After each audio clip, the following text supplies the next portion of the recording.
In the poor, dirty slums of Ebelstein, people called the shabby old man the lying old geezer. He looked weak and sick, like he might fall over any day. Yet he proudly called himself a great mage. No one believed him. He could only do very weak, one-star magic tricks to show off to the local children. He had a bad temper too. He would get angry and yell at kids for playing small pranks on him.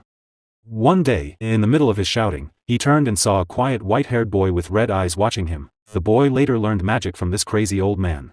It was not for a big destiny or to be a hero. It was a simple deal. The old man wanted someone to listen to him and praise him. And the boy wanted to learn magic. So they stayed together.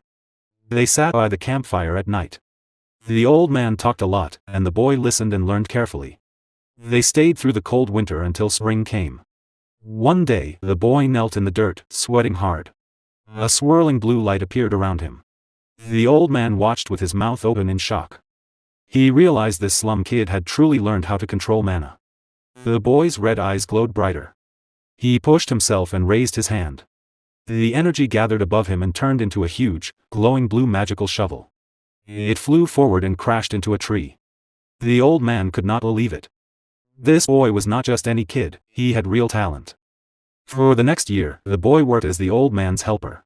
In return, he became an official one-star mage. One dark, rainy night, the old man was very drunk. Between hiccups, he complained about how unfair the world was. He said noble children beyond the northern wall already reached 3-star magic before they became teenagers. For a poor kid like this boy, he said, reaching that level would take a whole lifetime of hard work, and even then, he might fail. The old man was sure magic came only from noble blood. He told the boy not to dream too big, because he would hit a wall and give up. He was just angry about his own failures. The old man passed out. The boy stared into the fire all night. The next day, the boy came back in heavy rain and found the old man lying face down in the mud, dead. His body was covered in bruises, like someone had beaten him badly. At first, the boy thought the old man got into a fight because of his bad temper. But later, while burying him in the rain, the boy learned the truth. The guards had caught the old man trying to steal a 2-star spellbook from a warehouse. They beat him to death. No one understood why a man with no ambition would risk his life for a book. As the boy stood in the rain, a blue holographic screen suddenly appeared in front of him. The old man always said magic was only for people with noble blood. But that idea was wrong, because this boy was not even from this world. The system asked him to choose his main school of magic forever, no changes allowed. The story jumps forward 4 years. Now the boy is called Derrick. He meets Claudia Flameheart, a strong 3-star mage from a fallen noble family. She works as a mercenary for the Beldens group in Ebelstein. She becomes Derrick's new teacher and is much better than the old man. One day in the tavern called Beldens Tier, Claudia talks seriously to Derrick. She says it is normal for mages to want more power, and he has real talent to go far. She warns him not to be too greedy, or he will stop improving. Derrick agreed. Stay careful. She teaches him to feel his mana and imagine things into reality. As blue energy swirls around him, Claudia sees he has a huge amount of natural mana and very good control from fighting in real battles. Suddenly, Derrick's eyes turn a scary violet color. The mana pressure becomes so strong that Claudia looks shocked and worried. Then a huge explosion shakes the whole tavern. People downstairs scream that it is an enemy attack. Derrick snaps out of his deep focus, breathing hard like he just ran for miles. Claudia doesn't let him rest. She grabs his wrist tightly and Derrick asks with confusion, "Master?" Claudia tells him to stay quiet. She pulls him out of the room and past the confused guards who are running everywhere looking for the cause of the loud boom. Walking to the alley, when they reach a quiet alley, Derrick again asked with confusion, "Master?" Claudia turns to him with a worried face. Then said Derrick, "Listen carefully." Derrick still confused. Then she explains the hard truth: nobles are very protective of their power. To them, strong magic is not just a skill, it's a special right they keep only for themselves to stay above everyone else. She says that being born with great power is seen as a gift, but only if you have a noble family name. For a common person, reaching 3-star mage level usually takes a whole lifetime of very hard work. But Derrick is doing it much faster. He's still too young to even have a beard. The big explosion was not a real bomb. It was a 2-star illusion spell called auditory hallucination, a spell that makes people hear loud noises that aren't real. At just 14 years old, Derrick breaks through the wall the old man always talked about. He officially becomes a 2-star mage. The system confirms the change right away and permanently unlocks the new spell for him. For the next year, Claudia stays and teaches him many fighting spells. She also shows him how nobles talk and behave. Then she gets big news: she is offered a job as a private magic tutor for House Elvester. This is not a small noble family, even the Grand Duke in the capital has to be careful around them. It is an offer she cannot say no to. It's like winning a golden ticket. Before she leaves, she gives Derrick one last gift, a 2-star spellbook to add to his collection. The system updates his list of spells, things like magic arrow, fireball, and clairvoyance. Derrick closes the book and another year passes. At 16 years old, Derrick has taught himself and mastered 2 more 2-star spells on his own. He has no plans to stop learning. Back at Belden's Tier Tavern, the keeper is shaking with excitement. They got a good job for once, not the usual low-pay work. Derrick asked what kind of request. He tells Derrick it's a direct request from the powerful Grand Duchy of House Duplain. He asks if Derrick understands how huge this chance is. Derrick asks why such a rich and strong family would hire a weak mercenary group like theirs. The keeper calls him silly for doubting it. He says House Duplain has so much money they spend it like water. He grabbed Derrick and said this job could open doors to important people. When Derrick finally calms the keeper down, the job sounds too simple: just kill a few monsters on the edge of their land. The keeper says it's easy money and nobles don't lie. But Derrick doesn't trust it. A Grand Duchy would never hire cheap help for normal work unless something is hidden. He says no and starts to walk out. The keeper begs him to wait. Derrick turned around and said just call someone else. You know I don't take shady jobs. The keeper explains the client asked for a mage specifically, and Derrick is the only mage they know. Derrick still says it's too suspicious and turns to leave again. But the keeper shows him 1 gold coin, the advance payment. Derrick looks at the shiny coin and his doubt disappears. Money talks. He agrees. Derrick meets the clients: a stiff old man with a monocle, a middle-aged woman, and someone hidden under a blue hood. The tavern keeper pushes Derrick forward proudly. But the old man says absolutely not. He is angry. He says they can't give an important job to a kid who hasn't even had his coming-of-age ceremony. He turns to leave, ignoring the keeper's pleas that Derrick is skilled. Just as they start walking away, the middle-aged lady whispers to that old man. They both look at nervously with the hooded figure just and whispers something. The old man stops. His face changes. With a sigh, he turns back, looks at Derrick, and agrees to talk. Soon, Derrick is in Duplain territory testing his skills. A goblin charges at him. Derrick hits it with a blue magic bolt and knocks it back. Before it lands, Derrick's eyes flash red. He moves fast, cuts through the goblin's neck with his sword, and flicks the blood away. Another goblin attacks from behind with a loud roar. Derrick doesn't panic. He steps aside smoothly, slices off the goblin's arm, then turns and cuts off its head in one clean swing. He finishes the last goblin with a strong electric shock. The ground is covered in dead goblins. Derrick turns to the clients calmly and says, "Job done." The old man looks surprised. The hooded figure is clearly impressed and says he cleared the whole group very fast. That night at Belden's Tier, a furious blonde woman named Pelline storms up to Derrick's table. She glares at him and says, "So you became a noble's dog, Derrick?" The keeper tries to pull her away and tells her to calm down. She shouts that commoners should never sell themselves to nobles. The keeper smiles slyly and asks if she knows how much the job paid. Pelline guesses 1 silver. The keeper laughs and says the advance alone was 1 gold. Pelline's anger disappears. Her eyes shine. She gets excited and begs to be allowed to work for nobles too. The keeper yells that begging on knees is not part of the job. At midnight later, Pelline, now calm and dreamy. Keeper asks how the job went. Derrick says it was just a simple goblin hunt. The keeper says the clients looked rich but shady. Derrick's face turns serious. He tells them all 3 clients were lying about who they were. The old man said he wanted youth, energy, and good manners, but he had none of those himself. The woman who said she was a kitchen maid had soft, clean hands, not hands that do hard work. Derrick starts to talk about the trainee inspector, but his eyes glow red, and the keeper stops him. The keeper, whose name is Jaden, says mercenaries don't get paid to ask questions. They do the job, take the money, and move on. Derrick agrees, though he doesn't like it. In this hard world, surviving comes first. The next day, in Grand Duchy of Duplain, Derrick stands in the field full of dead goblins and says the area is now safe. The old man says good work. Jaden quickly asks for the rest of the payment. The old man gives 2 more gold coins. Jaden celebrates, but Derrick stays quiet and suspicious. The old man then praises Derrick's skill and offers a new job, much better pay. Jaden is confused and asks what it is. The old man says 15 gold coins. Jaden almost faints at the number. The old man asks Derrick directly. Derrick looks at him hard and says one firm word: yes. Soon, Derrick and Jaden leave their place and arrive at the huge, beautiful home of the Grand Duchy of Duplain.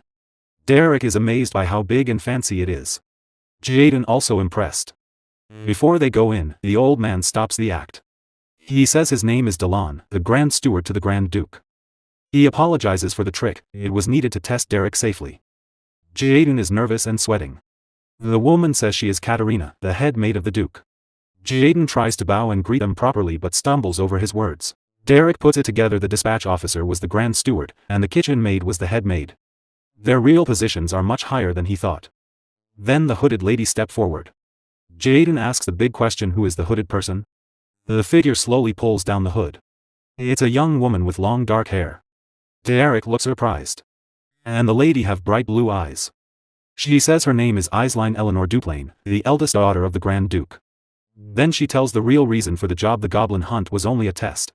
The true job is for Derrick to become the personal magic tutor for her younger sister, Daila. Derrick feels like the world stopped. He can't speak. The idea is crazy, a boy from the slums teaching magic to a noble lady. Inside the grand residence of the Duplain family, a young man bursts through the door and storms into the office. He shouts at his father, Valerian, the Grand Duke. The boy rushes in, drawing the attention of his father and his blonde older brother. The Grand Duke tells his son Raig to act with dignity in his presence. Annoyed, Raig snaps back that the one who needs dignity is Daila. She supports a maid. A young woman nearby is crying hard because Daila went too far and hurt her. The blonde brother tells Raig to be quiet because they were in the middle of an important talk. But Raig ignores him and continues. He says more than 10 servants have quit in the last month alone. He asks how long his father will keep ignoring that troublemaker. The blonde brother stands up, angry at Raig's behavior, and shouts his name. He tells Raig to stop making a scene and to leave the room. Raig goes quiet for a moment with a serious look on his face. Then he says that even if Daila is useless, they still have Eileen for the family's future. He adds that it's time to get rid of the troublesome girl. The Grand Duke calmly removes his glasses. He says it is not Raig's decision to make. Raig reveals that he has already found a monastery for her. He says sending Daila there would be better for the whole family. Furious, the father suddenly grabs Raig by the head. In one quick move, he slams Raig's head onto the desk. With a cold, threatening look, he pins his son against the wooden surface. Even though he is hurt, Raig speaks again. He says that when the time comes, his father will have to make a choice. The Grand Duke stares at his son with an icy, dangerous gaze. Meanwhile, Eileen and Derrick arrive in the main hall. The girl asks Derrick if he has ever heard of her sister, Daila. Derrick replies that he has seen Lady Daila listed in the Duplain family records. Eileen gives a mysterious smile and says her sister is not well known to the public. At that moment, the large office doors open. They step inside. There they see Raig with an injured face and his blonde brother Valerian. Valerian greets Eileen warmly and asks how her stay has been. Eileen smiles and says she lived very comfortably thanks to his care. Valerian then says Raig is hurt, so they can talk later. Derrick watches everything in silence with his red eyes. He quietly studies the strange family dynamic. Then his eyes turn and notices the maid who came with Raig. She is crying in a corner of the room. Derrick becomes thoughtful. He tries to figure out what is really going on in this family. Back in the office, the Grand Duke says he is glad to finally meet his daughter's choice. Eileen thanks him and introduces Derrick as Daila's new magic tutor. The family head puts his glasses back on and stares at the white-haired young man. Eileen says they will leave now since he is busy. But before they go, the Grand Duke tells the new tutor to stay behind. Derrick turns around, confused about what the nobleman wants to say. The room becomes tense as the Grand Duke and Derrick look at each other. Calmly, the head of the Duplain family starts writing on a piece of parchment at his desk. He comments that the boy is very young. He asks if Derrick is 16 years old. Derrick answers simply, yes. The Grand Duke asks about his magic skills. Derrick says he uses one-star magic. The Grand Duke smirks and laughs. He says humility is not always a good thing, and he knows the boy is lying. Derrick stays silent, seeing that his lie has been caught. The nobleman releases his powerful aura. Derrick realizes the Grand Duke is a 5-star mage. Derrick apologizes. The Lord says he understands, showing too much talent can sometimes be dangerous. He adds that based on Derrick's clothes and age, he does not look like a typical magic tutor. Without hesitation, Derrick admits the truth, he is actually a mercenary. The Grand Duke says he trusts his daughter's choice. He will allow Derrick to enter the annex of the residence where Daila lives. He dismisses Derrick, but the young man interrupts with one last question. The Grand Duke allows him to speak. Derrick says his duty as a mercenary is to make sure Lady Daila learns magic properly. His mission is to help her enter high society. The Grand Duke asks why Derrick is telling him something so obvious. Derrick then says he has a very serious request to make. The Grand Duke looks intrigued by the boy's boldness. He waits to hear what it is. Meanwhile, in another part of the house, a plate crashes hard against the floor. A maid screams in shock and cowers in fear. The servant apologizes many times, but the girl treats her with complete disrespect. The young noble tells the maid to get out and warns her never to show her face again. In a different room, the guild master asks Eileen why she chose that boy. He says many famous tutors would jump at this job, and it would be hard for a commoner to succeed. Eileen explains that she already tried the best-known tutors, but they all gave up. She decided to look for someone who could use magic and was in a desperate situation. That way, a person would try very hard. Even though Derrick is a mercenary, he seems to understand noble manners and culture quite well. The guild master laughs and says Derrick's old master was a fallen noble who used to be very successful. Derrick must have learned a lot from him. Eileen smiles happily and says, I see. I thought he seemed refined and kind, even for a mercenary. I hoped he could gently guide Dyla and help her behave better. The guild master tells her, you need to learn how to read people better. Eileen looks confused. He explains, Derrick grew up on the streets. He didn't survive by being kind. He survived by being tough. Eileen is surprised by his words and starts to rethink her choice. At that moment, Derrick is walking down a hallway with a butler guiding him. They stop in front of a large wooden door. Derrick raises his hand and knocks twice. He waits for an answer. No one replies. After a short silence, Derrick decides to open the door himself. Inside the room, he greets the person sitting there. He introduces himself as Derrick to the brown-haired girl at the table. The blonde girl, who is Dyla, tells him to come closer. Derrick obeys and walks toward her. Dyla gives a sneaky smile, like she has a plan. Suddenly, she throws something at his face. Derrick can't dodge in time. Dirty, smelly water soaks him completely. Dyla starts laughing loudly. She says she thought a sewer rat had come in. On second look, she says he really does look like one. She grabs a nearby chair to stand on a small table so she can be taller than him. Then she dumps a whole bucket of dirty water over his head. Derrick stands still and silent as the water drips down his face. Dyla complains that she's out of water now and wishes she could humiliate him more. Derrick slowly lifts his head and stares at her with a cold, scary look. Dyla freezes for a moment, shocked by his expression. Annoyed, she kicks him. Derrick kneels in front of her. Dyla gets angry that his dirty shoe touched her foot. She steps on his hand with her shoe and insults him more. She covers her nose and says he stinks from the dirty water. Even after all the humiliation, Derrick keeps staring at her without showing any emotion. Dyla throws her shoe at him, then leans on the table to continue. She calls him a sewer rat again and tells him to know his place. She shows her foot and keeps mocking him. The scene changes back to the earlier conversation in the Grand Duke's office. The head of the Duplain family is looking out the window, thinking deeply. With a serious face, he listens to Derrick's words. Derrick says Dyla's problem is not simple. With his red eyes serious, he makes a bold request. He asks how much authority the Grand Duke will give him to handle her. The Grand Duke stares at the white-haired young man, carefully considering his request. Back in the present, Dyla's face turns red with shock. Derrick has lost his patience. He gives the spoiled noble girl a firm slap. He looks down at her with a cold expression and no regret. Dyla puts a hand to her cheek, unable to believe what just happened. Derrick's red eyes glow as he tells her in a firm voice, get up. At that moment, Derrick remembers a conversation from 3 years ago with his master, Kadia. Back then, he had asked her what to do with a very stubborn student. Kadia answered that she would try to understand the student and treat him kindly. But Derrick thought that sounded too perfect and idealistic. He asked what to do in the worst cases. When nothing works, Kadia looked serious and explained if talking fails completely, you need a different approach. She said sometimes you have to use fear to make the student listen. Back in the present, Dyla is still on the floor, shaking with fear after what Derrick did. He looks at her and says calmly, treat other people with respect. Now get up. The spoiled noble girl pushes herself off the floor and stands. She is full of anger. Suddenly, she rushes at Derrick, trying to attack him. She shouts, a commoner like you has no right to touch a noble lady. Derrick loses his patience. He gives her one quick tap to make her stop. Then he says in a firm voice, I won't say it twice. Dyla looks confused and scared, but she doesn't understand. She starts yelling for the butler and accuses Derrick of hurting a noble woman. The head butler and the maids come running. They ask if she is okay. The old butler scolds Derrick and warns him, the Grand Duke will hear about this. Derrick stays calm. He takes out a parchment from his pocket and shows it to them. He explains that the Grand Duke gave him full authority over Daila's education. The butler takes the document and looks shocked when he sees the family's official seal on the paper. The young noblewoman, Daila, is also surprised and confused about what is happening. That night, the Duplain mansion seems calm on the outside, but trouble is not over yet. Daila's blonde brother, Valerian, runs through the halls.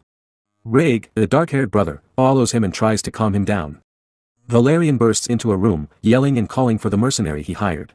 Inside, the white-haired young man, Derrick, is calmly reading a book while sitting in bed. Valerian shouts, "How dare you lay a hand on Daila?" He grabs Derrick by the shoulder and tries to shake him, but Reg holds him back with force. Calmly, Derrick replies, "The Grand Duke himself gave me permission." Reg tells his brother, "Father allowed it." Derrick is a guest of the Islines. Valerian calms down a little.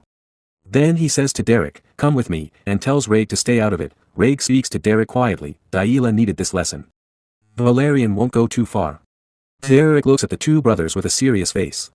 Reg wonders why his blonde brother protects that hopeless girl so much. In a dark room, a few old dolls sit on the floor near the door. Valerian invites Derrick to enter his sister Daila's old room. He explains, this was her room in the main house. No one has touched it since she left. Derrick looks around and sees an unfinished painting on an easel. Valerian says his sister loved to draw. She looked cute when she showed her work, but she never finished any drawing, she always left a blank space. Valerian apologizes for getting angry earlier. Derrick tells him not to worry. Derrick asks, "Why did you bring me to this room full of paintings?" Valerian explains that he wanted to show Derrick that Daila does not deserve to be looked down on. She became obsessed with her noble bloodline, and that is why she was sent to the annex. Now Valerian wants to stop the family from sending her to a monastery. He picks up some books. The older brother begs Derrick, "Please save my sister." Derrick notices something in the books and says, "Wait a moment." He looks at the notes written in the margins and says, "Based on these notes, she has not completely given up on magic." He asks, "Are these books from the School of Regulations?" Valerian confirms they are. Derrick becomes thoughtful. He seems to have a new plan. He looks at one of the landscape paintings in the room.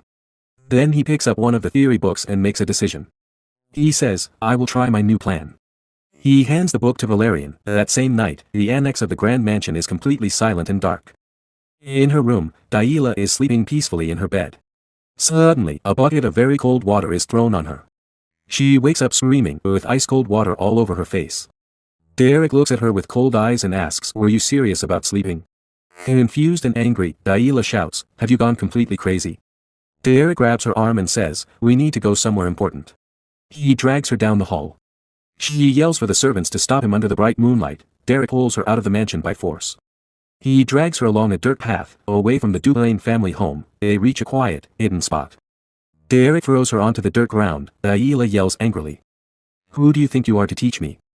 Derrick asks, "Do you want to hear something interesting?" She looks confused. With a smile, he says, "I'm not going to teach you magic. I just enjoy roughing up nobles." Shocked, Daila asks, "What did you just say?" He continues, "Being a tutor is only an excuse for my wicked plans. It's an excuse to deal with nobles like you." He smirks, draws his sword, and says, "The screams of nobles are quite beautiful." Terrified, Daila asks, "Do you think you'll get away with this?" He smiles and says, "Yes. You're going to a monastery anyway. No one would believe you." He adds, "In the worst case, I can just atone with my life. A commoner like me is worthless. Or I can run away. I would be doing your family a favor by getting rid of you." Completely terrified, Daila thinks she is finished if this man catches her. She starts running desperately to escape. She thinks, "I need to lose him in the forest. He will catch me easily in the open field." Daila knows the forest well and plans to get back home through it. But she trips and falls. Suddenly, something catches her eye. A huge fireball lights up the dark night sky. Derrick launches the powerful spell toward the forest. Daila turns around and sees it is a fireball spell. Derrick holds the spear of fire with a serious, determined look. With a mischievous smile, he shows he is not playing. The powerful fire magic flies quickly toward the frightened girl. The flames reflect in her eyes as the attack gets closer. With a scream of terror, Daila is thrown back by the force of the explosion. A large fiery blast happens right behind her, destroying everything around. She falls to the ground in total panic. The young noble can hardly believe what she just saw. With a frightening smile, the mercenary says, "I missed on purpose." The full moon lit up the night as the chase continued through the dark forest. Daila, the young noblewoman, ran desperately to save her own life. Her face showed both fear and a strong will to escape. But in a moment of distraction, she tripped over a tree root. The blonde girl fell hard onto the dirt ground and could not protect herself. Exhausted and lying there, she could barely stand. She stared at what was coming toward her. Suddenly, a bright blue energy arrow shot out at high speed. Derrick, the magic tutor, focused and prepared his next attack without any hesitation. The energy arrow flew right past Ayla as she lay on the ground. She was in shock and could not move after the magic passed so close to her. Derrick praised her movements. He said it was hard to believe she had stayed hidden in the annex for so long. Out of breath, Ayla just stared at him in silence, completely confused. Then she stood up and ran back into the forest. Derrick watched her go with a slight smile. He seemed to have everything under control. Ayla wondered how long she could keep running and whether she would ever escape. Suddenly, she stopped. She had a big realization. Meanwhile, Derrick used his magic on a puddle of water on the path. He looked at the trail in the dark forest that Ayla was following. He realized this was the same forest she had painted. This was where she used to play as a child. He understood that she felt the energy of nature and put it into her paintings. His red eyes glowed. He now knew exactly what was happening. Ayla grew tired of running. She quickly picked up a stone and threw it at Derrick's head to attack him. But Derrick calmly drew his sword and defended himself. With one quick motion, he cut the stone in half easily. Ayla was shocked and terrified by his skill. Derrick praised her for trying to fight back. He said it was not an easy choice to make. Exhausted, Ayla fell to the ground again.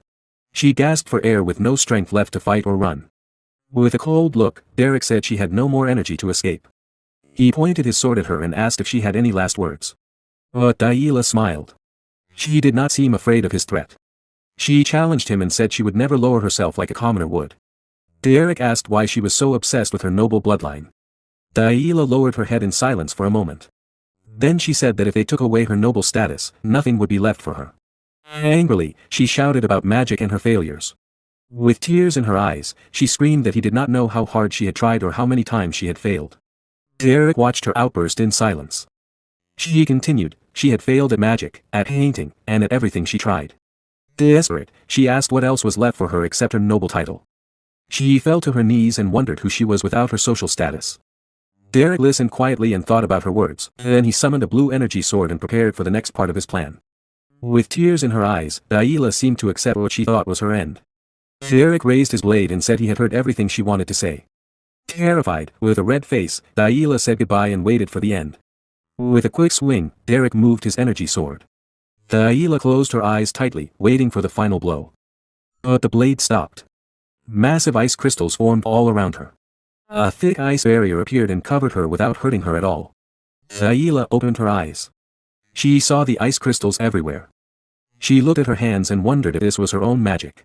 Derrick put away his energy sword. His plan was complete. He apologized for being so rude earlier. He praised her hard work. Ayla stayed in shock. She did not understand what had just happened. Derrick explained that it was a natural manifestation of her mana. He told her she did very well. Ayla could not hold back anymore. She began to cry uncontrollably. She screamed and cried, letting out all the frustration she had kept inside for so long. Derrick watched quietly from a distance as she released everything. The full moon shone down and ended that intense night lesson. Derrick told her she belonged to the wild magic school.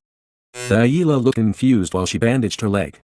He explained that different schools of magic have very different ways of learning. Trying to learn the wrong type of magic is like forcing your body into clothes that do not fit. Ayla asked how he discovered she had such a rare magical lineage. Derrick said he saw it in her paintings. The brush strokes were special. She felt the energy of nature and put it onto the canvas. He explained that mages of this type feel natural mana from childhood. That is why she was always different from others. Ayla was in total shock. Someone had finally recognized her hidden talent. She finished bandaging her leg. Derrick said the job was done. She could now walk with less pain, but he warned her, this was only the first step. Real training would begin tomorrow. Ayla called his name as he started walking away down the dark path. Even though she felt embarrassed, she thanked him for his help. Her view of him had changed. Derrick listened in silence without showing much reaction. They began walking back to the mansion together. The moonlight covered the entire forest. During the walk, he commented on her sunset painting. He said it was a complete work of art. The next morning, sunlight came through the bedroom window and filled the luxurious room. Ayla woke up feeling determined. She sat on the bed, ready to test what she had learned. She stretched out her hand and focused. A small amount of blue energy appeared between her fingers. Her eyes glowed with intensity. She tried to use her power naturally, just as he had taught her. But the magic failed. It turned into smoke. Daila felt irritated with the result. A maid walked peacefully through the luxurious hallway, carrying a bucket of water. Suddenly, Daila opened her door fast. The noise scared the maid. The bucket slipped from her hands, and water splashed everywhere on the carpet. The dirty water hit Daila's dress directly. She froze in surprise. The maid became desperate. She apologized again and again, afraid of punishment. But Daila just stared at her with a cold look. She showed no anger. The maid knelt and begged for forgiveness, fearing she would be hit or shouted at like before. Surprisingly, Daila simply said, "Be more careful next time," and walked away as if nothing happened. The maid was in total shock. She wondered why the spoiled girl did not slap her or yell. Other servants came closer. They were curious about the change in the young mistress's behavior. In another room, Derrick slept peacefully, enjoying a rare moment of rest. Suddenly, loud knocking on the door woke him up. He complained about the noise so early on his day off. He opened the door while rubbing his eye. He wanted to know why there was so much shouting. Daila stood there with the butler. She demanded that magic lessons start right now. The butler was shocked. He had seen Daila manifest her mana alone in her room for the first time. With a determined look, Daila ordered Derrick to teach her quickly. She was very eager to improve. But Derrick simply closed the door in their faces. He told them to come back in the afternoon because he wanted to sleep. The butler began to cry with joy. He was happy to see his young mistress finally taking her studies seriously. Annoyed by the dismissal, Daila started pounding on the door. She shouted for him to open it right now. Even with all the noise outside, Derrick went back to bed and ignored the little brat. Daila kept shouting and knocking, "Open the door, you crazy bastard." The sun rose brightly over the huge mansion of the noble family. The sky was clear and blue. Firm footsteps echoed through the luxurious hallways. Two maids spoke in surprise. "Lady Daila hasn't broken a single plate all day." Rumors quickly spread among the servants. Everyone learned that the girl had finally managed to use her mana. The sound of boots grew louder. Raig, the dark-haired young man, stopped near the maids. He asked, "What were you saying about my sister just now?" Meanwhile, in his office, the Grand Duke, the family patriarch, calmly wrote on a parchment with his quill. He called his children to discuss the news about Daila's magical progress. The Grand Duke said it was excellent news. He looked satisfied with his daughter's improvement. But Raig, with his green eyes, said, "It's still too early to celebrate such a small achievement." Irritated, Valerian, the blonde brother, yelled at Raig. "Can't you give your own sister even one compliment?" The father watched his sons argue. He looked serious and attentive from behind his glasses. He remembered all the trouble Daila had caused in the past. He thought they should not cancel her trip to the monastery yet. The Grand Duke stayed silent and continued his work. He quietly thought about the future of his troubled daughter. Time passed. The sun stayed strong, lighting every corner of the vast medieval kingdom.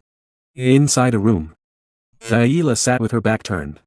She looked like she was pouting a lot. Derrick, the white-haired mercenary, entered. He asked, "Are you pouting about something?"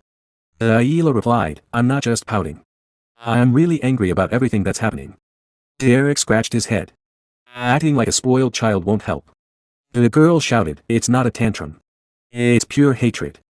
Derrick said calmly, "Throwing a fit is useless. Things need to happen in the right order to work." Daila screamed again. "I'm not having a fit. I'm just very irritated with you right now." Derrick stared at her with a serious, cold look. He stayed calm. Then he said, "I'm still calling it a tantrum anyway."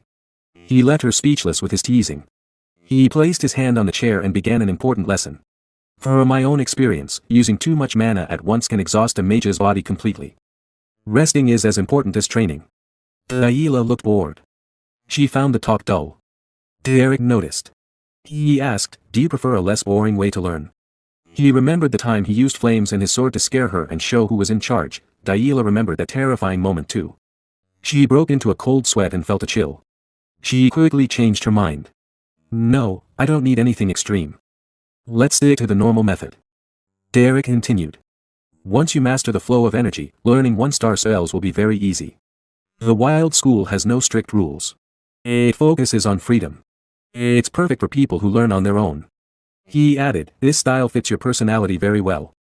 Daila looked curious at the sudden compliment. Derrick explained, "Your free spirit works perfectly with this type of magic.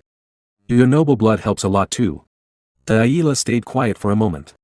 Her cheeks turned red as she thought about his kind words, words no one had ever said to her before. She wondered if she really had special talent for magic. Derrick confirmed, creating an ice wall on your first try proves you have potential. She asked excitedly, am I a true genius? He warned her, there's a big difference between having talent and being a real genius. Their conversation continued. Outside the window, Reg watched and listened in secret. He grumbled irritably when he realized his sister was really improving. He looked very dissatisfied. The next day, the sun shone brightly over the mansion. Heavy training continued without stop. Delilah ran into the room.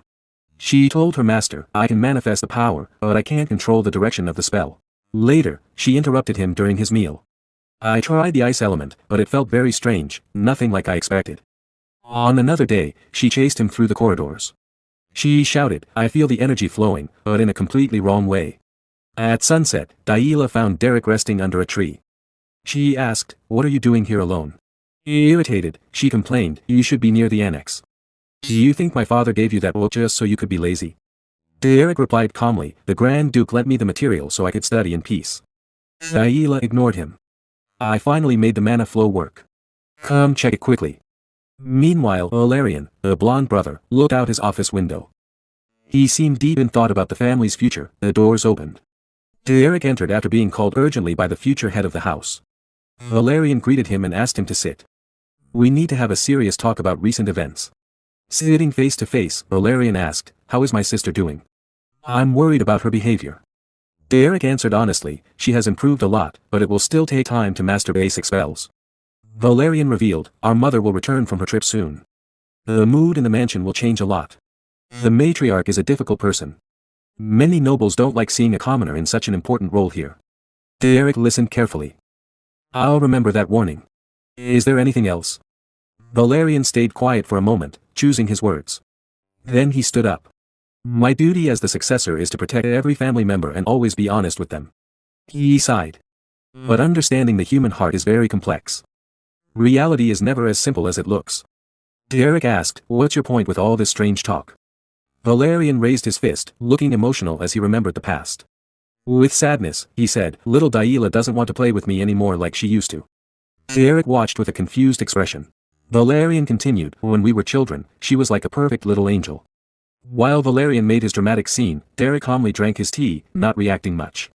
Valerian asked, is there any way I can win back her affection?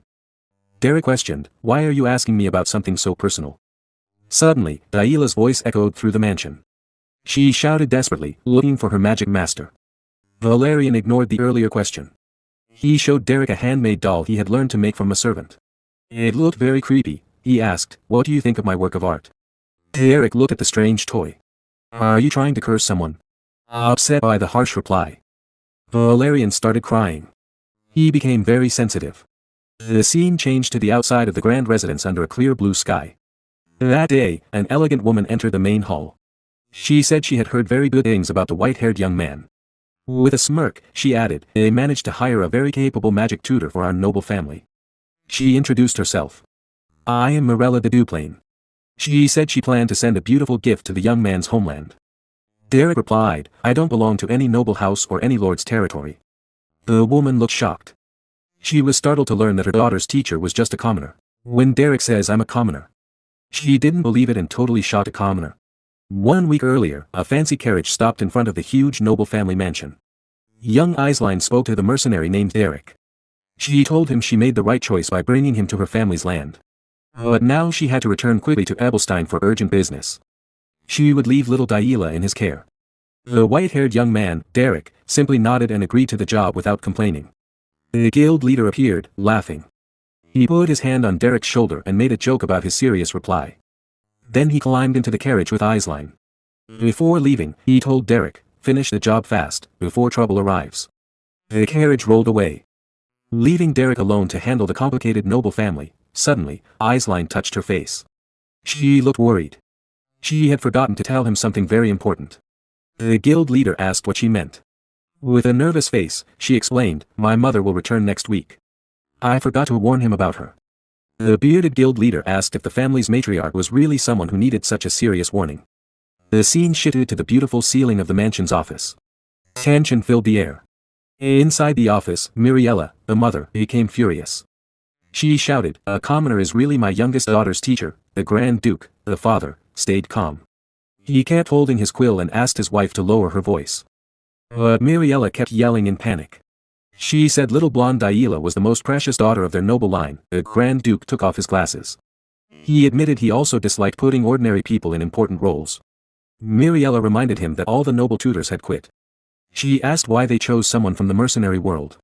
The father explained that good tutors are hard to find. He said the white-haired Derrick came highly recommended by their daughter Isline. Miriella started walking back and forth in the office. She said there must be some basic standard of quality. Then she suggested bringing her brother Flam to teach Daila now that the girl had finally awakened her magic energy. The Grand Duke asked if she really wanted to pull a border commander away from his duty just to be a private tutor. He questioned if she thought running the duchy was a game. Miriella shouted again. She said high society in Everstein was a dangerous battlefield for young nobles. She pointed her finger and said she refused to let her daughter become a joke at her grand debut and ball because of a nameless teacher. At that moment, the big office doors opened. Someone entered and stopped the argument. The blonde son, Valerian, asked his mother to calm down.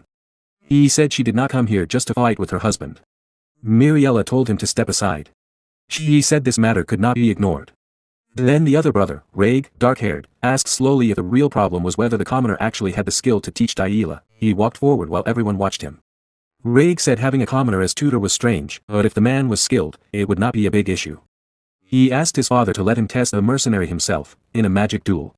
The father told Reg not to bother. He said with full confidence that Derrick was very strong and capable. Reg stared at his father seriously after hearing such high praise for a commoner.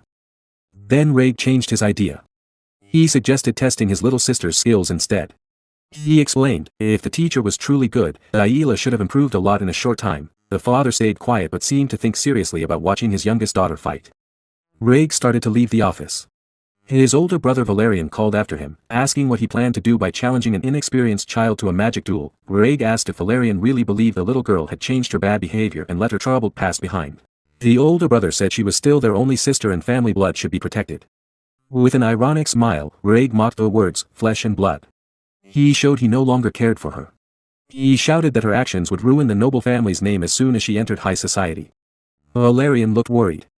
He wondered if his brother's hate for Daila had a dark reason. Reg said she was the one who crossed the line first. She should stay hidden in that side building forever. Valerian watched his brother leave. The air in the mansion felt heavy and tense. Soon the argument in the office quieted, but everyone felt unsure about the coming duel. Outside, a small bird sat on a tree branch. A new morning had begun at the grand house. Suddenly, little blonde Daila burst into her teacher's room. She looked very angry about something she just learned. Derrick kept reading his book calmly. He asked why there was so much noise so early. Daila threw an official scroll onto his book to get his attention. With a determined face, she said, if she lost this magic duel, the mercenary would be fired immediately. Derrick stayed calm. He said he already knew the opponent was an experienced one-star mage. The fight would be hard for her. Daila got even angrier. She shouted that he would be fired if he did not take the challenge seriously. Derrick replied quietly, I only do the work I was paid for, nothing more. He added that he had already received a large payment up front, so he did not care much about the rest. Daila was shocked. She asked if her teacher was really serious. 1 week later, the Grand Duchy's flag flew high. The day of the duel had arrived, the training courtyard was ready. The noble family and servants gathered to watch. The Grand Duke walked in with authority, next to his still angry wife. Derrick bowed politely. He announced that the Lord and his group had arrived. He stayed calm and professional, even in front of all the powerful nobles. The father watched Derrick and wondered why the young man seemed so confident. Sitting on his throne-like seat, the Lord thought, someone with this much courage should not be dismissed too quickly. Strong footsteps sounded. The opponent arrived with a cold, deadly look. The dark-haired brother Reg walked forward, his cape moving behind him. He was ready for the fight. Reg looked at his sister with a cold stare. He said this was not a simple duel. He planned to completely crush Daila. Then he climbed the steps and promised he would make the little girl regret her whole past. Little noble Daila took her place on the battlefield. The air between the two siblings felt very heavy. She wore her red hood. Her face looked focused and ready for the most important fight of her life. But she was shocked by what she just heard. She asked her master Derrick, do you really only care about money and nothing else? Derrick explained calmly. He said her mana had already become stable. Soon she would be able to cast strong spells. He told her she had noble blood in her veins. Those words left the young girl completely speechless. He added that the wild school style of magic focused much more on self-study than on getting constant lessons from a teacher. Diella shouted in annoyance. She asked why he was saying such strange things right now, at this exact moment. The young mercenary Derrick just listened quietly. His face stayed calm and peaceful while the little girl let out her frustration. Diella looked down. She admitted she knew she had not been the best student. But now she was being honest and serious. Tears came to her eyes. She cried and said she wanted to keep learning from the white-haired young man Derrick. She would not accept any other teacher in his place. Derrick stayed silent for a short moment. He watched the strong determination and deep sadness in his student's eyes. Then the young man started putting on his glove.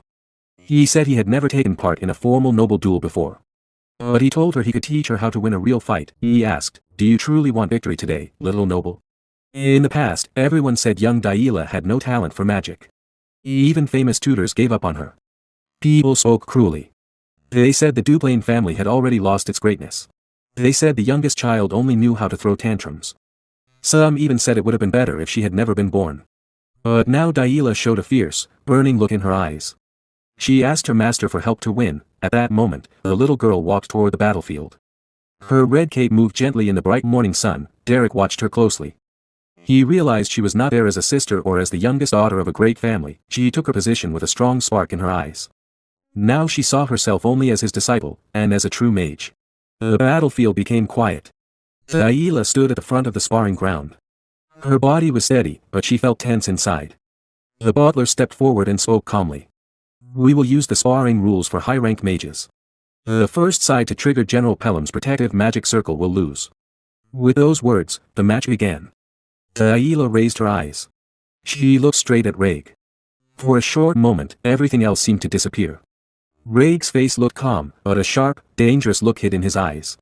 It made Diella's instincts scream with warning. The signal came. Right away, a magic pendant near the platform lit up.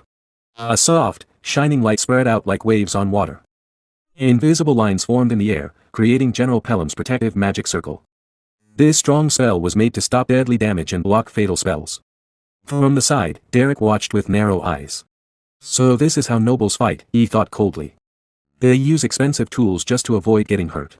He glanced at the pendant, then back to the fight.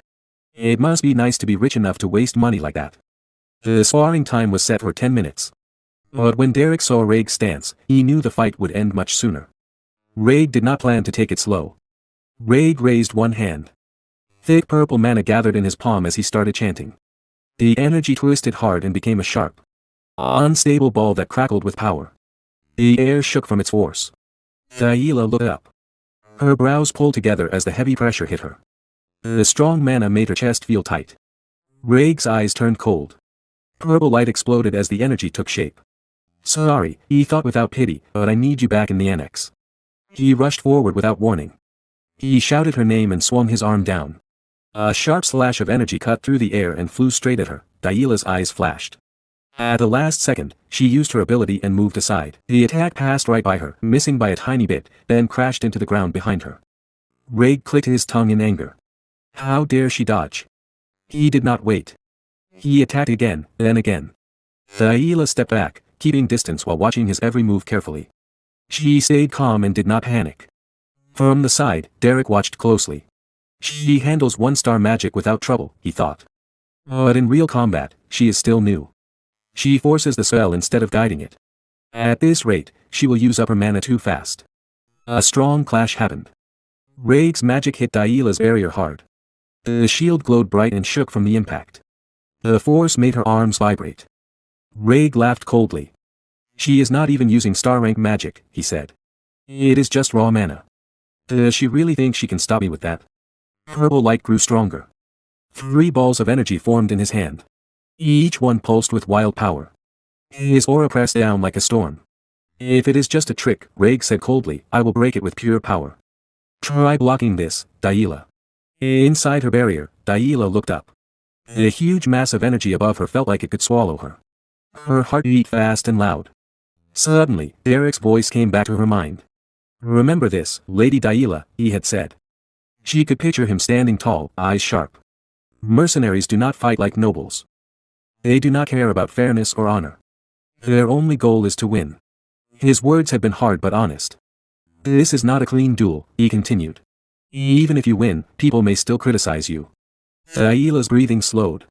The fear started to fade. A strong determination took its place. Another memory came. Are you really fine with that? Derrick had asked. Of course. Aila had shouted back without thinking. The memory ended. She returned to the fight. Her eyes became sharp as mana flowed through her body. Raig gave her no break. His attacks came fast and without mercy, among mercenaries. Aila thought, there are people who win even when they are weaker. She looked up a little. Those people do not duel, she whispered. They fight. Raig sent another sharp attack. It passed close to her side. The wind from it cut dangerously near. She dodged just in time. By fighting, she thought, they control the battlefield with the ground and timing. She forced herself to stay calm. Instead of running back more, Aila suddenly dropped low and went to the ground. They use every trick to win, she told herself. They never waste a moment when the enemy lowers their guard. Raig's magic hit her barrier again. This time, cracks spread fast across it. The shield shook hard and was about to break. Cold sweat ran down Aila's back. This is bad, she said quietly through tight teeth. Raig's voice cut through. The game is over. He lunged forward. Aila froze as the attack came close. Then, boom. A huge explosion shook the ground. Stones broke apart. Thick dust rose and covered everything. Derrick stood still, staring at the smoke. The maid screamed, Aila. From the stands, Aila's mother jumped up in panic. Aila. She cried. She turned to the butler. Stop the spell now. She is hurt. Her husband's voice stopped her. Sit down. The Duke spoke firmly. His eyes never left the battlefield. It is not over. But you saw it. His wife said. She was hit. No, the Duke said sharply. General Pelham's magic circle did not activate. He breathed out slowly. His eyes narrowed. Then he looked at Derrick. The young man had not even blinked. It was as if he knew this would happen. On the battlefield, Raig stared into the dust. She should have been hit, he muttered. Why did the circle not activate? Where is she? His eyes grew wide. Suddenly, sharp crystals of energy shot up from the ground next to him. Raig jumped away just in time, cursing. His heart raced. He realized the attack came from below the platform. If she left the platform, that should count as a loss, he thought. Then he paused. He looked at the butler. Does being under the platform not count as leaving it? Raig gritted his teeth. They never expected a trick like this in the noble spar. Another attack came from below. He dodged by a tiny amount. His breathing grew heavy. I cannot even see her, he thought darkly.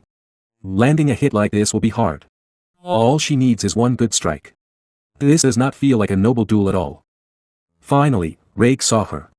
Aila rose from the ground. Dirt stuck to her clothes.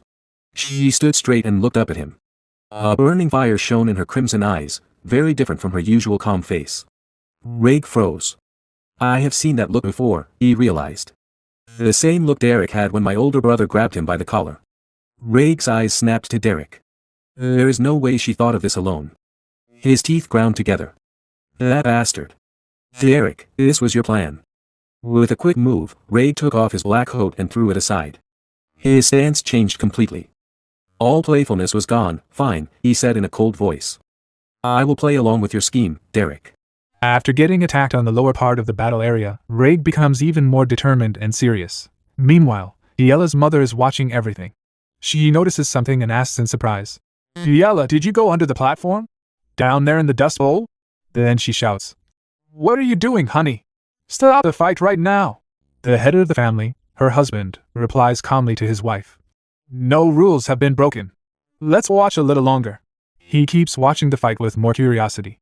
Aila is still hiding under the dust bowl. She uses her ice magic to confuse Raig. Her eyes are full of determination and focus. While concentrating, she can feel the flow of mana clearly. Up above, Raig grits his teeth in anger. He tries to cast a spell. Suddenly, ice appears under his feet again. He barely dodges it. Nervous and angry, he thinks to himself. She keeps targeting my feet whenever I start an incantation. I can't lose like this. Then his eyes catch something, the tall pole with a flag on top. An idea comes to his mind. Under the platform, Aila sits quietly and thinks. The mana flow stopped. He's planning something. No matter what he does, the next time he starts an incantation, I'll get him. She keeps focusing hard. The butler looks up nervously and says, "Young master." Ray climbs up the tall pole. From that height and distance, Diella can't sense his mana properly. He thinks, she shouldn't be able to detect my mana from here. But casting a spell properly is impossible at this distance. There's only one way. He gathers mana in his hand, releases his blue aura, and thinks, I'll destroy the whole platform without any incantation. The mana he releases turns into an arrow. It shoots down and strikes the bottom of the pole hard. On the other side, Derrick watches everything calmly. He still doesn't look nervous. Raig's mana strike hits the base of the pole. It cracks loudly. The pole loses balance and starts falling. Raig jumps away just before it hits the ground. The pole crashes down, smashing the entire platform. Dust flies everywhere. Diella's mother opens her mouth in fear and screams. Raig! Raig lands on the ground, covering his mouth because of the thick dust flying everywhere. He coughs hard, but then his eyes catch something. He focuses. It's Diella. The dust has covered her completely. She can't see anything and stands there coughing. Raig takes advantage of the moment. He raises his hand again to cast the spell and creates a mana arrow. With a quick motion, he releases it straight toward Diella. The blue arrow flies fast, full of power. Suddenly, Diella notices it. She turns her head, sees the arrow coming, and quickly raises her hand to try to block or dodge. But her spell doesn't work well. She feels her mana slip away. A thin line of blood appears on her forehead from the strain. She grits her teeth in anger as the arrow keeps coming. She barely dodges it at the last second. Still nervous, she grits her teeth again. Raig prepares to create another attack. Diella starts running as far as she can to get away. Raig thinks to himself, I have the advantage at close range. Just one more magic arrow and, before he can finish the thought, Diella suddenly appears from the side. She kicks him hard in the chest with her foot. Diella, still full of anger, glitches his teeth. Raig's eyes go wide in shock. His mouth opens as the sudden attack hits him. He falls to his knees, one hand on his chest, feeling sharp pain. But Diella doesn't stop. She grabs a handful of dust from the ground and throws it straight into Raig's eyes. Raig screams in pain. While he tries to wipe the dust out of his eyes, still gritting his teeth in anger, he mutters, You little. Diella jumps back onto the broken ground above. After finally clearing his eyes, Raig looks surprised. He thinks, kicking, throwing sand. She's doing everything she can. She has almost no mana left. She's fighting this hard, just to win, even though she knows it's almost impossible. Then Raig stands up slowly. He thinks, Alright, Diella. This duel was to prove your own worth. I will give it my all in return, as your brother. It is already afternoon. The sun shines bright and strong. Diella stands on the ground, watching Raig. Raig slowly climbs back onto the broken platform. Diella puts her hand on her head to stop the blood. Her eyes are wide open, full of focus. She slowly removes her hand. The blood does not stop. It drips down her face, flows to her chin, and drops onto the ground. Suddenly, she remembers something. A memory comes back to her mind. She thinks of Derrick's words. Think of it like brushstrokes on a painting. Mana is your paint, and spellcasting is your brush. Collect the free-floating paint with your brush to create an entire image. In the memory, Derrick shows his mana flow in his hand. He says, That is magic. Diella is surprised and her eyes wide open and she blushed. His mana flows gently into the sky, making the night clearer so everyone can see it. The scene changes back to the present. Diella closes her eyes. She remembers Derrick's words and focuses hard. Suddenly, her mana starts flowing around her. It covers her body like a shield. The more she thinks about Derrick's words, mana is paint, spells are the brush, the stronger the mana becomes. She gathers all her mana into her hand. She thinks, I feel it, the mana at my fingertips. Use the paint to draw. That is magic. A large spell circle appears on the ground under her feet. She pulls out a sharp ice spear made of mana right beside her. The butler looks shocked. His mouth opens wide. He says, This is...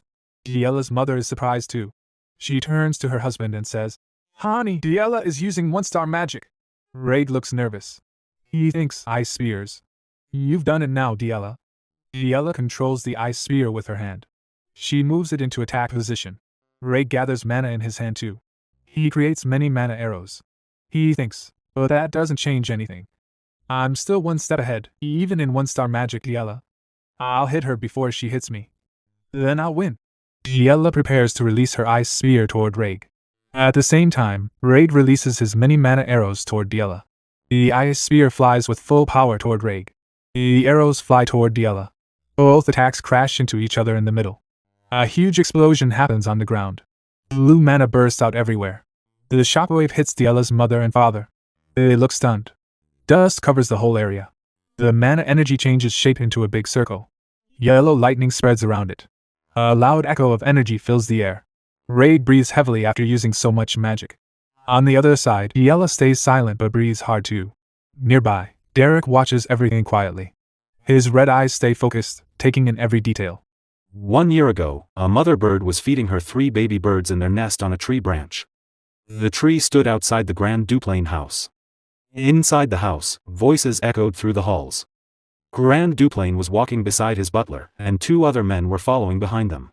The butler spoke respectfully, "Sir, a letter arrived this morning from the Duplain resistance. It seems to be about the upcoming social gathering." When Grand Duplain heard this, he turned his eyes toward Diella, who was sitting sadly on a chair. She was alone, hugging herself, lost in deep thought. He looked at her and thought for a moment, wondering how the matter should be handled. However, he did not say anything to her.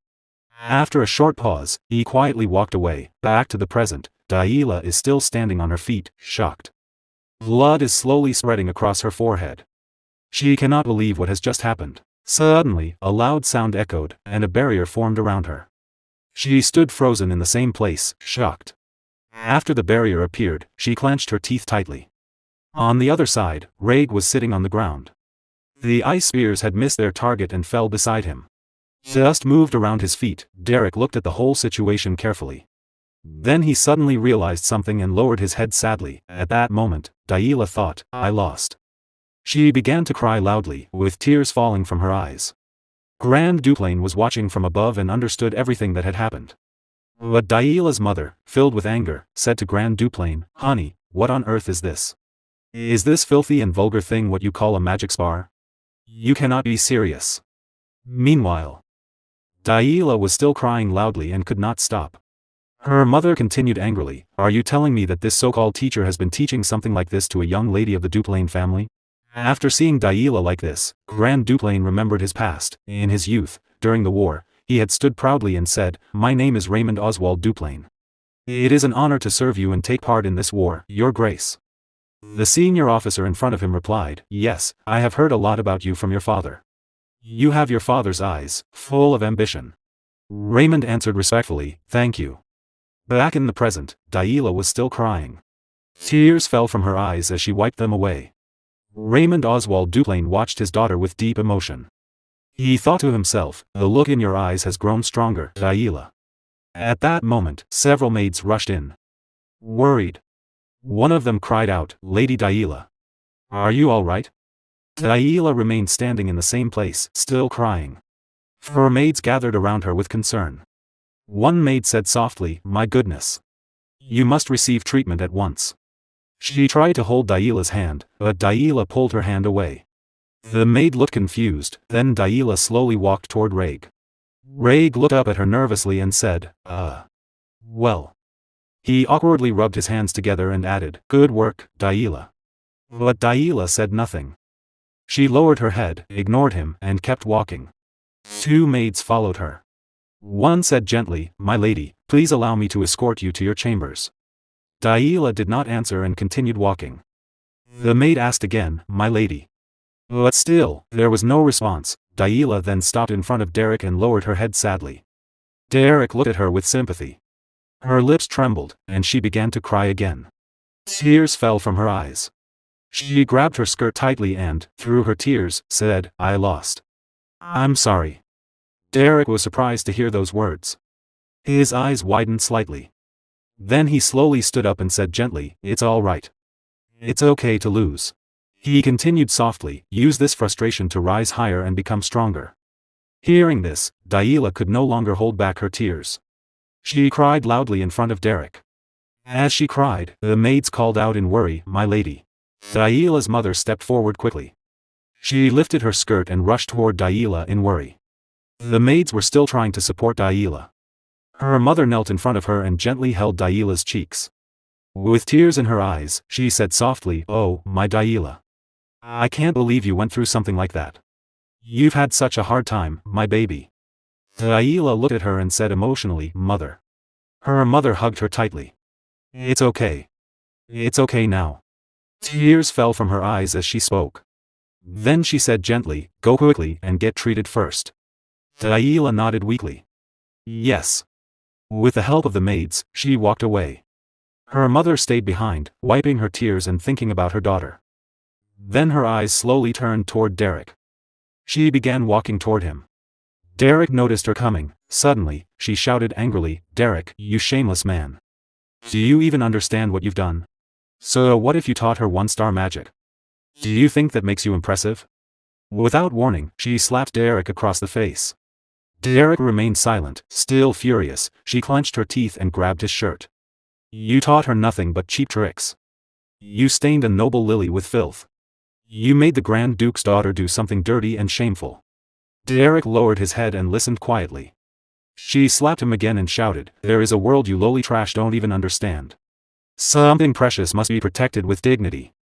Then she turned to her husband and said, "Honey. You saw it too, didn't you? This wasn't even a proper magic spar. He was teaching Daila something disgraceful." She was still holding Derrick's shirt. At that moment, Raymond Oswald Duplain walked toward them. Suddenly, a sharp sound echoed. Daila's mother froze in shock.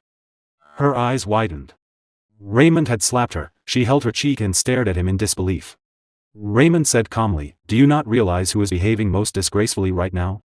She looked at him, shocked. "Why? He is just a commoner." "Yes," Raymond interrupted firmly. "A mere commoner. But he is our daughter's teacher. What kind of parent treats their child's teacher like this?" Derrick still stood quietly with his head lowered. Raymond then said respectfully to Derrick, "Please forgive her. Every parent has their own way of loving their child." Derrick slowly raised his head and thought for a moment. Then he replied calmly, "It's all right." Raymond turned and said, "We have something to discuss privately. Come to the audience room." They walked away together, leaving Daila's mother standing there in shock. She watched Derrick angrily, clenching her teeth while holding her cheek. In the audience room, Raymond dipped his pen into ink and began writing. "You have raised Daila well," he said while writing. "As the master of this estate, I should give you a proper reward. The highest realm allowed to a commoner." He looked up and asked, "Do you want 3-star magic?" Derrick was surprised. He thought to himself, "He understands me perfectly. Even better than I understand myself. He knows exactly what I want and offers it directly. This is a 5-star mage, a Grand Duke of the nation. When an opportunity comes, it must be taken." Derrick looked at him firmly and said, "Yes.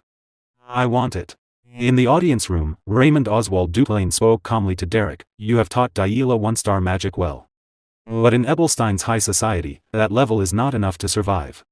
Derrick replied respectfully, "There are many people in the Duplain family who can guide Lady Daila. Now that she understands the basics, she will grow quickly." Raymond looked at him and said, "What my daughter needs is not just an instructor. She needs a true teacher." He dipped his pen into the ink again, then folded his hands. "And you? As a commoner, you hold an ambition so great that you are not even allowed to dream of it." Derrick thought, "The Grand Duke has not spoken to me much, yet he understands me so well."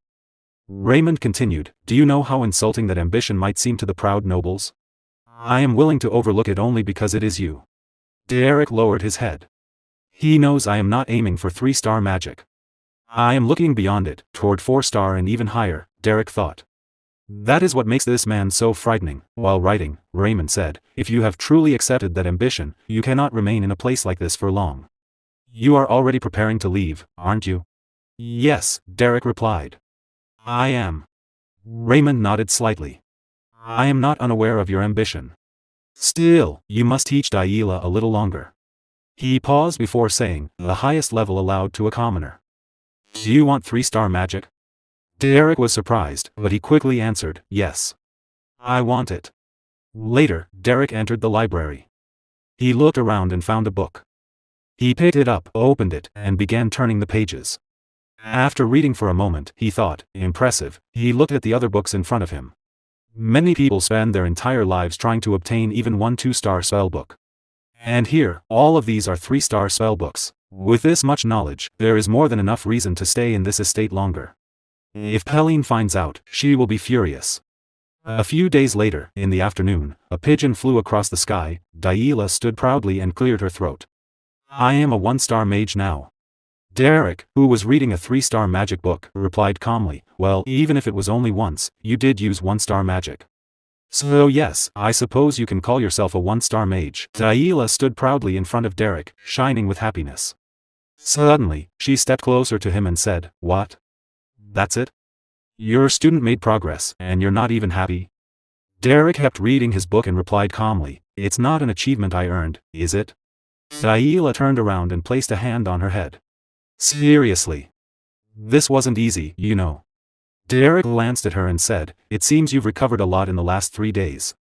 You were crying your eyes out back then. Hearing that, Daila froze in embarrassment. She quickly sat down on a chair and said nervously, hey. Who was crying? I wasn't crying. It was just dust in my eyes. She pouted and added, and father should have told me earlier. I thought you were going to be kicked out. Derrick closed his book and looked at her. All right then. Shall we begin today's lesson? You're improving quickly. Soon, you'll learn other 1-star spells too. Daila's eyes lit up. What did you say? Quickly. Derrick replied calmly, your growth is unusual. It's rare to use 1-star magic so soon after learning magic manifestation. Daila smiled proudly. See? I told you. I'm the type of person who does what she says. So, what are we learning next? Magic arrow? It looked easy to cast without a chant. Or wind blade like Raid used. That looked strong. Oh. Or ice spear. That felt amazing. If I practice more, I'll be able to hit even Raid. You'll be practicing magic manifestation. Derrick said calmly. Daila turned around in shock. Huh? Why? Aren't we learning 1-star spells? There are many reasons, Derrick replied. But in the end, the basics matter most. Simply put, it all comes down to mana. Daila's excitement disappeared. She sighed.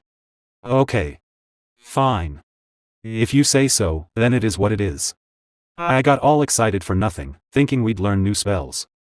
Derrick watched her quietly, resting his hand on his chin. Daila noticed and asked, why are you looking at me like that? Is there something on my face? No, my lady, Derrick said. I'm just surprised to see you listening so obediently. She turned her face away.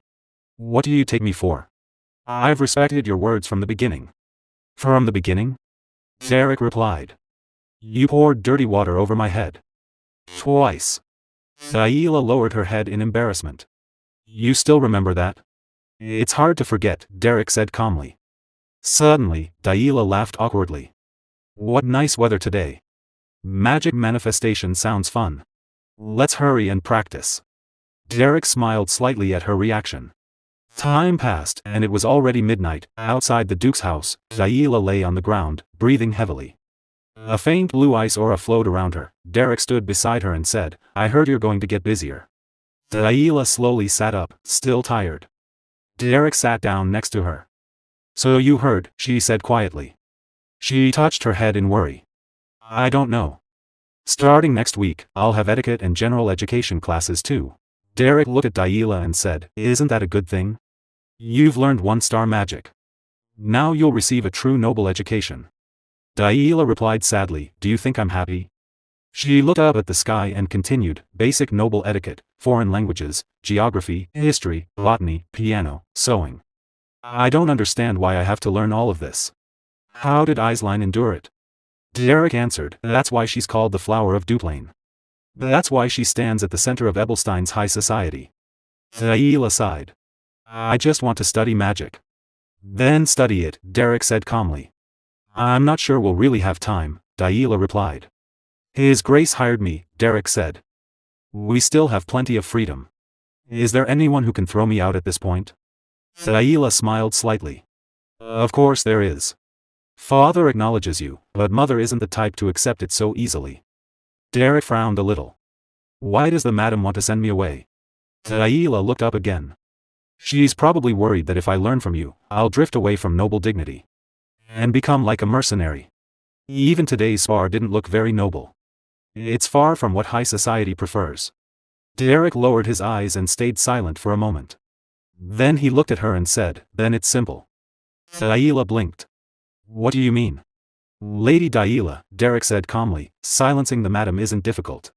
You only need to remove her reason for opposing me. Daila looked at him in confusion. The next morning, sunlight filled the house. Daila's mother walked through the hall, still worried. How could such an indecent man become her teacher? Oh, my poor baby. Her imagination ran wild. She imagined Derrick saying, "Watch closely, this is the mercenary way," while doing something rough and improper. She imagined Daila following him proudly and shocking the nobles of Ebelstein. My head hurts. She muttered to herself. What could that lowly man possibly teach Daila? Even if my husband accepts him, I am the mistress of this estate. I will find a way to deal with this. Just then, she heard a voice. Mother. Her thoughts disappeared at once. Daila? She turned with a gentle smile and opened her arms. Thinking, even if others say you are childish, I love it when you run into my arms and smile, but that did not happen. Instead, Daila stood at a distance and bowed politely. Did you rest well last night, mother? Her mother froze in surprise. Daila continued cheerfully, I couldn't leave the annex while I was being treated, so I'm sorry we couldn't talk properly. There's so much I want to discuss with you, but unfortunately I have a piano lesson this morning. Oh. I see. Her mother replied nervously. Daila stepped a little closer. I must go now. My general education schedule is quite full. Her mother blinked. Daila? Your etiquette lessons haven't started yet, have they? They begin next week. Don't they? Yes, mother, Daila answered politely. Thanks to your consideration, I'm really looking forward to them. She looked calm and mature, almost like her older sister. Her mother was still stunned. Oh. Well, hurry along. You'll be late for class. Daila turned and walked away. Her mother reached out slightly, wanting to stop her, but Daila continued forward. Suddenly, a maid nearby lost her balance and dropped a wooden tray. Everyone flinched, expecting Daila to shout, but instead, Daila smiled gently. Oh my, are you hurt? Please be careful. Don't overwork yourself. The maid stared at her in shock. Why yes, Lady Daila. Her mother and the other maids looked at one another in disbelief as Daila calmly continued on her way to class. In the Ebelstein noble district, the Rosia salon was full of laughter these days. Lady Eislein, I was really worried about you at the last gathering. You looked so heavy with worry. Lady Eislein looked surprised. She quickly covered her mouth with her hand and said, Oh, did I? I didn't mean to make you worry. She laughed softly while drinking her tea and added happily, Most of my worries are gone now, so I feel much better. The red-haired girl sitting in front of Eislein was Aunt Alphione Belmiard, the second daughter of House Belmiard. That's a relief, Aunt replied. When I heard you went outside the noble district to save someone, I was very worried. Eislein smiled and said. Thank you for worrying about me, Lady Aunt. The truth is, my younger sister Daila needed a magic teacher. I went to find one myself, so I was quite busy. Inside her mind, Aunt felt confused. What? Lady Eislein went to find the teacher herself? How amazing must this teacher be for a Duplain lady to go in person? Denise, the second daughter of House Veltus, Linnire Veltus, held her teacup and asked, Did you say Lady Daila? Your younger sister, Eislein answered calmly, Yes, that's right. I saw Daila at the mansion recently, and she has become such a proper young lady. I could hardly recognize her. While the three of them sat together drinking tea, the other girls around them whispered to each other. Eislein continued with a warm smile, She has even reached 1-star magic. Her manners are so neat and graceful that it made me feel I need to work harder too. Meanwhile, Lady Denise thought to herself, That's strange. Why is Eislein suddenly talking about her sister? Wasn't House Duplain hiding Daila? Then Denise said, It sounds like you found an excellent magic teacher. Eislein replied happily, Yes. He has no noble status, but he must be very skilled. It was worth going all the way to the Beldun mercenary corps to find him myself. Lady Denise was shocked when she heard that the man was a mercenary. Lady Allant was confused by this. As she held her cup of tea, Lady Allant thought, Come to think of it, if it's Daila. Isn't she the reason the mansion's cook ran away from Duplain? She remembered how the cook used to say, Lady Allant is truly kind. Back then, those words had made Allant feel nervous. Now, in the present, as she sipped her tea, she thought again about Daila's teacher. Not only did he reform that infamous brute, but he even turned her into a 1-star mage. After thinking for a while, Lady Allant smiled softly and asked Lady Eislein, "May I ask the name of that magic teacher?" Eislein blinked. "Pardon?" With a calm but chilling smile, Lady Allant said, "If he is Lady Daila's teacher, he will surely become even more famous in the future, won't he? I would like to know his name in advance." Eislein smiled brightly. "Ah, his name is Derrick." The scene changed to the Duplain house. Daila was talking to her mother, Miriella Dibble Duplain. "Derrick also teaches me a little etiquette," Daila said happily. "Etiquette is really hard to learn on my own." Miriella listened quietly. With a cold smile, she said, "I see. How admirable of you to study by yourself." Daila shook her head. "It's not that I studied alone. Derrick taught me." Miriella's smile stiffened. "What was difficult when you were studying by yourself?" Daila answered excitedly. "Most of it was difficult. I can do even this much thanks to Derrick." Miriella forced a small smile, trying to hide her anger. "Ah. I see." But inside, she was furious. Derrick. Derrick. Derrick. How many times is that name going to come up? Seriously. I don't know what he did to Daila. But I can't just let this continue. There must be a way to stop this. Meanwhile, the servants of the Duplain house were talking happily. "Lady Daila has been so kind to the servants lately," one maid said. "She has become so gentle." The gardener, smiling widely, added, "Lady Daila has been in such a good mood lately. She's changed so much in just a few weeks." The head butler thought for a moment and said, It's surprising. I only ever saw that kind of behavior from Lady Eislein before. Maybe she is finally trying to become a true lady. You can feel noble dignity from Lady Daila now." Hearing all the praise for Derrick and Daila, Miriella Dibble Duplain clenched her teeth in anger, unable to hide her fury any longer. At night, the stars were shining in the sky. A 3-star spell book lay on the ground. Derrick was trying to use a 3-star spell. Blue mana gathered in his hand, but sweat covered his face. He gritted his teeth as he tried to pull in more mana. It was too difficult. The mana suddenly disappeared, and Derrick fell back onto the grass, breathing heavily. Sweat dripped down his face. Just then, he felt someone behind him. He turned around. Raig was walking toward him, waving his hand with a small, cold smile. "Oh, sorry.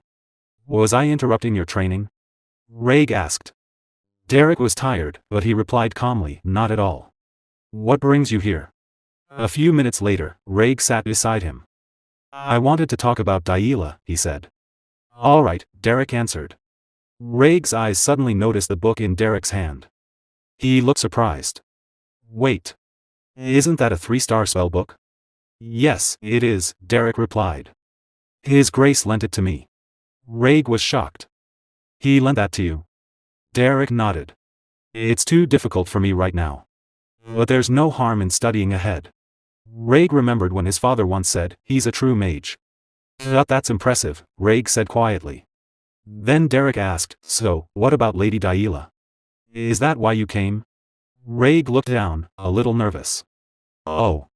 Right. That. It's a bit complicated. What do teenage girls like these days?" Derrick blinked. Confused, Raig shyly continued, "If I embroidered a doll that looked like her, would she like it?" Derrick immediately answered with a serious face, "Absolutely not." Raig laughed awkwardly. "Ah. Right. I thought so. I'm not saying I was going to make one or anything. I didn't think it was a good idea either." He stood up and rubbed the back of his head. "Should we head inside? If you're done training." Derrick picked up the 3-star spell book and followed him. As they walked, Raig said, "Anyway, I'm grateful to you." Derrick looked confused but stayed silent. "The mood in the mansion has been good lately," Raig continued with a small smile. "Even Valerian has been focusing on managing the territory. Father doesn't show it, but he looks satisfied." "Is that so?" Derrick said. "It's hard to read his Grace's feelings." Raig smiled. "Everyone in this mansion would agree with that." Suddenly, Raig stopped walking. He looked up at the night sky. "I guess I should accept what I need to accept," he said quietly. "People can change. Especially kids at that age. I don't know if I just didn't notice it before. Or if I was avoiding it. But since Daila has changed, I think I should change too." He turned to Derrick. "This is thanks to you." "Thank you, Derrick." Derrick didn't know what to say. They started walking again. Raig waved his finger slightly and added, by the way, Daila's magic felt different. Did you notice? Derrick asked from behind him. Yeah, Raig said. It was like she was drawing a picture. Derrick thought, a genius really is a genius. He truly is a duplane. It shouldn't have been easy to notice that difference. Yes, Derrick explained calmly. Lady Daila uses the mana control style of the School of the Wild. Each person uses mana in a different way. Once she reaches a certain level, she'll be able to study on her own without my help. At that stage, a teacher's interference can actually become a hindrance. Raig nodded slowly. I see. That level. Her time to shine will come eventually. 2 months later, Lady Daila was sitting on a chair. She gently placed some flowers on the table and looked at them in confusion. Huh? What is this? Why flowers? She asked. The maid standing behind her brushed her hair calmly and said, they bloomed so beautifully, so I brought them to put in your hair. Daila picked up one flower, smelled it, and blushed. They smell so nice. It feels like spring has already been here for months. I'm comfortable using one-star magic now, and I've become much closer to the servants too. She looked up with a sweet smile. I think I missed so much before. It's all thanks to Derrick. The maid smiled as she continued brushing her hair. I was wondering why you looked so happy today. Is it magic lesson day? Daila blinked. I look happy. Yes, the maid said cheerfully. Then I should place the flowers nicely. She carefully put the flowers in Daila's hair. Ah. Give me one of the leftover flowers, Daila said suddenly. I want to give one to Derrick. A few minutes later, the flowers slipped from her hands and fell to the floor. Daila stood frozen, tears forming in her eyes. The fallen flowers lay at her feet. What do you mean by that, Derrick? She asked sadly. Derrick and Valerian were standing in the room. Derrick looked at her calmly. You heard me, he said softly. Then his voice turned sad. There is nothing left for me to teach you. He paused before continuing. That is how the seasons work. Just as there is no eternal winter, there is no eternal spring. The scene changed to the audience room. Derrick was sitting on a sofa. He spoke calmly. Your Grace has likely noticed as well, but Lady Daila belongs to the School of the Wild. Among them, her talent is especially strong. He lowered his eyes and said sadly, if I stay involved with her any longer, I might only end up breaking her wings. Raymond Oswald Duplain replied, I understand. Then there is no reason for you to remain in this mansion. Yes, that is correct, Derrick answered. Raymond was silent for a few minutes. Then he stood up and walked to the window. Looking outside, he spoke in a quiet voice. Thanks to you, many things have changed. Because of you, my daughter was able to grow. I was too busy managing the territory and failed to be a good father. But now, I feel relieved. He turned slightly. When will you leave? Derrick replied, I heard that Lady Eislein will visit the mansion soon and then return to Ebelstein. I plan to ride in her carriage at that time. I see. Raymond said. You will return the library key now. Derrick nodded. Yes. I will return the spellbooks I am reading and pass the key through the head butler. There is no need for that, Raymond said coldly. Return the key now. Derrick said nothing. He looked at his 3-star spellbooks for a moment. If there is nothing else, you may go, Raymond added. Derrick stayed silent. He stood up, bowed his head respectfully, and left the audience room. As he walked down the hall, Daila suddenly stepped in front of him. You appeared out of nowhere, she said, her voice shaking. And now you're leaving out of nowhere. Derrick looked at her and bowed slightly. Lady Daila. It cannot be helped. I know you won't listen, she said softly. But I'll say it anyway. She paused, then asked nervously, can't you stay? Derrick didn't answer at first. He stepped closer to her and bent down slightly so they were at eye level. He gave her a gentle smile. As I always planned, I will return to being a mercenary. I will continue studying magic as well. And when you build more skill, you will go to Ebelstein for your debut. We can meet again then. Daila lowered her head sadly. If my level rises more by that time, Derrick continued, I will be able to teach you something new. You're annoying, Daila said quietly. You always say the right things, so I have nothing to argue with. That night, clouds covered the moon. Inside her room, Daila was sleeping, sweat on her forehead. In her dream, she heard many harsh voices. Daila, you are a useless child. An incompetent child. What do you have besides your bloodline? You don't have any talent. You are the shame of Duplain. In her dream, she was a small child again, holding a toy, tears running down her face. Suddenly, her eyes flew open. No! She shouted, waking up. She realized it was only a nightmare. She breathed heavily and placed her hand on her head. The maid rushed into the room. Lady Daila? Are you alright? I heard you shout. What happened? Daila looked at the maid and thought, what if I pretend? Maybe if I go back to being difficult. If I cause trouble like before. Then Derrick would stay for me, wouldn't he? Lady Daila? Are you feeling unwell? The maid asked again nervously. Daila slowly moved her lips. No. The maid looked surprised. I won't do something like that anymore, Daila thought. She looked at the maid and smiled gently. I'm fine. Don't worry. That wouldn't make me valuable anyway, she told herself.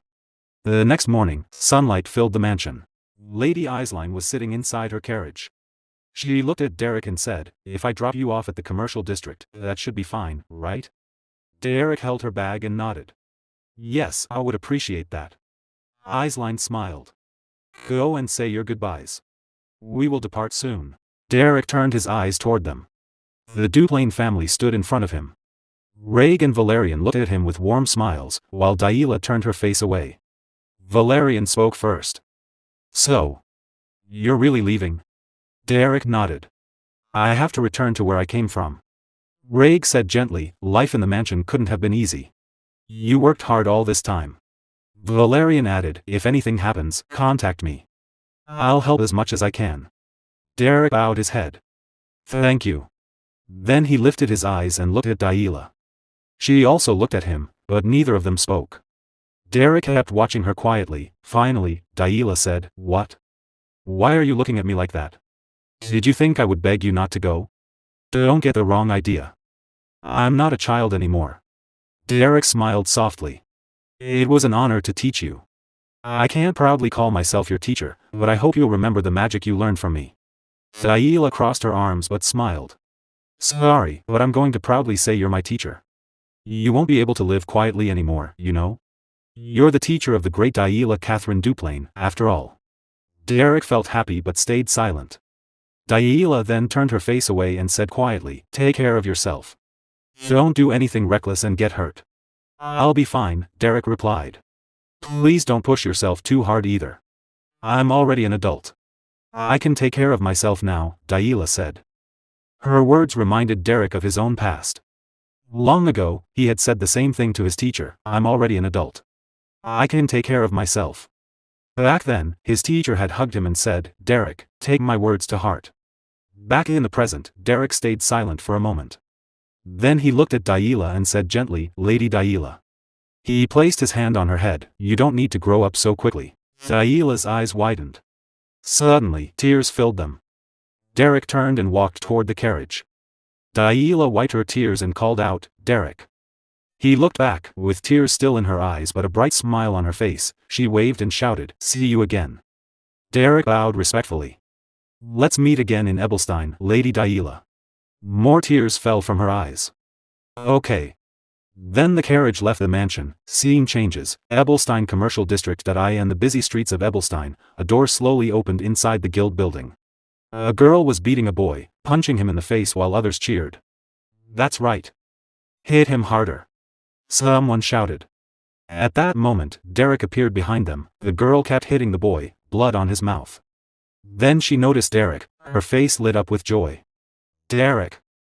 Derrick smiled at her. I'm back home. At the tavern Belden's Tier, Derrick sat at a wooden table. The tavern master placed a cup in front of him. This is honey wine, the master said with a smile. Nobles like to act classy about it, but you used to love it. It's a welcome drink, so it's free. Thank you, Derrick replied calmly. Pauline looked at Derrick closely and narrowed his eyes. Were you always this pale? Or did you become even paler after living with nobles? Derrick looked confused but stayed silent. With a smirk, Pauline continued, when I heard you became a magic teacher, I thought maybe the nobles were all taking some strange drug together. So what happened? Tell me. Derrick held the wine in his hand and answered quietly. I simply work there. There isn't much to say. Helene laughed. Wow, listen to you, talking like a noble. Would it hurt to tell us something? The tavern master smiled and handed Helene a drink. That's enough. Just drink. Helene slammed the table. I'm annoyed. I went through hell working alone while he was gone. The master chuckled. But Derrick must have earned a lot of money, right? So, did they pay well? Derrick shook his head. I received something more important than money. The master looked confused. Derrick then showed them a spellbook. The master's eyes widened. What is that? Could it be a 2-star spellbook? Helene jumped to his feet in shock. Something that rare. Derrick calmly corrected him. No. It's a 3-star spellbook. The master shouted in panic, did you steal it? If you get caught, you're dead. Helene's eyes sparkled. Who cares about stealing? It's a 3-star spellbook. I want one too. Where did you get it? Derrick answered quietly, the Grand Duke gave it to me. Helene grabbed Derrick by the collar.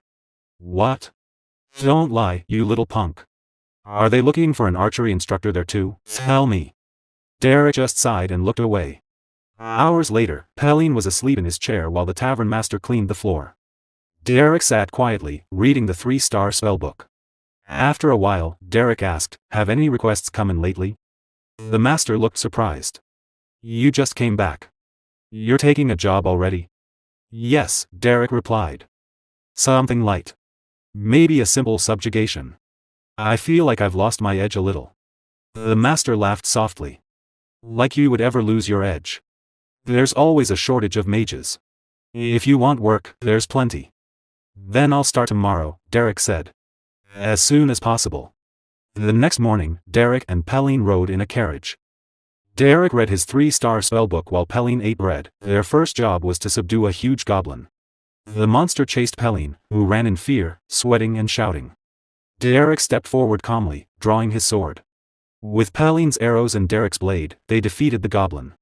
Helene was breathing heavily afterward, but Derrick stood still and calm. Their next job was a giant spider. Helene shouted nervously while fighting. Derrick calmly infused his sword with magic and prepared his attack. Together, they finally defeated the creature. On the way back, Derrick continued reading his 3-star spellbook. Helene, however, felt sick and started vomiting from exhaustion. That night, they set up a campfire. Helene fell asleep quickly.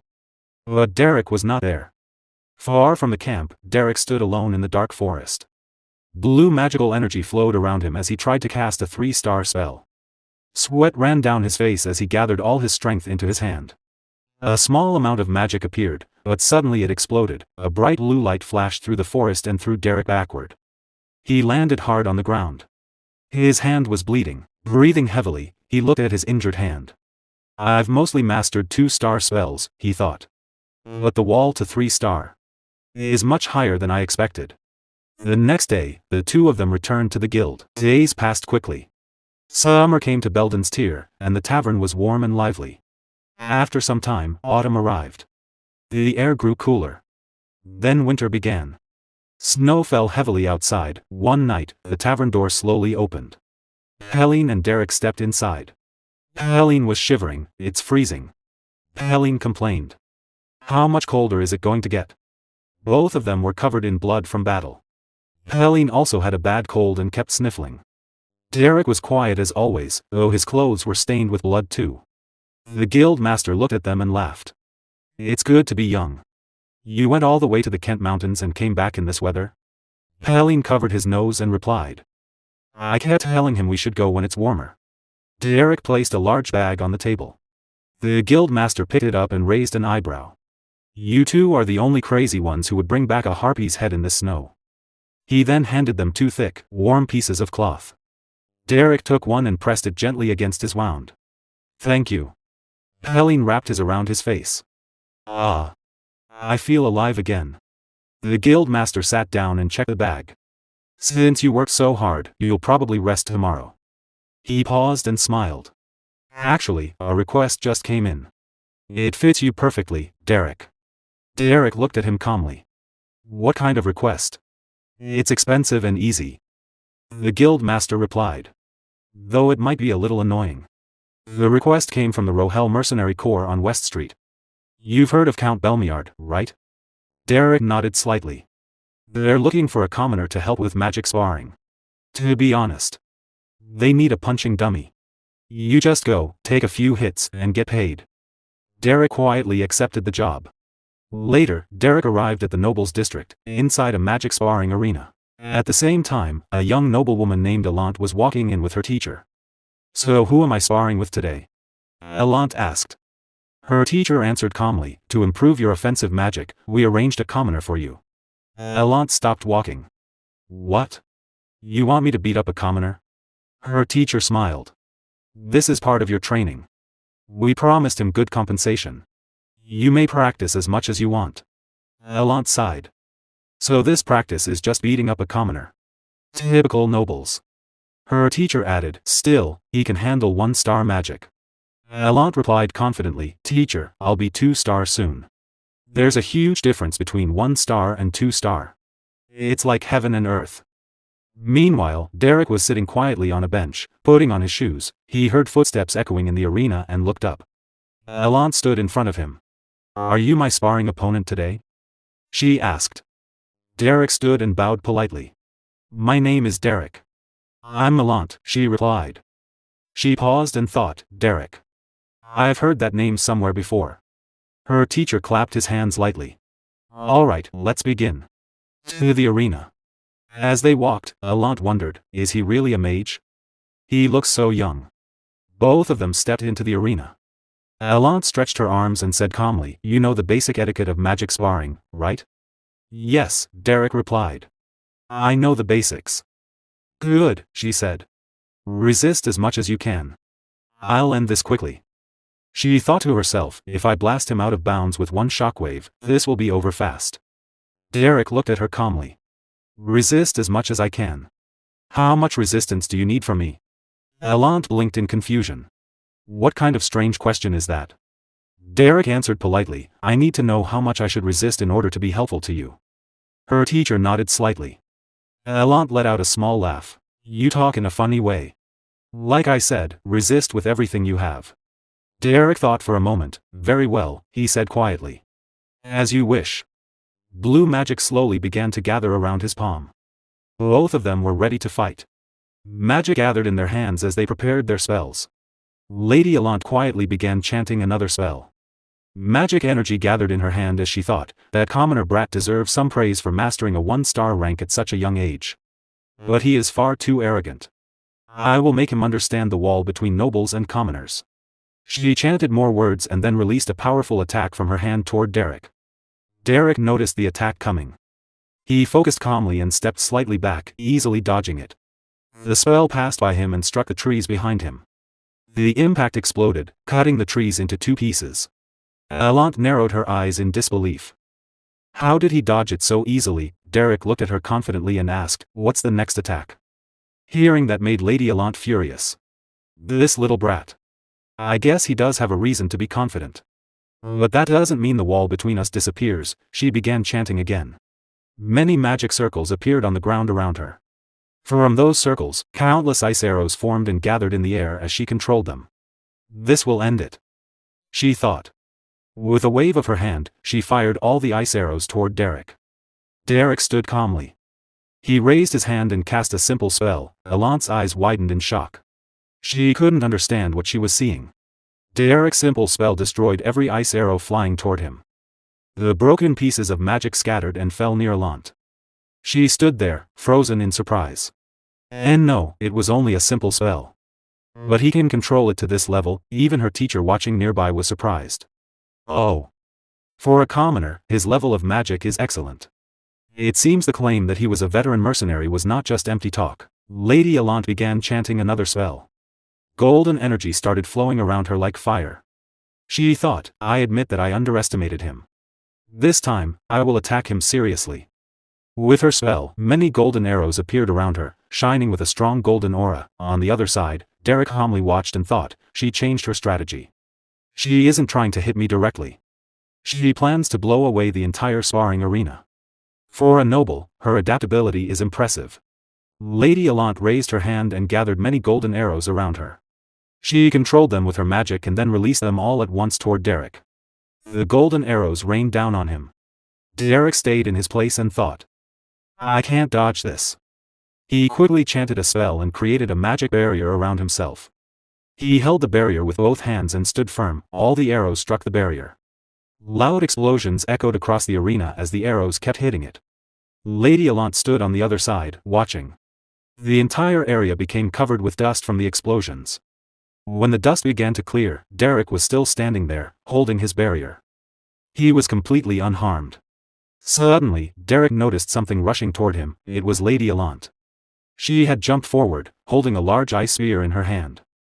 She used the explosion as cover and attacked him fiercely. Derrick looked at her in surprise. A point-blank ice spear. At this distance, there's no way to dodge it or even create another barrier. Her talent is incredible. In that instant, Derrick quickly moved his fingers and cast a small spell. A bright flash of light suddenly appeared, freezing the air around them. Allant couldn't bear the brightness. She quickly closed her eyes. Damn it. My eyes. She shouted, struggling to keep her balance. After a moment, she opened one eye and looked around. Where did that bastard go? I can't see anything. She tried to calm herself. Focus, Allant. If I listen carefully, I can react quickly. If I can find his position. Just then, a small piece of magic passed near her. Sweat appeared on her face. Did something just pass by? I didn't hear anything. Don't tell me. Then she faintly saw Derrick standing in front of her. 3 small spells floated around him. Derrick sent the spells toward her one by one. Allant barely dodged them, confused. While watching him, she suddenly realized something. It's a delusion-type spell that removes sound. He even predicted that I would rely on my hearing. Then. That first attack that missed. Anger filled her face. How dare he go easy on me? Meanwhile, Derrick continued controlling his simple spells and threw them at her again. Allant blocked one with panic. Not a chance. Suddenly, her eyes widened in shock. Derrick rushed forward in an attacking stance. He's closing the distance. She thought. She smiled confidently. That fool. Rapid magic manifestation is my specialty. Focus, Allant. The moment magic appears in his hand, I'll cast mine first and end this. But then she noticed something strange. Derrick stepped on the ground, and magic appeared beneath his feet. She quickly jumped backward in surprise. Huh. He's using magic on his feet. As she kept dodging, she noticed the tip of his toes glowing with magic. His toes are casting spells too. Small flashes of magic shot toward her. She barely dodged them under heavy pressure. Finally, she lost her balance and fell to the ground. Her teacher was watching the fight with wide eyes. Impressive, he thought. He seems to come from the school of the wild. But I can't read the flow of his magic. From the perspective of the school of regulation, it's hard to keep up with him. In the arena, Lady Allant had fallen to the ground. She nervously placed a hand on her head and looked at Derrick. Derrick. You are a very interesting kid, she said. Her eyes shone with surprise. Then she spoke honestly. I'll be honest.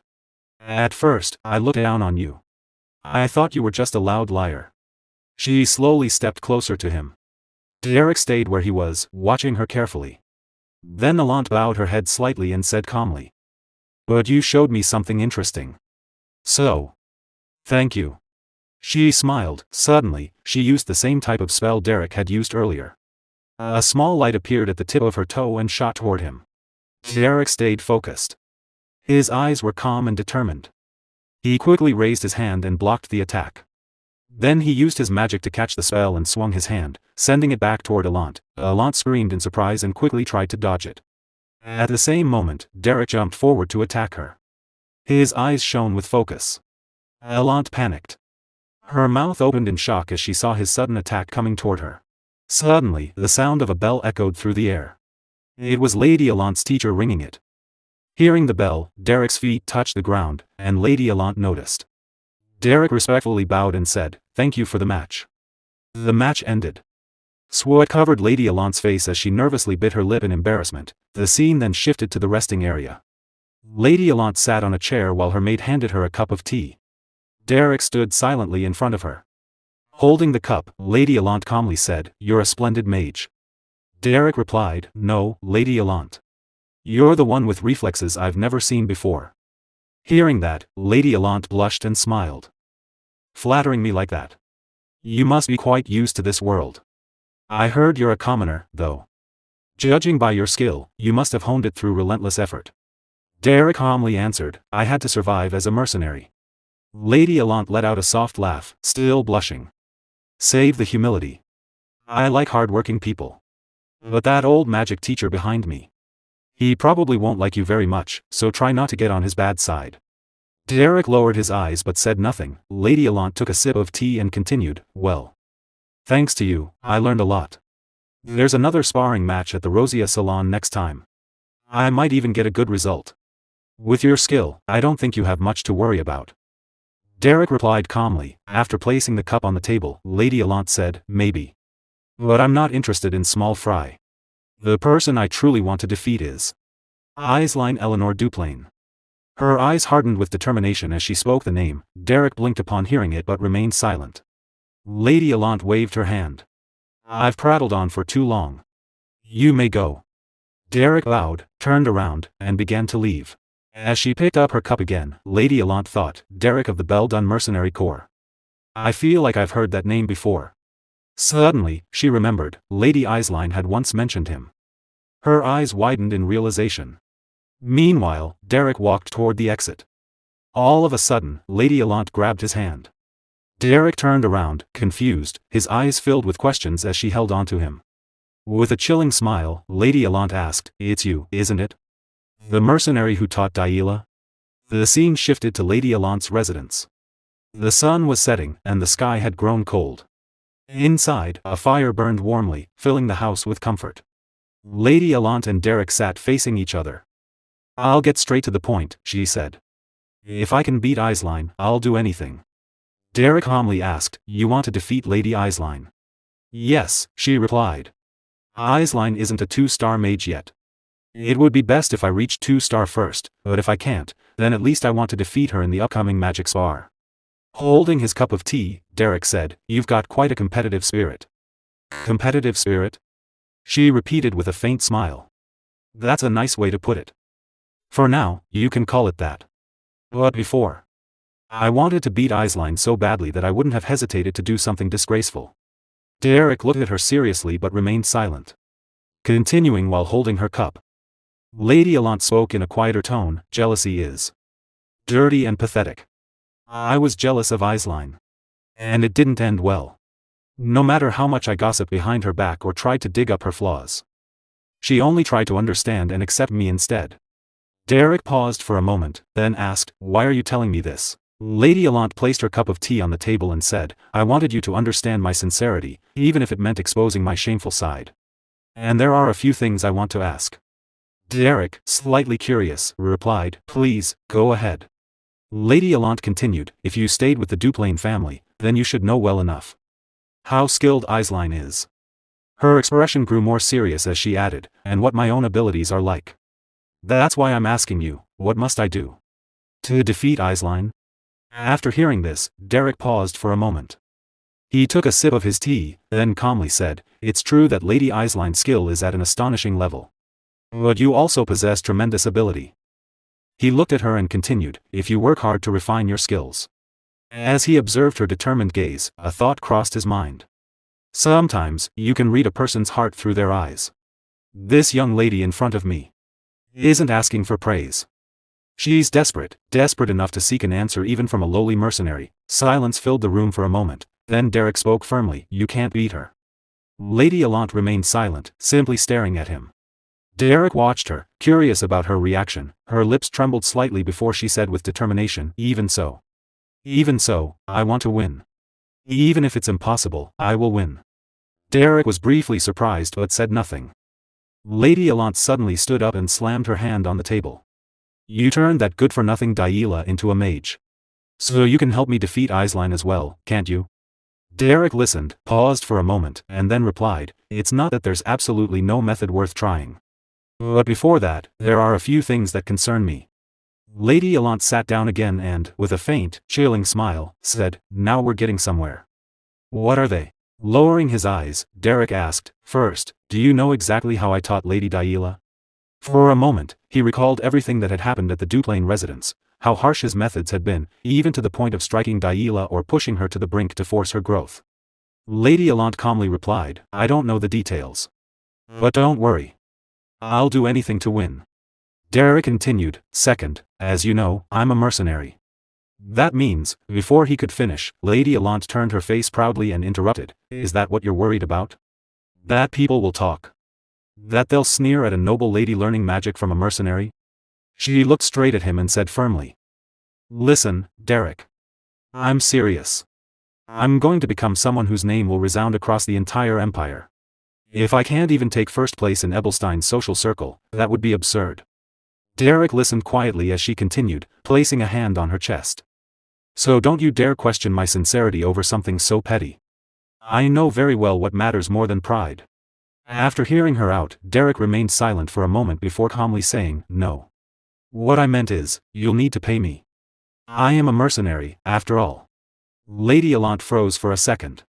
Then her face flushed red with embarrassment. She lowered her gaze, hugging herself slightly as she said nervously, ah.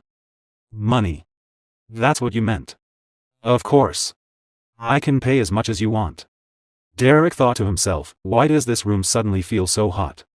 Then his expression turned serious. If she's truly this determined, then I should respond in kind, even if it means using harsh methods. At the Rosia Salon, Lady Eislein was happily chatting with her friends. It seems the upcoming gathering will also include a magic duel, she said. I heard Lady Allant's skills have improved drastically. If that's the case, I should make thorough preparations as well. One of the girls laughed lightly. Goodness, is it already time for another gathering? Another chimed in, then I must participate too. Meanwhile, Lady Allant was watching Eislein from nearby. She soon approached and called out, Lady Eislein is far too humble. Hearing her voice, Eislein turned and smiled. Lady Allant. There you are. Lady Allant returned the smile calmly. We were just talking about you. Eislein added. I know, Allant replied. I could hear your voice all the way from the end of the hall. As the two began walking together, continuing their conversation, one of Eislein's friends whispered to another, maybe we shouldn't interrupt the two of them just yet. Lady Allant smiled and asked, but doesn't Lady Eislein need to participate as well? Have you never tasted defeat before? Especially since you're known as the shining flower of the Duplain bloodline. Eislein sighed softly but responded calmly, thank you for the flattery. Even so, my opponent this time is you, Lady Allant. That is why I cannot afford to be careless. Allant replied proudly, to be honest. I do feel a bit more confident thanks to my new magic tutor. He's just a commoner, but his track record was impressive enough to convince me to hire him. Eislein looked surprised. It's quite unusual for you to personally hire someone like that, Lady Allant. It seems you place a great deal of trust in this instructor. Placing a hand on her chin, Allant said calmly, more accurately, the one who vouched for his abilities wasn't me. But you, Lady Eislein. Me? Eislein asked, confused. I vouched for him. Allant looked at her with a chill smile. Yes. Because my tutor is none other than Derrick. Eislein's eyes widened in surprise. Inside, Allant laughed to herself. Look at that shocked expression. You're angry, aren't you? I bet you're incredibly frustrated. The man you couldn't hold onto is now mine, but Eislein simply smiled brightly. Oh my. Congratulations, Lady Allant. I'm certain you've made a wise choice. You're truly dependable. She even blushed slightly as she took Allant's hand. Congratulations once again. Allant forced a nervous smile. Thank you. Wait. This isn't the reaction I was expecting. Eislein suddenly fell silent, recalling a memory. Why don't you try asking Derrick for some extra magic tutoring? She had once suggested to her sister. Daila. I've noticed your growth has been a bit stagnant lately. If Derrick guides you, I'm sure you'll improve. Daila had been startled, quickly waving her hands in refusal. No, there's no need to ask him for that. I don't think it's necessary at all. Please don't go that far. Because you are someone very precious to me. Back in the present, Eislein placed a hand on her chin, still smiling thoughtfully. Alant smirked inwardly. That's right, Lady Eislein. When you think about it carefully, you must understand what it means that I've taken him from you. Yes, Eislein, let your anger out. I, Alant Alphione Belmiard, have openly stolen your tutor. Eislein hesitated, then spoke. Lady Alant? Derrick is actually a bit, but before she could finish, Alant stepped forward cheerfully. Oh my, is it already this late? I truly enjoyed our chat. She waved her hand lightly. I'll take my leave now. Today is my first tutoring session. With a teasing smile, she walked away. Eislein remained where she stood, confused. It shouldn't be anything serious, she thought. Derrick isn't the type to do anything truly terrible. Nearby, Denise watched the two of them quietly while holding a cup of tea. Taking a sip, she thought to herself, besides, everyone is just working hard to make a living. The scene shifts to Belden's tier. Inside, Derrick spoke calmly. Anyway, I'll put all of that aside. I need to focus on my upcoming job. The master of Belden's rested a hand on his head and asked, the Earl Belmiard family, right? Why does your workload keep piling up like this? Derrick, holding a cup of wine, replied, besides, I don't even need to make a long trip to the Earl's estate. It doesn't matter as long as I can handle it here in Ebelstein's. The master frowned. Hey, you make it sound so easy.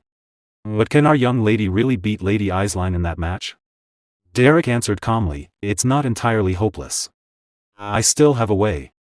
As long as Lady Alant can break through to the 2-star level. Even if she faces Lady Eislein head-on, we can use the star-level advantage to overpower her and claim victory. The master picked up a large drum and turned slightly. Alright, let's put that wishful thinking aside for now. What's the most realistic plan you want to execute? Derrick replied, that's exactly what I wanted to discuss, uncle. That's why I need your help with this plan. The master looked at him, confused. Derrick continued, to guarantee a safe environment, we'll also need Pelline's help. The master stared at him for a moment before saying, You're planning something reckless that doesn't make any sense, aren't you? Derrick remained calm. Uncle, to be frank, this entire plan is fundamentally dangerous.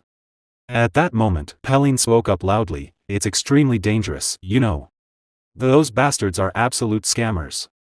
She waved her hands in frustration. They completely tricked me and made me suffer. They drained every last coin I had. Both men looked at her.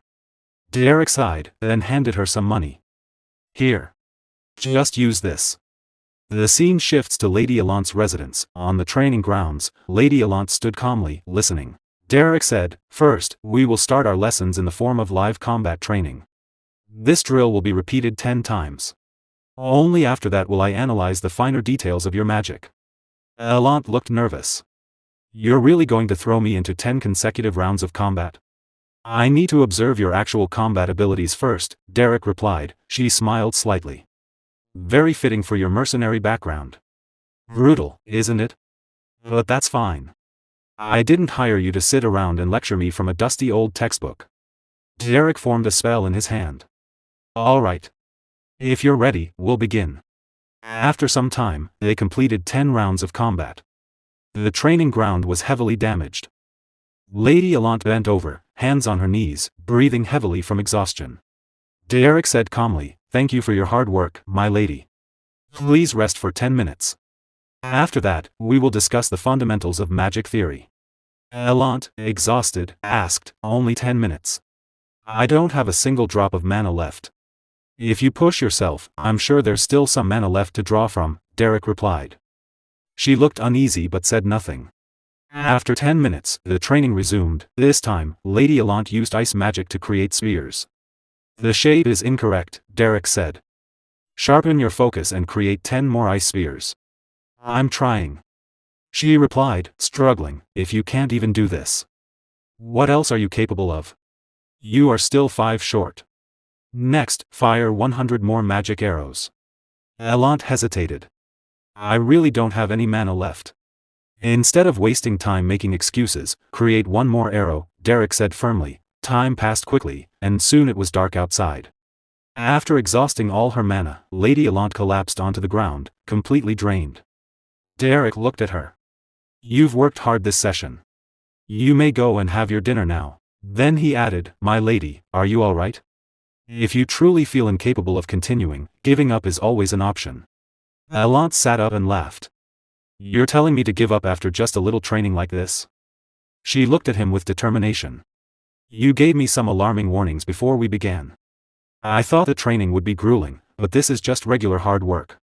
Looking up, she continued, "You can't imagine what I've had to endure just to survive in this cutthroat high society. A little training like this? It's nothing to me." Derrick lowered his gaze slightly. "Is that so? Perhaps I underestimated you." Allant stood up again. "I'm just a bit tired since I returned from a social gathering. Starting tomorrow, I'll show you my true abilities." With a confident smile, she added, "So from tomorrow onward, you'd better increase the intensity of the training." This light warm-up barely made me break a sweat. Derrick looked at her seriously. "Tomorrow? My lady, what do you mean by that?" Allant blinked, confused. "I already told you," Derrick said calmly. "Right now is merely your dinner break." Silence filled the training ground. Allant laughed awkwardly. "You have quite an unusual sense of humor." Derrick's expression remained firm. "My lady, I did not take this job to joke around with you." A voice echoed across Lady Allant's training ground. "Come on, Lady Allant, you can do more." Lady Allant stood in the center, struggling to form magic arrows using her mana. Sweat rolled down her face as she forced herself to continue. Nearby, Derrick calmly, clapping lightly. "Just 5 more magic arrows, there's still mana left in your body." "Alright, make it 10 more arrows." Lady Allant glared at him, exhausted. "Why are you increasing the number?" Despite her complaint, she kept going, pushing her limits. After some time, they began stamina training. Derrick ran steadily, maintaining a calm pace. Behind him, Lady Allant struggled to keep up, her energy nearly gone. "If you can't run anymore," Derrick said casually, "we'll switch to magic manifestation training." "I'll run," she replied between heavy breaths. After the run, Lady Allant collapsed onto a seat, her face pale, her body completely drained. She breathed heavily, barely able to move. Derrick, sitting nearby, glanced at her. "Are you ready already?" "Huh? Why yeah." She answered nervously, forcing a small smile. "This is fun." Derrick spoke calmly, "If it seems impossible, giving up is also an option." Still exhausted, she smiled faintly. "Giving up is never an option. This much isn't even a workout." Derrick looked at her silently for a moment, then stood up. "In that case, I think you've rested enough. Time to spar." "What?" she exclaimed in shock. "I just sat down." 2 weeks later, Rosia Salon Lady Allant sat at a table with Lady Denise, who was quietly reading a book. "Lady Denise," Allant said tiredly, resting her head on her hand. "When Lady Aisline arrives, could you wake me up?" "All right," Denise replied calmly. "Thank you. I've been so busy with magic training lately," Allant said with a faint, tired smile. After a pause, Denise asked, "I'm curious, why do you push yourself so hard?" Allant froze for a moment, then answered with determination, "To win. Because I want to win."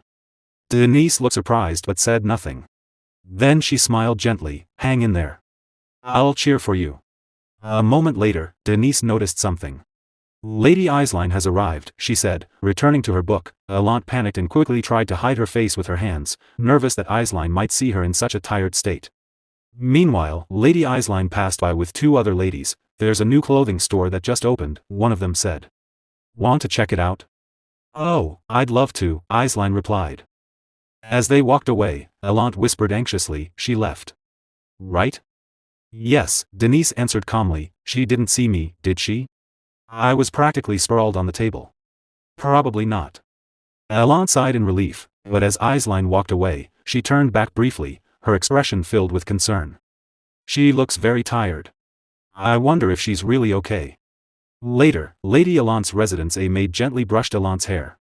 "Lady Allant, there is a gift from House Duplain." "From House Duplain?" Allant asked, confused. She looked at the box and the letter beside it. "It appears to be from Lady Aisline," the maid said with a smile. "These are high-quality items that help restore mana.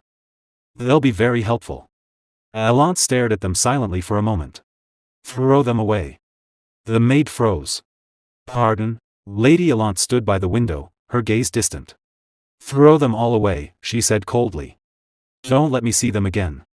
The maid bowed her head. Yes, understood.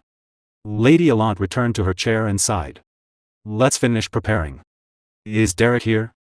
Yes, my lady. He has arrived downstairs and is preparing for your lesson. On the table lay a letter, to the dear young ladies of Rosia Solon, winter approaches, and soon the pure white snow will fall. How are you all faring in the cold? Our territory has produced many fine goods, and I wish to share them with you. Please accept this small gift. May today be peaceful for you all as well, regards, Aisline. Lady Allant read it silently. Her expression tightening, but she said nothing. Meanwhile, on the training grounds, Derrick sat on a chair, calmly reading a book. Hearing footsteps, he turned around, stood up, and greeted her. You're early, Lady Allant. She stretched her arms briefly. There's no time for pleasantries. Then, fixing her gaze on him, she asked, Derrick. What's your assessment? He blinked in confusion. Pardon? You should know well, she said. It's been several weeks since training began. Be honest with me. What do you think of me? Derrick paused for a moment before answering, giving up. Can also be a good strategy. Silence fell. Lady Allant narrowed her eyes and turned away. Why do you keep offending me like that? Derrick lowered his head slightly. If it sounded offensive, I apologize. She waved her hand angrily. What? Giving up? You're telling me to give up? How? Just how? Her voice rose. How can Aisline be beaten otherwise? Isn't that why I hired you? I didn't bring you here to suggest that I give up. Derrick listened quietly, saying nothing. She let out a short, bitter laugh. If you're going to talk nonsense, then leave. You're wasting my time. Pressing her hand to her forehead, she spoke more quietly, but what if I can't win? Derrick replied calmly, obsessing over victory can hinder growth. Sometimes, one must humbly accept defeat. Tears welled up in her eyes and streamed down her face. Then I'd be too pathetic. Derrick looked at her, surprised. She continued, her voice trembling, I told you before. I was just a shallow, shameful person who gossiped about Aisline. Belmiard's pillar? The flower of Rosia Solon? I'm nothing like that. Her body shook as she cried. I was just someone. Pretty and jealous. I admit it, all of it. She cried. I admit how weak and pathetic I am. Everything. She looked at Derrick through tear-filled eyes. There's no reason to hate Aisline. I know that too. But then why? Why won't this petty inferiority complex disappear? Her voice broke as she whispered, why? Derrick looked at Lady Allant as she broke down in front of him. Self-hatred, he thought. He recalled their earlier conversation, her voice firm despite the vulnerability in her eyes. I wanted you to understand how serious I am, even if I had to expose my shameful sides. There are things I need to ask as well. Back then, he had thought it was simple, just jealousy, or perhaps a competitive spirit. But now he understood, Allant had always harbored a quiet, persistent self-hatred. What do I need to do? To defeat Aisline? At first, he believed she resented Aisline, but that wasn't the truth. What she truly hated was herself. This wasn't a battle born from petty jealousy. It was her only escape, from her own inferiority and self-loathing. Derrick stepped closer to her and spoke calmly, then. Let's win. Lady Allant froze for a moment, startled. He turned to face her fully and continued, I will make sure that you defeat Lady Aisline. For a brief moment, she said nothing. Then, quietly, she replied, with determination okay. The horse-drawn carriage rolled steadily toward the Belmiard estate. At last, the sound of hooves slowed, then stopped with a sharp clip-clop.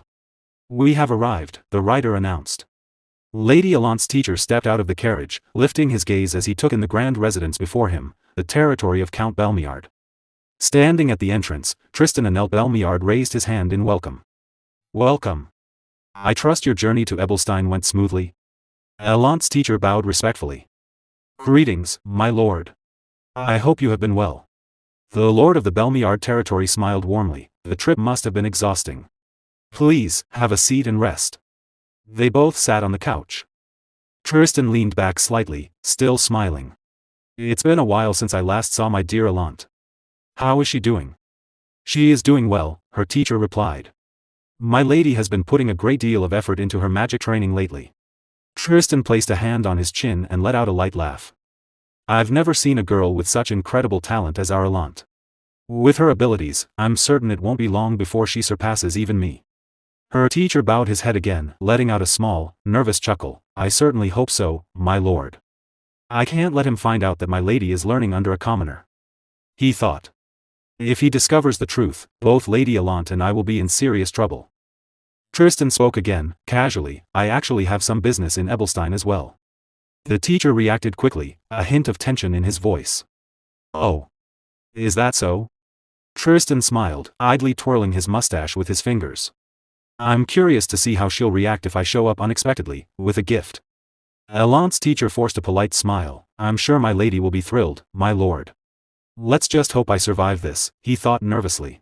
The scene shifted to the outskirts of Ebelstein, where the entrance to a nameless labyrinth loomed in silence. Derrick's uncle stood before it, stepping forward slightly as he frowned. Something still feels off about this. Pelin hugged himself, his expression calm but concerned.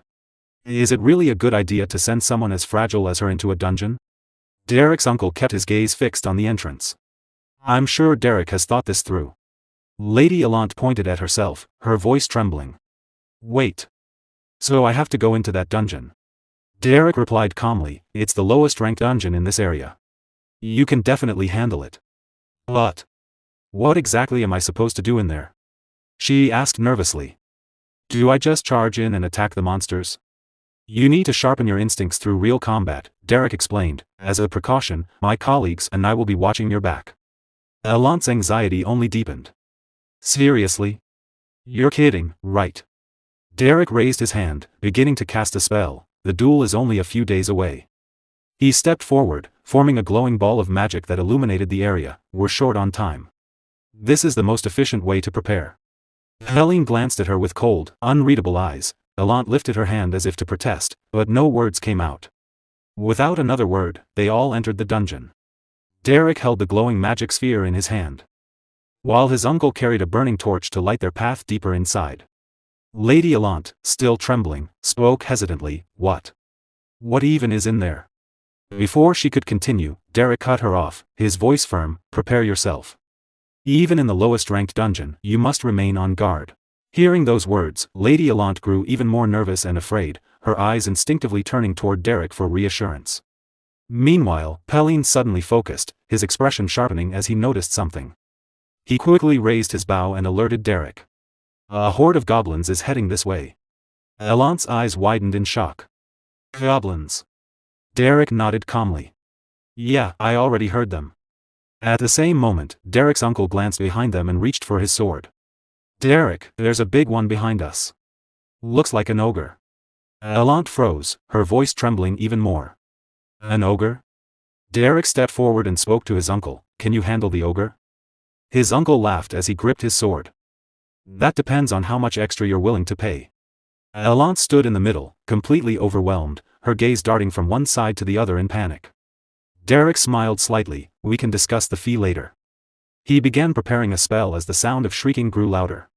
A swarm of goblins emerged from the darkness ahead, their eyes filled with bloodlust. Allant's body trembled as she watched them approach. They're really going to fight. Monsters. The goblins charged forward, screaming wildly. One of them, holding a spear, let out a louder cry and rushed straight toward Derrick, followed by the rest of the horde. Derrick drew his sword, ready for battle. Seeing the sheer number of goblins, Allant's fear only intensified. Her eyes were wide open, and sweat rolled down her face as her body trembled uncontrollably. Derrick cast a spell, channeling magic into his sword, then shouted, Pelin, protect my lady. Pelin held his ground, drawing his bow and aiming at the incoming goblins. Derrick dashed forward, sword in hand, meeting the charging enemies head-on. One goblin leaped high into the air, raising its spear to strike him. From a distance, Pelin released an arrow. It flew straight and struck the goblin in the head. Blood splattered as the creature screamed in pain and fell lifeless to the ground. At the same time, Derrick swung his magic-infused sword, slicing another goblin cleanly into two. The creature let out a final cry before collapsing. Without hesitation, Derrick raised his hand and cast a fire spell directly in front of the remaining goblins, flames bursting toward their faces. From a distance, Pelin drew his bow once more, this time knocking 2 arrows at once and aiming carefully at the goblins. Meanwhile, Derrick's sword was lodged in a goblin's neck, blood splattering across the blade. The other goblins shrieked in fury at the sight. At that very moment, Pelin released his arrows. One pierced a goblin's ear, while the other struck straight through another's head. Lady Allant stood frozen, her eyes wide with shock, sweat covering her face as she watched the brutal scene unfold. Suddenly, a loud roar echoed from behind her. She flinched and turned quickly, her body trembling with fear. A giant ogre stood there, its massive frame towering over Derrick's uncle. Its jagged teeth bared, Derrick's uncle calmly rested his sword on his shoulder, observing the creature. Then he laughed, gripping his weapon tightly. "I'm curious to see how high the bounty on your head is." The ogre roared loudly, its eyes glowing with rage. It raised its massive wooden spear high into the air, preparing to crush him. As the spear came crashing down, Derrick's uncle moved swiftly. With a single strike, he severed the ogre's arm. The massive limb flew through the air as blood sprayed everywhere. The ogre let out a deafening roar of pain. On the other side, Derrick continued his assault. Flames burst from his magic, burning the goblins as they screamed in agony. Without pause, he swung his enchanted sword again, cutting down another goblin, blood spilling from its mouth. Lady Allant could hardly believe what she was seeing. What is going on? He actually killed that goblin. Her eyes widened even further as a terrifying realization struck her. I could seriously die here. No, this is insane. I can't do this. Suddenly, she heard another goblin scream right behind her. Panic surged through her body. Derrick noticed immediately. His face, partially stained with goblin blood, turned toward her as he shouted, "My lady! One of the goblins is heading straight for you. Keep your wits about you." Allant looked ahead and saw the goblin charging at her, weapon raised, screaming wildly. Her body froze in fear. "I'm going to die. I'm really going to die." Seeing her panic, Derrick called out again, more urgently, "You have to defeat it yourself." Her thoughts spiraled. My entire life. Memories flooded her mind, her own voice, filled with tears. "Yes. I admit it. I know exactly how pathetic and naive I am." Back in the present, the goblin rushed closer as she stumbled backward. Another memory surfaced. Why won't this miserable, humiliating feeling just disappear? Why? Her heart pounded. I've always been all talk and no action. The goblin leaped into the air, raising its spear to strike. Someone who could only envy others and badmouth them behind their backs. That was me. For a brief moment, she faced her true self. No more denial. But I came here to put an end to that version of myself. To become a better person. Her eyes were still wide with fear, her body trembling, but this time, she raised her hand. Magic began to gather. With a shaky breath, she formed a large arrow of ice. As the goblin swung its spear down at her, she released the spell. The massive ice arrow shot forward and pierced straight through the goblin's stomach, sending it flying backward. Blood scattered through the air as the creature crashed to the ground and rolled away. Derrick watched closely, a hint of tension still in his expression. His uncle observed silently, saying nothing. Pelin, bow still in hand, also kept his eyes on her without a word. The goblin lay motionless. Allant stood there, breathing heavily, her energy drained. Sweat ran down her face, and her body still trembled, but she was standing. Slowly, she looked up. Derrick stood before her, surrounded by the fallen bodies of goblins. He gave a small nod, acknowledging her effort. Allant let out a faint smile. This is only the beginning. No. I am finally stepping forward. Outside the outskirts of Ebelstein, near the nameless labyrinth, a full moon hung high in the sky while thick fog blanketed the mountain. Inside the labyrinth, Derrick sat on the ground. Blood stained different parts of his clothes and face, yet he remained calm, holding a letter in his hand. In the letter written. To my dear Derrick, it has been over 2 years since I left Ebelstein. I'm sorry for contacting you so late. These days, I am teaching magic to the young lady of Elvester County. Since she has such a strong passion for learning, there is so much for me to teach her that I've been quite overwhelmed. Looking back, the days when I taught you magic while walking through Ebelstein were difficult, but also much freer and more enjoyable. Of all the mages I have encountered in my lifetime, you were the most talented. What level have you reached now? When we meet again someday, be sure to show me your magic. From your former teacher, Katia Flameheart. Derrick continued reading the letter quietly. At that moment, Lady Allant approached him and spoke with curiosity. It's already been 2 weeks since I started coming here. You read that whenever you have time. Can I ask what it is? Derrick glanced at her, then lowered his eyes as he carefully folded the letter. It's a letter, he replied calmly. From my teacher. Lady Allant gently wiped the blood from his face. After hearing about his teacher, she smiled and said, wow. She must be quite an excellent teacher, considering she taught someone like you. Derrick looked at her with slightly puzzled eyes before answering, she is an excellent teacher. Indeed. Allant felt a bit confused by his response but chose not to press further. After a brief silence, she spoke again, somewhat awkwardly, I was trying to irritate you. Derrick picked up his bag and asked plainly, with what? Allant hesitated, then shook her head, no, never mind. Derrick placed the letter inside his bag and said, 2 days until the duel. How are you feeling? Allant looked up at the sky, thinking for a moment. How am I feeling? I'm not sure. But. She paused briefly, then smiled with confidence. I'll win. The scene shifted to the noble district's magic sparring arena. Aisline stood with her friends, chatting happily and confidently. In the middle of their conversation, her eyes suddenly caught something in the distance, and then focused. Derrick. With polite composure, she placed a hand over her chest and said to her friends, please excuse me. She stepped forward and quickly made her way toward him. Derrick. She called. Derrick turned at the sound of his name. Upon seeing her, he respectfully bowed his head. It's been a while, young lady. Aisline smiled warmly.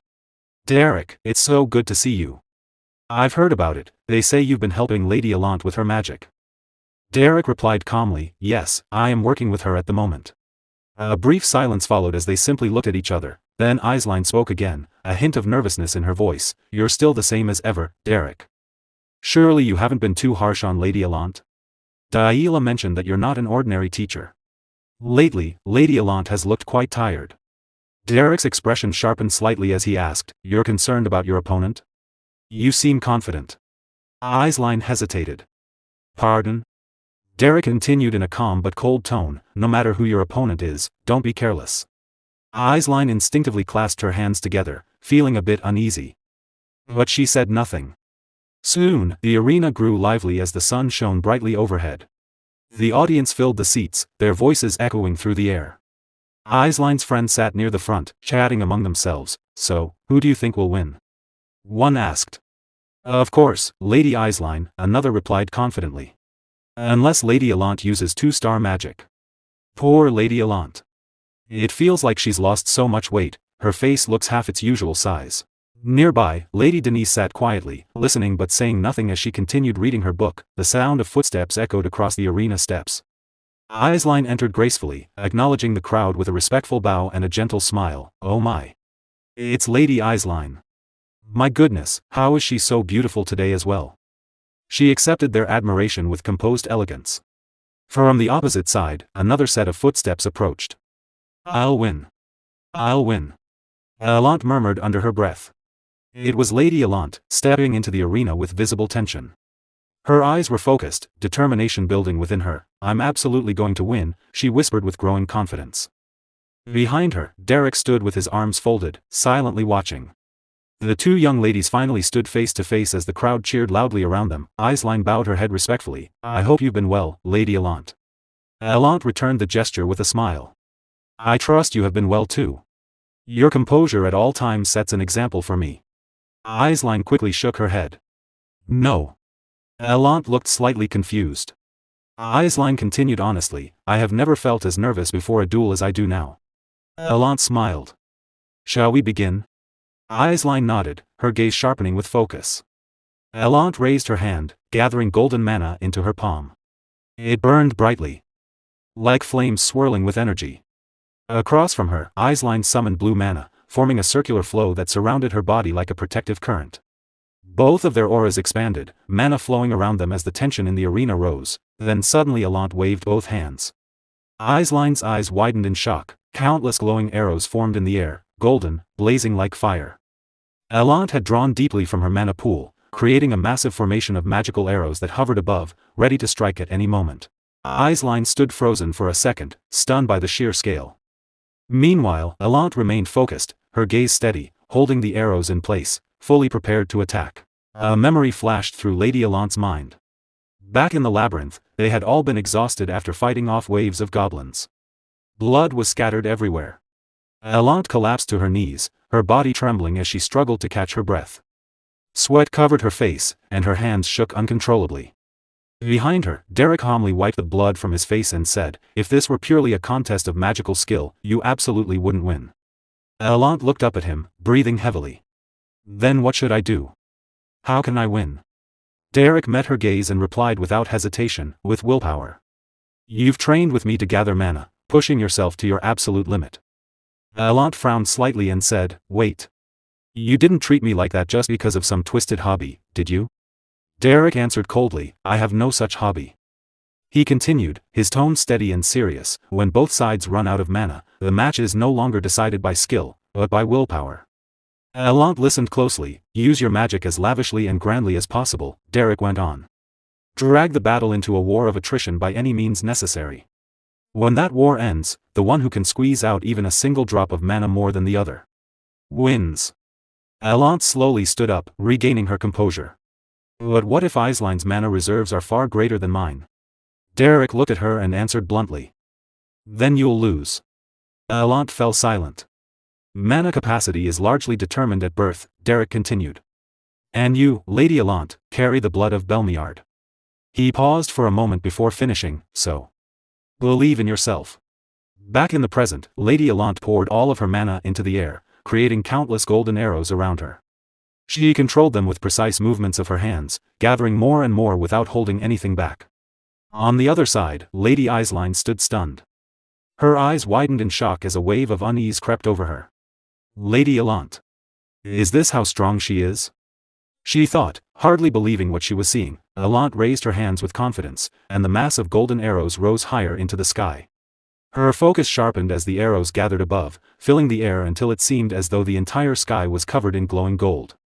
Then, with a decisive motion, she directed them toward Aisline. The arrows began to fall, like a rain of light, rushing down toward her opponent. Yet Aisline did not move from her position.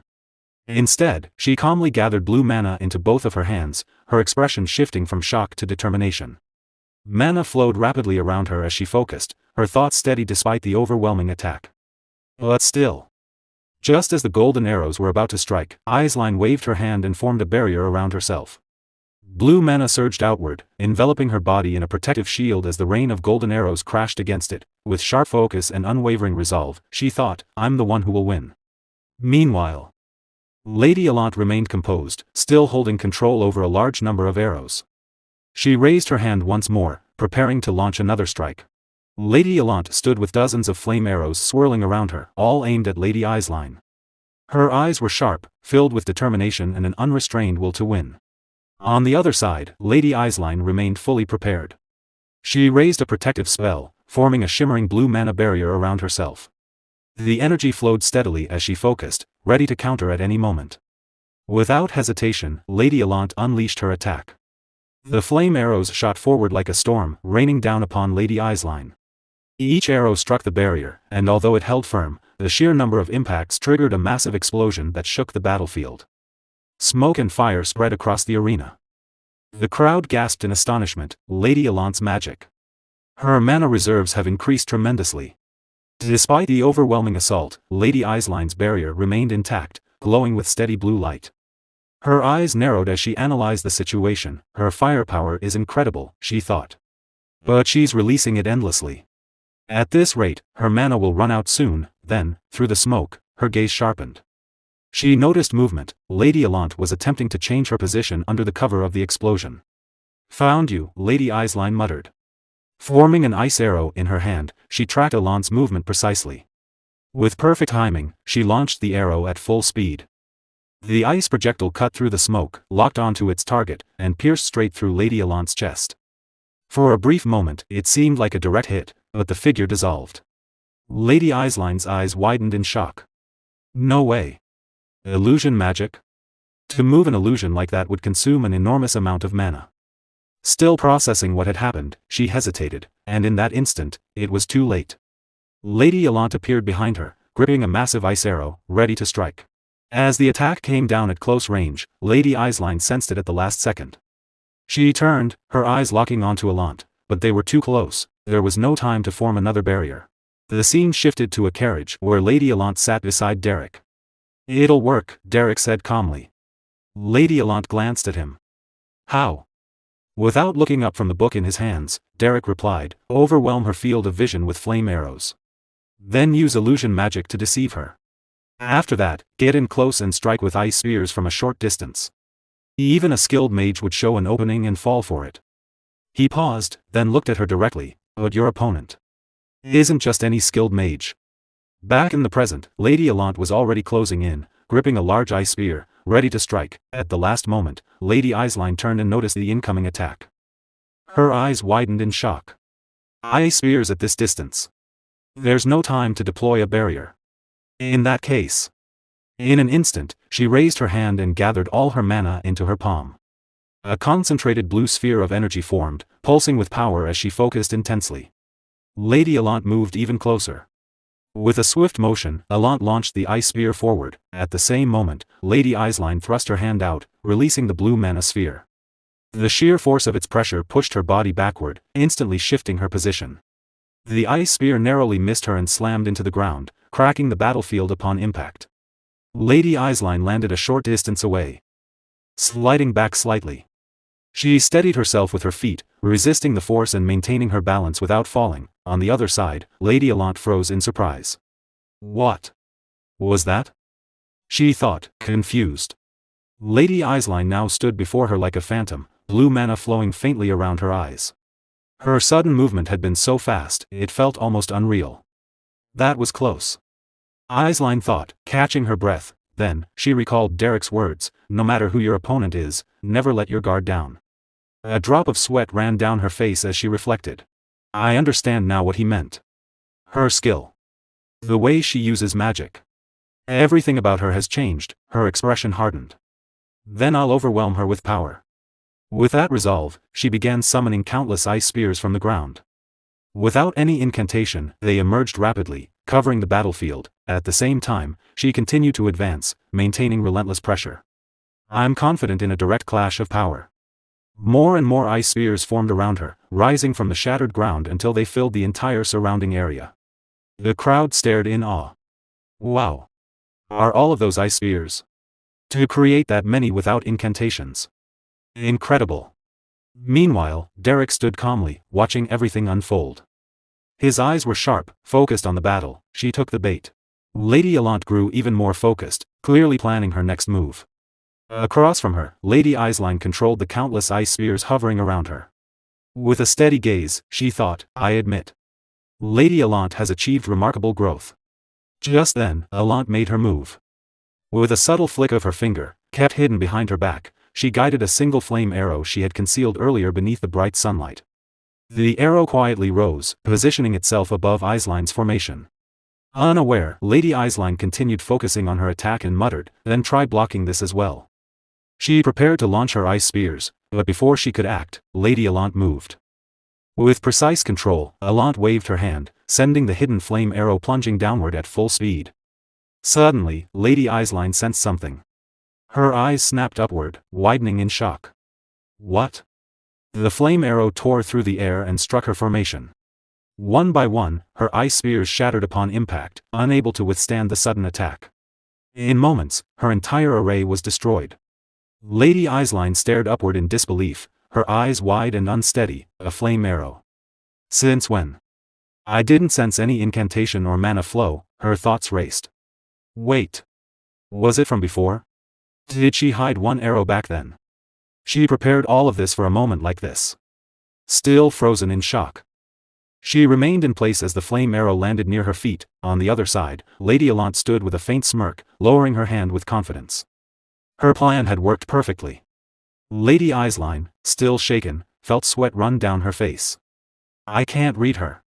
I have no idea what she'll do next. Among the crowd, Lady Denise watched with surprise. What's happening? They're fighting on equal footing. That's impressive. Meanwhile, Lady Allant's eyes gleamed, though sweat traced down her face. This is working.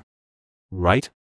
I'm overpowering Eislein now, aren't I? But across from her, Lady Eislein's expression darkened as doubt crept in. I can't win. Not under these conditions. Tactics and boldness. Lady Allant is a step ahead. Hearing the murmurs around her, Lady Eislein took a deep breath, forcing herself to calm down. Let me reset the conditions from the start.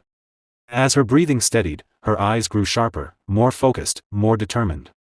The hesitation from before disappeared, replaced by a serious, unwavering resolve. From the sidelines, Derrick observed every movement. Noticing the shift in her presence, he spoke quietly, "This is where it really begins." Lady Eislein raised her hand and began casting a spell.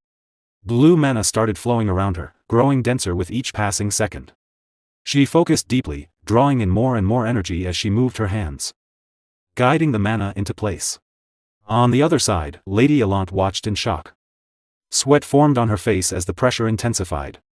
An enormous amount of mana surged around Eislein, releasing a force so overwhelming that Allant had to raise her arm to shield her face. Wind. What is this all of a sudden?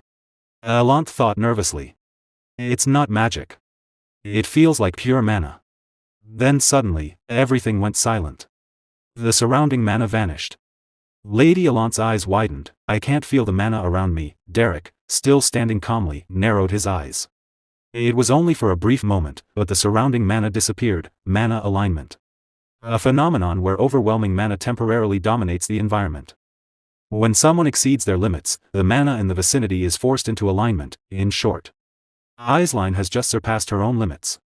Back on the battlefield, Lady Eislein raised her hand high into the air. Above her, a massive sphere of fire began to form. It grew rapidly, expanding until it loomed over the entire battlefield.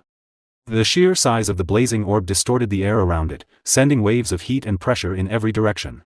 Lady Allant stared in disbelief, her eyes wide. How did she create something that massive? Eislein's expression remained firm and determined. Pouring all of her mana into the spell, she pushed beyond her limits, and the fireball grew even larger.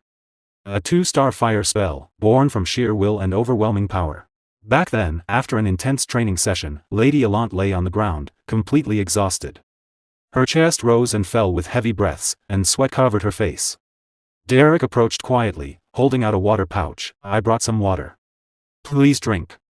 Lady Allant slowly sat up and reached for it. Oh. Thanks.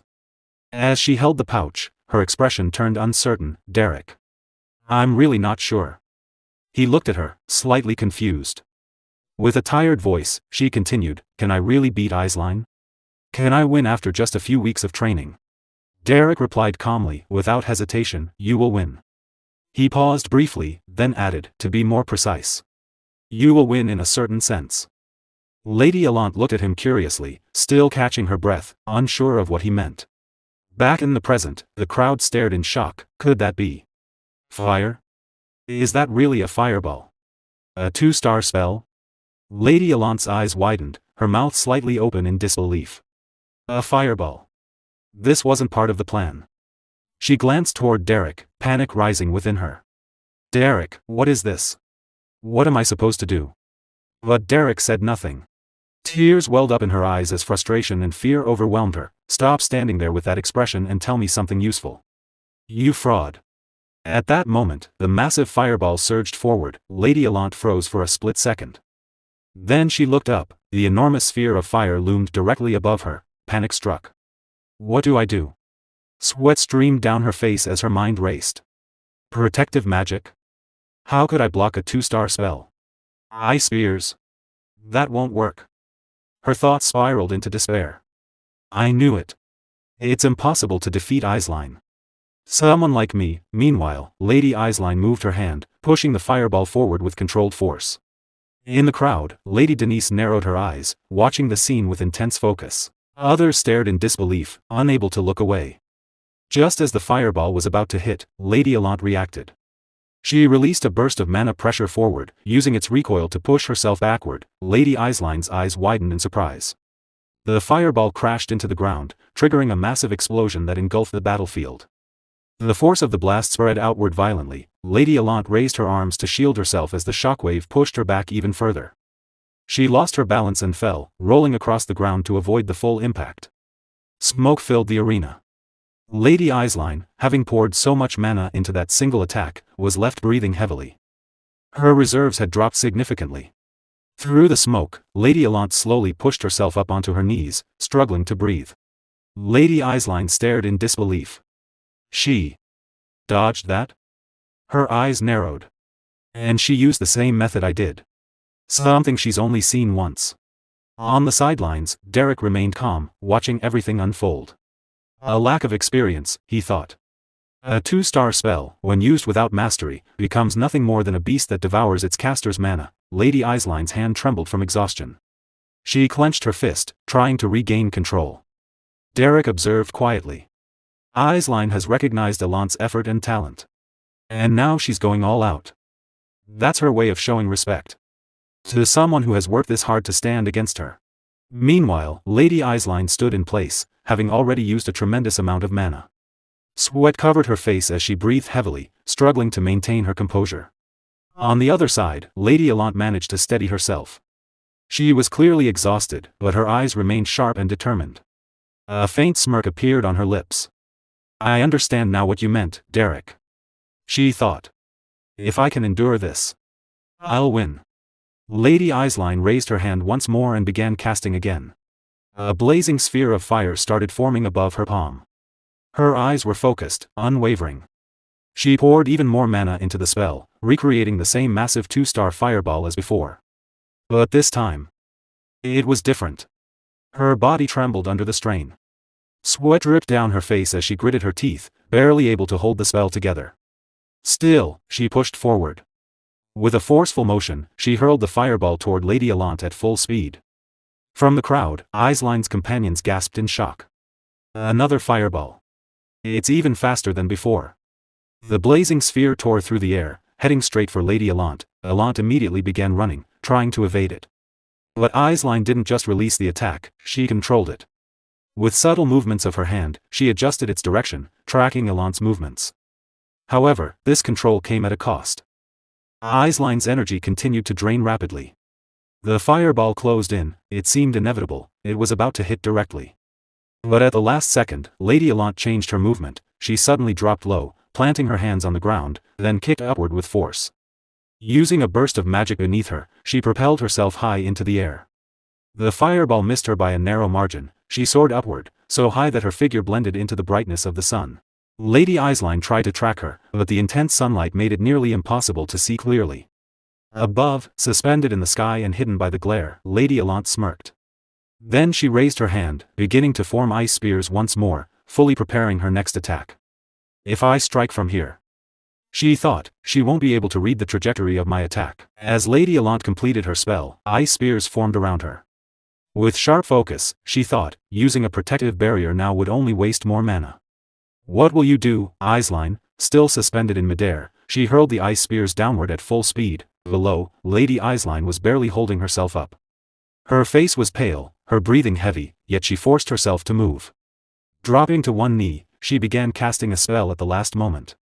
Just as the ice spears were about to strike, she created a layer of ice to block the attack. Watching this, Lady Alant frowned slightly. Not a barrier. Just a simple ice manifestation? She thought. She's used up too much mana casting those fireballs and controlling them. Lady Alant landed on the ground as her ice spears slammed into Eislein's hastily formed ice shield, embedding themselves into it. Lady Eislein's eyes widened. She was completely drained, barely able to stay conscious. Her body trembled as she struggled to breathe. From a distance, Derrick watched calmly. It'll be over soon, he thought. Lady Alant straightened and took a step forward, a confident smile forming on her face. It worked. I've cornered Eislein, she thought. There's no way she has any mana left. I still have enough. I can cast magic arrows or ice spears at least 2 more times. That's more than enough. I've won. But just as that thought crossed her mind, a cracking sound echoed. Lady Alant's eyes widened in shock. The ice shield began to fracture from within. Before she could react, a hidden fireball burst through the shield. Lady Eislein had cast it in secret, using the ice barrier as cover.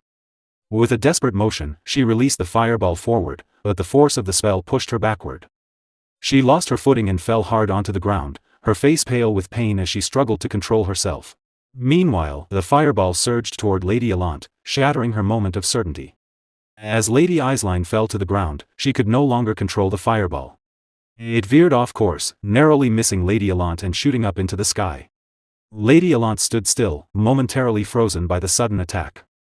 Then she slowly calmed herself, remaining silent as she watched Aisline. On the ground, Lady Aisline's body trembled. She had exhausted nearly all of her mana. Looking at her shaking hands, frustration filled her thoughts. Please. Just one more time.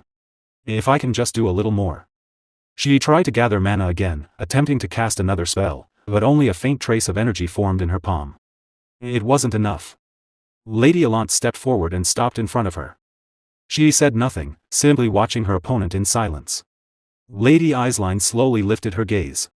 As her eyes met Allant's, fear began to show on her face. Lady Allant's thoughts swirled in her mind. To be honest, no noble lady in Ebelstein shone brighter than her. But where there is brilliant light, a shadow is always bound to follow. And that forgotten, dark corner had always been where I stood. You were born with everything and pampered your whole life, weren't you? Did you really think people would always be kind to your face? Hey, look over here. Show us that face you make when you're losing it with rage. As Lady Allant looked at her, Lady Aisline still wore a gentle, almost radiant smile. She was like a precious gem, the more she was polished, the brighter she shone. That radiance was so blinding it completely overshadowed me, dragging me deeper into an abyss of inferiority. Even so, I kept sharpening my blade in that darkness, telling myself that one day I would surpass her and prove my own worth. That I would crawl out of this bottomless pit. Snapping back to reality, Allant found herself still standing before Lady Aisline, who remained on her knees, exhausted, her mana nearly depleted. Her trembling hands betrayed her disbelief. Yet Allant continued to think, even in this state. Lady Aisline is elegant, composed, and beautiful. Even with her hair in disarray and her body covered in mud. Even after stumbling and falling in front of everyone. How can she still maintain that perfect, calm expression? It's as if she has no image she's desperately trying to protect. She's just always herself, giving everything she has to the task right in front of her. The crowd erupted with shouts, "Go for it, Lady Aisline. You can do it, I know you can. Get up, Lady Aisline." Still on her knees, Aisline struggled to steady her shaking hand. Allant stepped forward, raising her hand as she tried to form another flame arrow. But then, her gaze shifted briefly toward Derrick. Can I really win against Aisline? I'll be able to win soon enough. Mana gathered once more in her palm, flames flickering to life. Yet beneath her, that dark, negative energy continued to surge and coil, threatening to consume her again. So this is the end, then, but even if I win, in the end, I'll just return to where it all began. On the other side, Lady Aisline struggled to gather what little mana she had left. She stared at her trembling hand in disbelief, unable to accept that she had exhausted nearly all of it.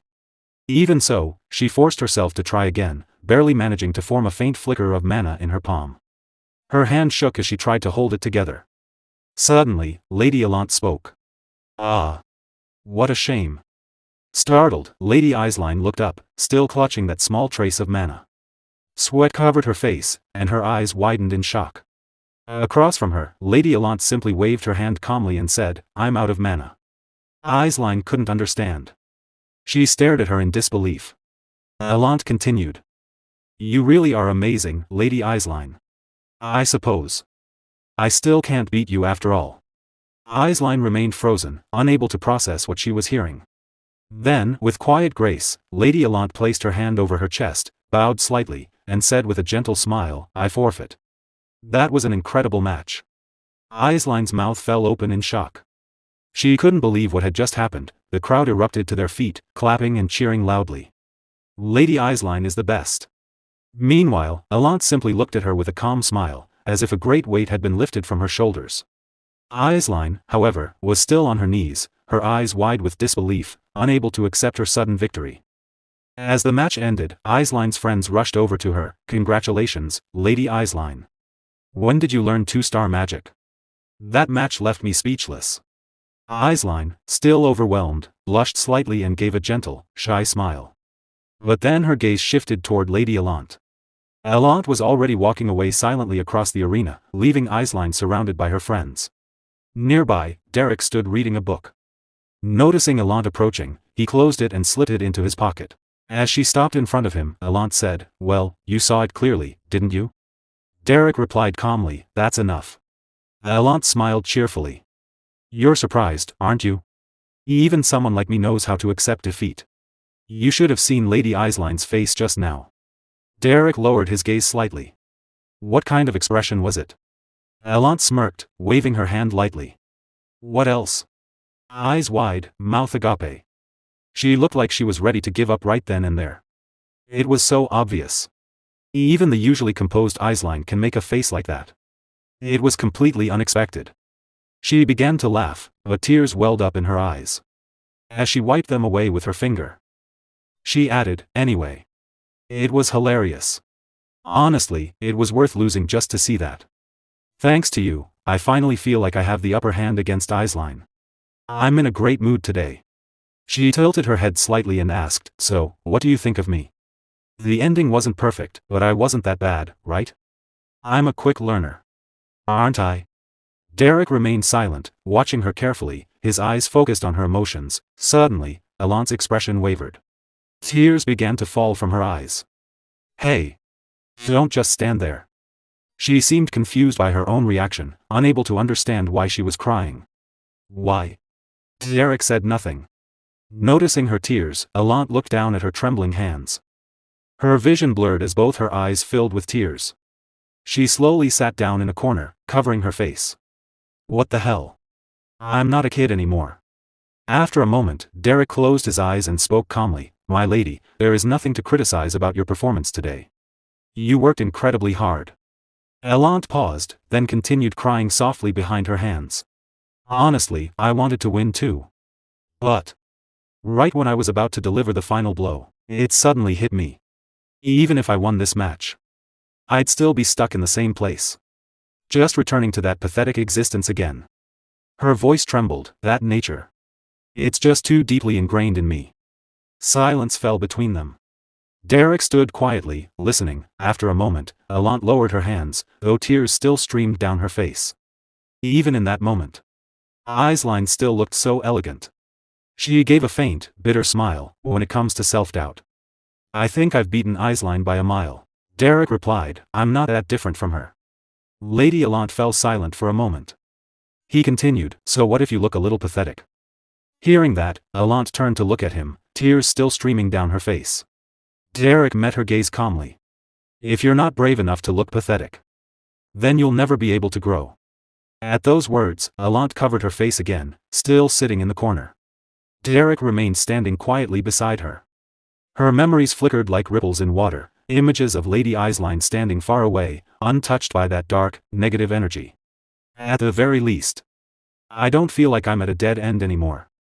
From a distance, Lady Denise watched Derrick and Allant. Then her gaze shifted toward Lady Eisline. Stepping forward into the arena, she approached as Eisline's friends lowered their heads. We'll take our leave now, Lady Eisline. Today's match was truly impressive. Eisline replied softly, thank you, everyone. As they departed, Lady Denise stepped closer with a gentle smile. Lady Eisline, you were brilliant once again. Watching your duel gave me goosebumps. Eisline looked at her and said quietly, Lady Denise. You noticed it too, didn't you? In this match, I wasn't the real winner. Denise lowered her gaze slightly, smiling but remaining silent. Eisline looked at her in confusion, unable to continue. After a moment, Denise spoke. When it comes to magical talent, I believe Lady Allant is far more gifted than I am. Eisline lowered her head, her expression turning somber. That's not it. There's something far more important when it comes to closing the gap. Lady Allant has already surpassed me in every way that truly matters. The fact that her abilities improved so drastically in such a short time. Suddenly, Derrick's face appeared in her thoughts. Startled, she quickly shook her head and turned to her maid. Daisy. Yes, my lady. I need to send a letter to the main estate. Then she turned back, her eyes sharpening with determination. Derrick. I need him. The scene shifts to the Duplain household, where maids and servants carry out their daily routines. Inside, Raymond Oswald Duplain sat reading a letter, his expression tense. Dreist Wolfzil. What is a 6-star travel pass doing in Ebelstein? He murmured with concern. Across from him, Valerian Duplain looked at his father and replied, the reason is unclear, but it seems the customs agreement was moved forward earlier than expected, likely in response to Sir Dreist's movements. Raymond fell silent for a moment, lowering his head in thought. I was wondering why the Count of Belmiard was coming to Ebelstein of all places. It seems that, too, is connected to Dreist. If it's someone at the pinnacle of searching arts, someone who possesses foresight, then there must be a reason. Seated on the couch, Valerian continued, Father, a letter has arrived from Isline. They've sent a request to find a magic teacher. Raymond looked up at him. Can't you simply find one for her? Valerian hesitated before answering, the thing is. She specifically requested Derrick. But there's a problem, Derrick is currently at the Belmiard estate, teaching magic to Lady Allant. Raymond placed a hand on his chin, deep in thought. I was considering sending our butler to personally handle the negotiations. Valerian looked at him, confused. After a brief pause, Raymond continued, on second thought, there's no need. I have to go to Ebelstein because of the Dreist matter anyway. I'll handle it while I'm there. The scene shifts to Lady Allant's residence. The sun is partially hidden behind drifting clouds as she sits outside across from Derrick. With a relaxed expression, Lady Allant says, Derrick, I'm going to rest for a while. Derrick looks at her curiously. With a calm smile, she continues, studying or anything else, I just need a short break. To clear my head. She then glances at him and asks, You're going to keep working for the Beldun Mercenary Corps, right? Derrick replies calmly, Yes, I suppose so. Lady Allant shifts her chair slightly closer to him. Derrick instinctively leans back a little, confused. With a faint blush and a soft smile, she asks, You'll come again if I call you. Right? To teach me magic. Derrick pauses for a moment, considering her unusual behavior. Then he gives a small smile. Of course. Though I'm not sure there's anything left for me to teach you. Lady Allant leans back in her chair, stretching her arms with a light, teasing smile. Geez, what's with the uncharacteristic humility? Then, in a brighter, cheerful tone, she adds, While winter is finally coming to an end. It was a long one, wasn't it, Derrick? The scene shifts to the Beldun's tier. It is already night, and warm lights glow from the windows. Suddenly, the door opens. Pauline, who had been playing a card game, lifts her eyes toward the entrance. She has just won, and her opponent groans in defeat while she still wears a greedy, satisfied look. The moment she sees Derrick enter, she quickly raises her hand and waves, Derrick. Derrick's uncle also notices his arrival. As Derrick steps inside, he smiles calmly and says, I'm back. The scene shifts again. A carriage speeds along the road as the sun rises higher in the sky. The horses gallop steadily toward Ebelstein. Inside the carriage sits Belmiard, silently gazing ahead. Waiting to reach his destination, meanwhile, at Lady Allant's residence, she sleeps peacefully in her room. Suddenly, someone knocks on the door. Hearing the sound, Lady Allant pulls a pillow over her head and groans, come on. I said I'm resting starting today, so no lessons outside. Her maid stands nervously and replies, My lady. I think you need to come out and see this. Still half asleep, Lady Allant lazily gets up and walks toward the door. No, why? I told you to just say I'm not here. She opens the door with an annoyed expression. Didn't you hear me? From today, before she can finish, she freezes. Standing before her is her father, Belmiard, smiling brightly with teary eyes. His expression full of affection. Oh, Allant. It has been quite a long time. My pride, my jewel, my treasure. Startled by his sudden appearance, Lady Allant immediately slams the door shut. Inside, panic sets in. Why is father here? After a moment, she forces a nervous smile and speaks through the door, trying to sound calm. Father, what brings you all the way here? I'll just change my clothes and be right out, please wait a moment. Outside, Belmiard continues warmly, Oh my love, my jewel. But the door closes again before he can finish, leaving him standing in silence. A few minutes later, the sun shines brighter outside as the clouds slowly drift away. 2 cups of tea rest on a table. Belmiard, holding his cup, speaks calmly, the young lady of the Duplain family. She surely wasn't an easy opponent. Lady Allant nervously waves her hand with a small smile, Yes, but I learned a lot from her. Taking a sip of tea, Belmiard continues, If that mercenary teaches so well, it would be best to keep him exclusively at the Belmiard estate. Hearing this, Lady Allant looks surprised. But the vassals will oppose it. She says hesitantly. Belmiard laughs softly. Don't worry. Is there anything I wouldn't do for you? Just trust your father.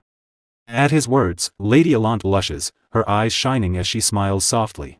The scene shifts to one of the deeper levels of the Ebelstein dungeon. Inside, the space is dim, illuminated only by flickering light. The echoes of battle and sharp screams resound through the cavern. Helene fires an arrow from her bow, striking a goblin cleanly. As soon as it falls, her expression changes to alarm. She turns and shouts, "Derrick! Behind you!" A goblin, letting out a wild scream, leaps toward Derrick to attack. Derrick notices just in time. With a sword in one hand and gathering mana in the other, he prepares to counterattack, but suddenly, his mana shatters and shifts. His eyes widen in shock. This feeling. He quickly turns, forming a red sphere of mana in his palm. Dark energy flickers around it, his eyes glowing faintly as he prepares to release it. At the same moment, a fire spell forms, what should have been a 3-star fireball. To his surprise, his mana changes again, transforming unpredictably into a blazing fireball. Without hesitation, Derrick releases it toward the goblin still mid-air. Seeing this, Helene cries out again, "Derrick!" A massive explosion erupts, echoing throughout the dungeon. Even outside, the surge of mana can be felt. As the sun sets and night begins to cover the sky, the atmosphere inside Belden's tier turns tense. What? Derrick almost died? Someone exclaims in disbelief. Helene, her eyes narrowed and her expression unusually serious despite her usual laziness, mutters, "Don't even get me started. Are all mages like this? Why would you try a 3-star spell while hunting goblins?" Derrick's uncle looks at him in shock. Derrick lowers his head, his expression troubled. He glances at his hands and says quietly, in the middle of it, "I felt something strange. A kind of incongruity. Just like when I first reached the 2nd star." Suddenly, a voice speaks from behind him. "There's no need to be anxious about being stuck." Derrick quickly turns around. A man steps forward from the shadows. "There's no need to force your way through. Didn't the School of the Wild originally pursue a natural flow?" As he speaks, he draws everyone's attention. Reaching up, he removes his hood.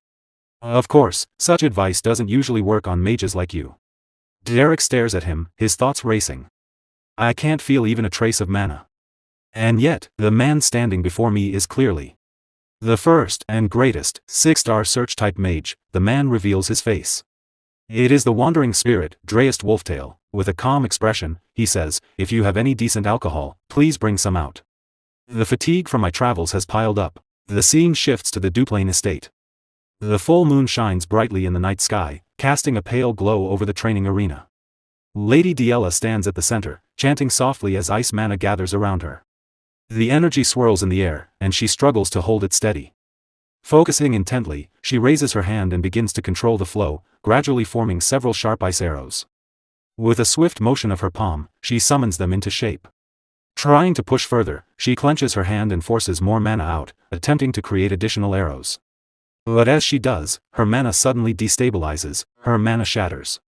Her hands tremble, and she loses control. The ice arrows break apart mid-air, scattering into fragments. Exhausted, she drops to her knees and shouts in frustration, "What the heck is this? This is so annoying." At that moment, her brother Raig approaches, letting out a light laugh. "I thought you'd grown up a bit, but your temper is exactly the same."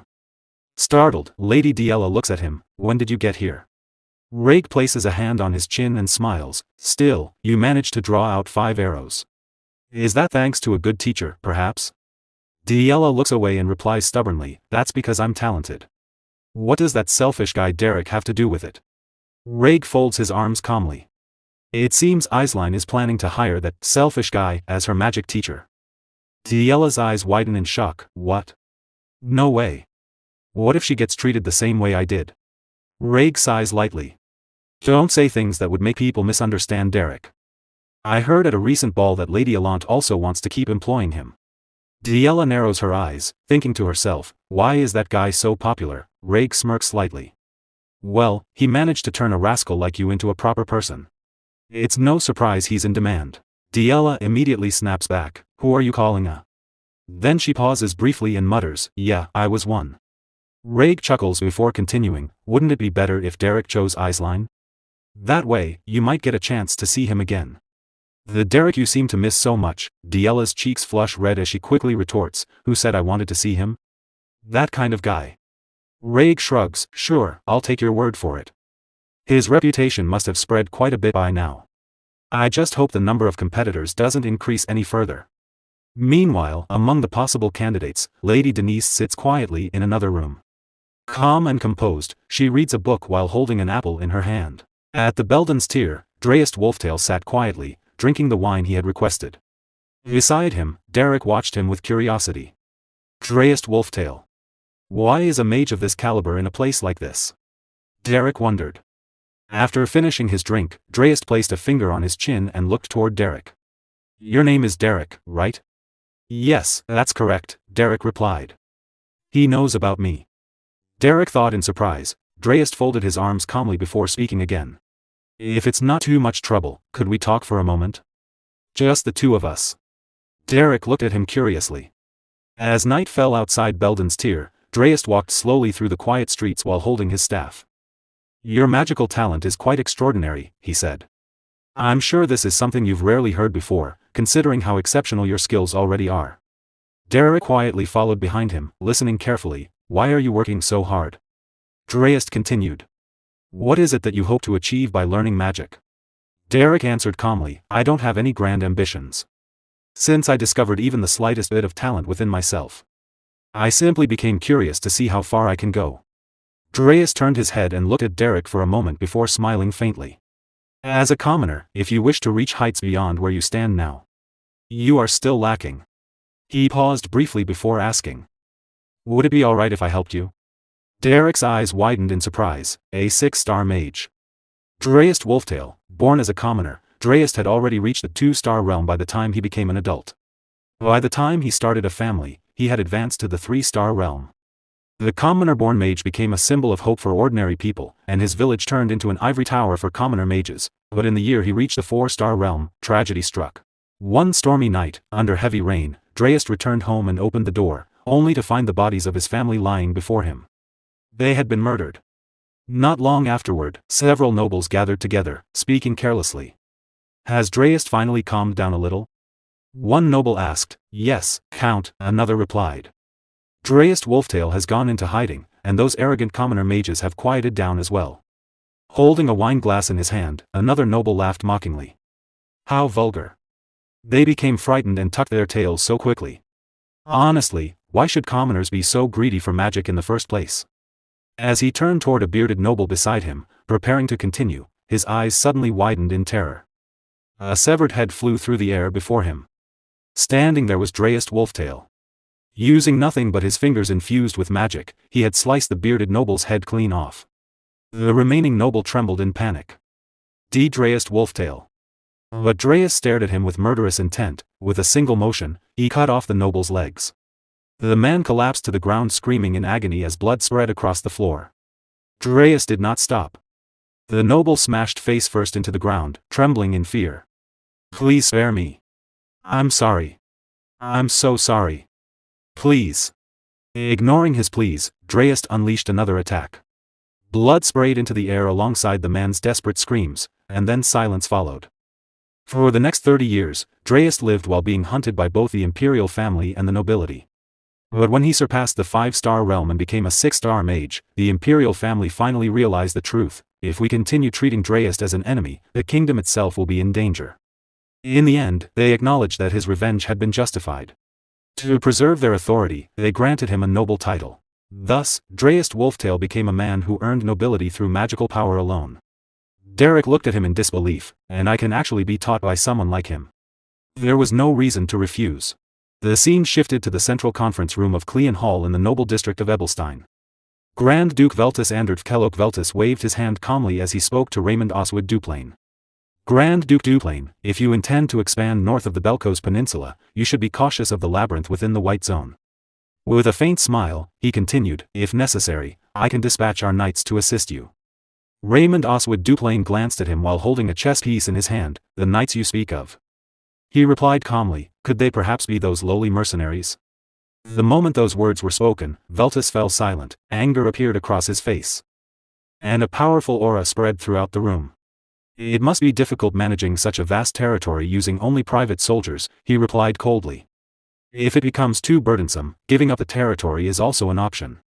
Hearing that, Raymond Oswald Duplain released his own aura as he stared back with sharp eyes filled with anger. Beside them, Belmiard nervously waved his hands, attempting to calm the tension. Since you've both come all the way to Ebelstein, he said awkwardly, why not visit your children first? Raymond turned toward Belmiard before speaking again. Now that I think about it, I heard your daughter, Elant, fought evenly against Aisline. Belmiard smiled proudly. Ah, yes. Although she unfortunately lost, it seems Elant's talent is finally beginning to bloom. With guidance from a skilled instructor, I'm certain she'll eventually surpass Lady Aisline. Raymond Oswald Duplain remained silent for a moment, then, adjusting his glasses calmly, he said, right. An instructor. You mean Derrick? Then Raymond Oswald Duplain adjusted his glasses and spoke calmly. On the contrary, if Derrick were to become Aisline's instructor, then Elant would never be able to surpass Aisline. Hearing those words, Belmiard frowned in anger. A powerful magical aura spread throughout the room as he replied with a cold smile, ho ho. I wonder if such a thing would ever happen. After all, his bond with Elant is quite deep. In response, Raymond Oswald Duplain released his own magical aura. Do you truly think he's the kind of man who moves based on personal relationships? He asked sharply. You clearly haven't understood his character at all. As the two continued arguing, Grand Duke Veltus Andert Kellogg Veltus quietly observed them from the side. Just who exactly is this Derrick? He wondered. For these two to be this desperate to recruit him. After a moment of thought, he narrowed his eyes. I should tell Denise to investigate him. The scene then shifted back to Belden's tier. Morning sunlight shone through the windows as the tavern door suddenly opened. Belmiard entered alongside his subordinates. Derrick's uncle turned toward them with a welcoming smile. Welcome, but the moment he recognized Belmiard, his expression stiffened nervously. Belmiard placed a hand on his chin before calmly asking, are you the commander of this mercenary corps? Derrick's uncle quickly served him a fine bottle of wine. Belmiard folded his arms and spoke seriously. Since there was no reply to the letter sent by my head butler, I decided to come personally. Ah. I sincerely apologize, Derrick's uncle replied nervously. The truth is, Derrick has been missing for several days. Belmiard's eyes narrowed slightly. We've been searching everywhere for him as well, the uncle continued. A few days ago, he announced that he was refusing all requests. And then he suddenly disappeared. Belmiard looked confused. He disappeared. He slowly placed a hand against his chin as he began thinking. Has Duplain already taken him? Or perhaps Veltus? But after considering it carefully, he shook his head internally. No, there was no information suggesting that. His expression became serious. Then I'll simply have to find him myself. The scene shifted to the outskirts of Ebelstein, near the residence of Grand Duke Veltus. Denise sat comfortably on a chair while eating an apple. In one hand, she held a letter, quietly reading its contents. After finishing the letter, she looked toward her maid and asked, when did this letter arrive? It arrived early this morning, the maid replied respectfully. They said the patriarch sent it with great urgency. The letter read, hurry and find the man named Derrick. Recruit him as your instructor at all costs. Denise glanced down at the apple in her hand and sighed softly. I suppose father would be in a hurry, she muttered. That mercenary's value is probably at its lowest right now. A faint smile appeared on her face. How troublesome. But then her thoughts shifted elsewhere. Still. Today is a very important day. She gently placed the letter onto the table before removing her glasses with excitement shining in her eyes. Today is finally the day I've been waiting for. The newest book by the great author Rayleigh, The Lady Submits to the Cold Grand Duke's Ice Greatsword, is finally being released. A slight blush spread across her cheeks as her imagination ran wild. But what exactly is the Ice Greatsword? I'm dying to know. Denise quickly stood up from her seat. Well, what choice do I have? She thought. If I ignore father now, he'll only nag me even more later. She turned toward her maid. Bella. Yes, my lady, the maid replied immediately. Prepare my clothes, Denise said calmly. I'm heading out. There's someone I need to find. As night fell on the outskirts of Ramhell Hill, the great cave of Lasps grew silent. Cold ice slowly spread across the cave walls, covering the entrance in frost. Deep inside the quiet cave, Derrick and Dreist sat cross-legged facing each other. With his eyes closed and his expression calm, Dreist spoke softly, close your eyes and release your mana like a fine mist. Then feel your mana as it touches objects and returns to you. Hearing his instructions, Derrick closed his eyes and released his mana. The flow of energy spread throughout the cave, brushing against every stone and object around him. Dreyest continued, what you are doing now is the foundation of search-type magic. At 1 star, it is only simple threat detection. At 2 star, you can track locations and sense magic. At 3 star, you can see through disguises. At 4 star, you gain the ability to see through your opponent's intentions. At 5 star, you can communicate with the dead. And finally, at 6 star, you gain the power to see the future. Derrick slowly opened his eyes. See the future? He asked quietly. Dreyest remained still, his hands folded as he replied, that is correct. I saw the future and came to find you. Because I need you. Curious, Derrick asked, what exactly is going to happen to me? Dreyest opened his eyes and looked directly at him.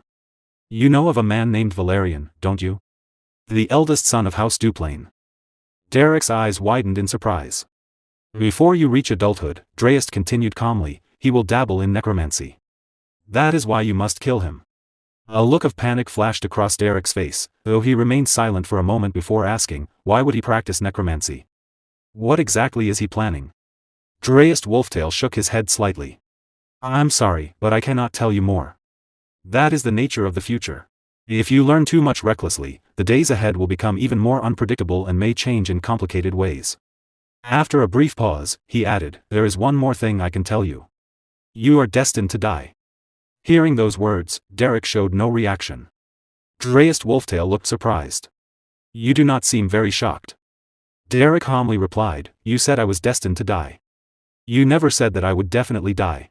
Dreyest smiled to hearing those words, then Dreyest slowly rose to his feet and replied, correct. And I do not wish for you to die either. As he turned around, magical symbols began forming in his hand. You must not die, he continued. So I will make sure that you don't. But to survive, you will have to become stronger. He stepped toward the opening above the cave and raised his hand toward the sky, releasing an overwhelming wave of mana. The energy surged upward, piercing through the darkness as it reached toward the moon hidden behind thick clouds. Dreyest focused deeply as his mana connected with the moon itself. In an instant, the entire sky cleared. The clouds scattered away, and the moonlight grew brighter than before, illuminating the frozen mountains and the cave below. Moments later, the mana returned to Dreyest's body as if it had never left. Witnessing such power, Derrick's eyes widened in shock. The scene then shifted to Ebelstein. Lady Denise's carriage finally arrived within the city, and the horses came to a stop. Denise and her maid stepped out gracefully from the carriage. The moment people around them noticed her beauty, many could not help but blush as they stared in admiration. Lady Denise spoke to the carriage driver, I will walk from here, so stay behind and rest. Yes, my lady, the driver replied respectfully. As they walked through the streets, Denise noticed the stares around her and turned toward her maid. Bella, why is everyone staring at me? Bella lowered her head slightly. I wonder why, my lady. Denise smiled proudly. Could it be because I'm pretty? Bella glanced at her with narrowed eyes before replying, my lady, your room is always messy, you barely wash properly, and you spend most of your time lying around reading books. Your usual appearance is already quite something. Then she gave a polite bow and added, but I think you are even worse when you act like this. Denise looked at her maid with disbelief. Oh, Bella, you really are good at joking. I was not joking, Bella answered calmly. Shouldn't we hurry? If another house recruits that man named Derrick first. Denise waved her hand dismissively. Do not worry, Bella. Even if I move slowly, I am still faster than everyone else. Bella sighed. You are always late when preparing for your lessons, though. Ignoring the comment, Denise narrowed her eyes thoughtfully. You said that mercenary rejected every request and disappeared into hiding. Did you even hear what I just said? Bella muttered. But Denise ignored her completely and continued thinking, he is not someone who values money above all else. So why would he suddenly disappear? Did something more important than money appear before him? For someone capable of handling magic at such a young age, there were only a few possibilities, magic. She placed a hand against her chin. Either he discovered an extraordinary grimoire, or he found an incredible teacher. If that is the case, then of course he would no longer have time for mercenary work. Her eyes narrowed further. But that mercenary left the Duplain mansion of his own accord, didn't he? There is no better place to study magic than the Duplain household. A faint smile appeared on her face. Which means he found something even greater than the Duplain mansion. Could it be? Suddenly, Bella's voice interrupted her thoughts. Lady Denise, we have arrived. Denise snapped back to reality and lifted her gaze toward Belden's tier standing before her. Inside Belden's tier, Derrick's uncle was busy with his daily work when he heard the door open. Turning his head with a welcoming smile, he greeted the newcomers. Welcome, but the moment he saw the guests entering, he suddenly fell silent. His expression stiffened in surprise as he muttered under his breath, "Oh dear. Now even a young lady has come here personally." As Lady Denise and Bella stepped inside, Derrick's uncle returned to his work and spoke calmly. "We do not know where Derrick is either. 3 different groups have already come searching for him just this morning alone. There is nothing more I can tell you." Lady Denise looked at him carefully before asking, "Dreist Wolftail was here, wasn't he? That old mage, I mean." For a brief moment, Derrick's uncle looked nervous. "Pardon? Well." Before he could continue, Denise suddenly smiled as if she had already confirmed the answer herself. "Thank you for the answer," she said gracefully. Then she turned around and spoke to Bella. "Let's go, Bella. I need to check the carriage transit records." "Yes, my lady," Bella replied. As the two left, Derrick's uncle watched them from behind while nervously rubbing the back of his head. The scene then shifted to the Coachman's Guild in Ebelstein's commercial district. While sitting at a table and checking through records, Bella asked, "My lady, how did you know Sir Dreist had visited?" Lady Denise answered calmly. "It was obvious. That mercenary willingly left the mansion of a 5-star mage. He is clearly serious about magic, yet he abandoned the opportunity to study under someone that powerful." She continued while flipping through the records.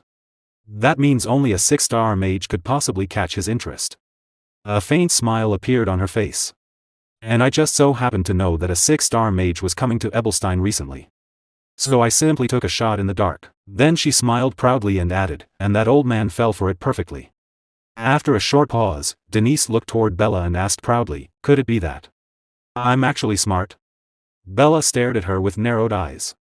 "You rarely ever use your brain properly, so I'm not entirely sure." Denise placed a hand against her chest dramatically. "Oh my, Bella, you are especially witty today." "I am simply being objective," Bella replied calmly. Denise let out a long sigh. "I'm exhausted. Being this capable is tiring. Sometimes I wish I could just be incompetent, Bella." Bella smiled faintly. "Do you actually enjoy when people talk back to you, my lady?" "Really, now?" Denise replied. "You only ever notice my pretty side." Bella sighed. "You truly never listen to a single word I say." Then her expression turned serious once more. "But even if we find him first, will we really be able to recruit him? I heard that even House Duplain and House Belmiard are searching for him." Lady Denise held up one of the records and smiled confidently. "Oh, Bella. That is actually the easiest part." "You have a plan?" Bella asked suspiciously. Denise suddenly blushed slightly before revealing a mischievous smile. "A honey trap. He's just a hot-blooded young man, isn't he? There's no way he could reject a beauty like me. Impossible." Hearing that, Bella's expression instantly turned awkward with embarrassment. "But your competition is Lady Eislein," Bella replied flatly. Denise froze in shock. "Why would you say something like that, Bella?" she asked with a wounded expression. "I'm prettier. Right? I'm prettier. Right?" Bella sighed. "This is the only thing you ever truly listen to." A moment later, Bella quickly pointed at one of the records. "Ah, I found it." She showed the document to Lady Denise. As Denise read through it, her expression sharpened. It was a week ago. A boy in robes with a travel pass. Her eyes narrowed slightly. Destination, the outskirts of Ramhell Hill. Lasp's Great Cave. The scene shifted once again to Lasp's Great Cave, where Derrick continued his mana training under Dreist Wolftail's guidance. Derrick sat with his eyes closed, focusing deeply as he controlled the flow of mana around him. Across from him, Dreist calmly observed while giving instructions. Suddenly, Dreist's expression changed slightly as he sensed something. "It seems someone has arrived," he said calmly. "They appear to be from House Veltus. They are likely here for you, so go greet your guests." Derrick opened his eyes in surprise. The center of the cave was covered in thick ice. And droplets of water continuously fell from the ceiling, echoing softly through the darkness. Meanwhile, Lady Denise and Bella carefully walked deeper into the cave. Water splashed beneath their feet as they stepped forward cautiously. Bella trembled nervously and whispered, "Lady Denise. I think it would be better if we did not go any farther." Maybe we should report this to the patriarch and return with soldiers. Denise lifted the edge of her wet dress slightly as she continued walking through the cold water. I cannot do that, she replied firmly. If we bring soldiers, I will not receive any credit for finding him myself. Then she glanced back at Bella. Besides, what if moving soldiers attracts the attention of another house? After doing all the work ourselves, someone else might end up taking the reward. Suddenly, Bella pointed forward in panic. Ah! My lady, over there. Denise immediately turned her gaze ahead, her expression stiffening in shock. It's a monster. Bella cried out. In the darkness ahead, two glowing red eyes slowly approached them. Denise quickly stepped in front of Bella. Bella, stay behind me. As she stared into the darkness, unease filled her mind. Wasn't this cave supposed to be completely cleared? Her hands trembled slightly. I'm not confident in offensive magic. But I have no choice except to try. Denise immediately began chanting a spell while raising her hand. Behind her, Bella stood frozen in fear. The figure slowly stepped closer into the light, then the glowing red eyes were revealed to belong to Derrick. He calmly stepped forward from the shadows. Denise's eyes widened in surprise. What brings you to such a humble place, Lady Denise? Derrick asked calmly. Denise slowly lowered her hand, her expression filled with disbelief. The mercenary. Silence echoed throughout the cave for a brief moment as she cancelled her spell, then, a gentle smile slowly appeared on her face. As she looked at Derrick, a confident thought crossed her mind. Now then. It's time to make him mine. As Derrick arrived, Lady Denise and Bella froze for a moment. Then Lady Denise nervously asked, Derrick. Right? Derrick replied coldly, yes, that's correct. Lady Denise smiled faintly while holding her fork. What a relief. I came here because I really wanted to meet you, Derrick. I wanted to have a conversation with you, even if only once. Meanwhile, Bella watched her with cold eyes. Derrick's expression did not change after hearing those words. Indeed, he said flatly. What a pleasant conversation. Hearing that, Bella quickly covered her mouth, trying to hold back her laughter. Lady Denise froze in embarrassment, and a trace of anger appeared on her face. Well. Actually. She said nervously. Then, with a shy smile, she continued, I can't tell you how many times I've met you in my dreams. I heard you're quite excellent as both a mage and an instructor. So. How should I put this? If I could be taught by you, Derrick, I think I'd be so happy. Standing behind her, Bella lowered her head in embarrassment. Derrick replied coldly, why are you speaking in such a theatrical tone? Are you practicing for a play because the cave echoes? Bella once again put her hand over her mouth, struggling not to laugh. Lady Denise fell silent for a moment. She glanced at Bella, who had already turned around to hide her laughter. Feeling slightly irritated, she thought to herself, so the beautiful girl act doesn't work on him? Then. Just as Derrick turned to leave, Lady Denise hurriedly spoke again, actually. After watching the duel between Lady Eislein and Lady Allant, I realized many things. As one of the Rosia trio, I felt like I was the only one falling behind. Fake tears formed in her eyes as she continued pitifully, I was anxious that eventually everyone would surpass me while I remained in the same place. Then, acting desperate and vulnerable, she suddenly grabbed Derrick's hand. Please. Please save me.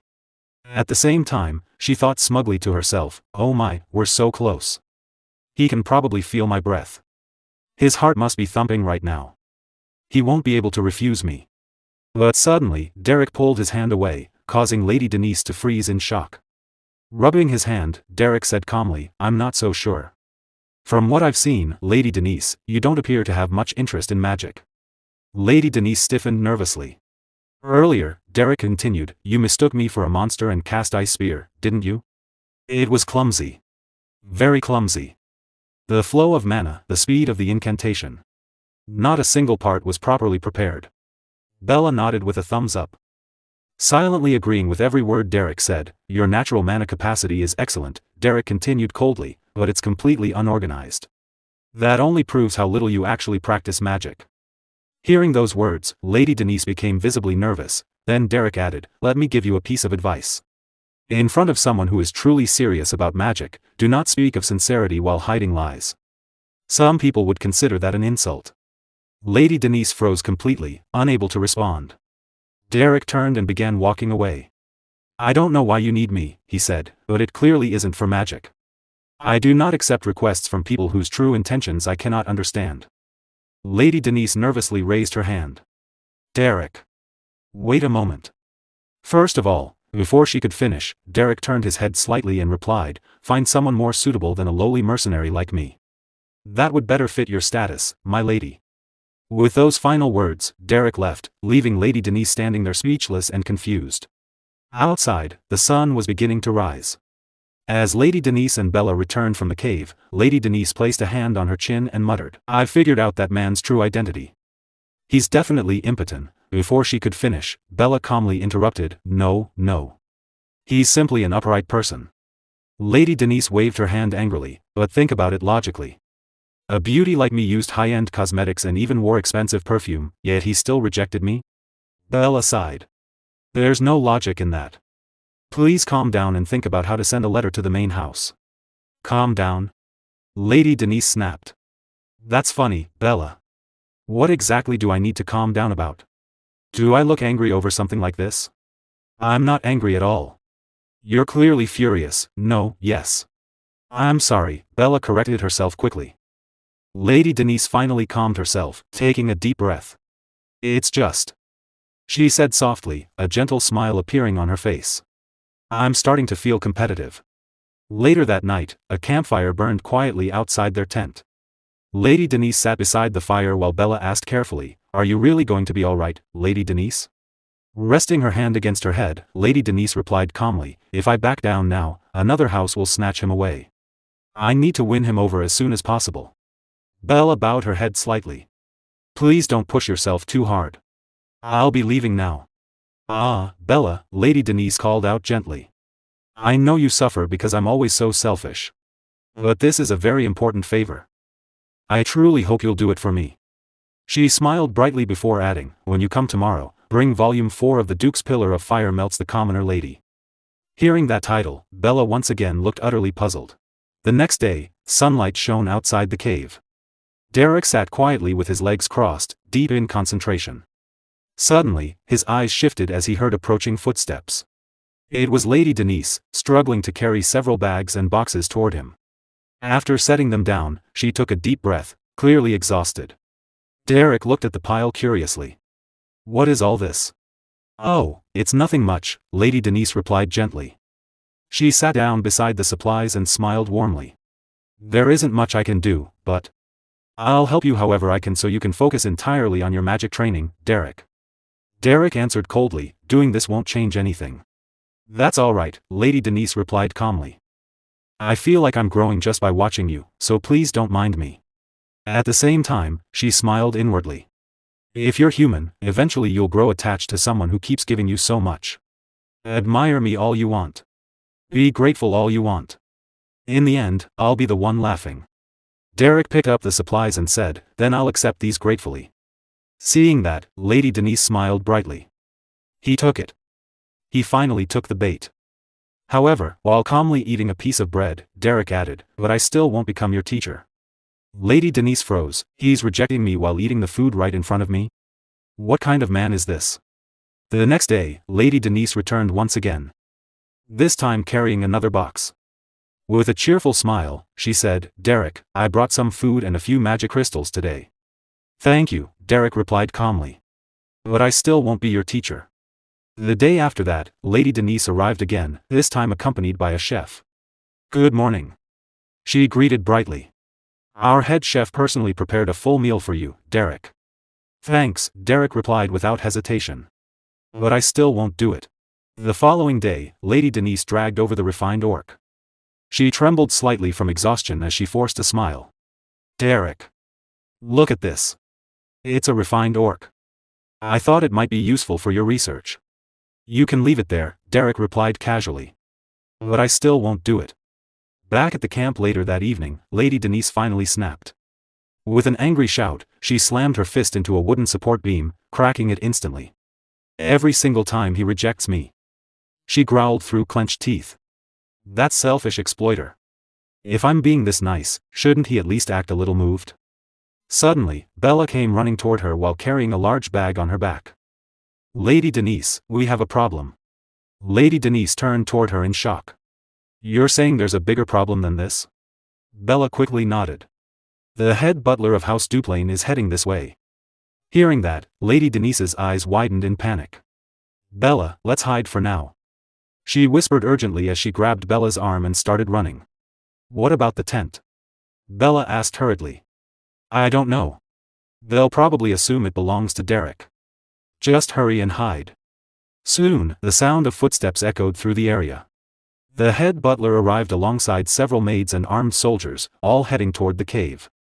While secretly watching from hiding, Lady Denise frowned. What is this? Are they preparing for war or something? Inside the cave, the head butler respectfully handed Derrick a letter. Derrick silently read through it, then rested his hand against his chin thoughtfully. To become Lady Eiseline's magic instructor. He said calmly. It would be an honor. Hidden nearby, Lady Denise's eyes widened in disbelief. What? A vein bulged on her forehead as rage exploded inside her. She immediately tried to yell, but Bella quickly covered her mouth and whispered frantically. Quiet. The head butler asked, I see. Then will you be prepared to leave with us immediately, Derrick? Derrick calmly replied, no. Hearing this, Lady Denise, who had been hiding nearby, looked confused. Derrick continued, only after I finish my training. Though, I'm not sure when that will be. The butler asked, what if I increase the payment? Derrick shook his head. I'm sorry, Lady Denise was surprised that even the offer of more money could not change Derrick's decision. Derrick calmly explained, at my current level, I cannot be of much help to Lady Eisline. I do not wish to teach magic half-heartedly. After hearing his words, Lady Denise lowered her head sadly. The scene shifted to Lady Eiseline's residence. Inside the mansion, Lady Eisline looked surprised and happily asked, oh, really? You found where Derrick is? The maid nodded. Yes, Lady Eisline. Yesterday evening, the head butler went to see him personally. Oh, you should have told me sooner. Lady Eisline exclaimed, waving her hand. I was going to ask him myself. Turning around excitedly, she declared, I must go now. Gather the swiftest soldiers at once.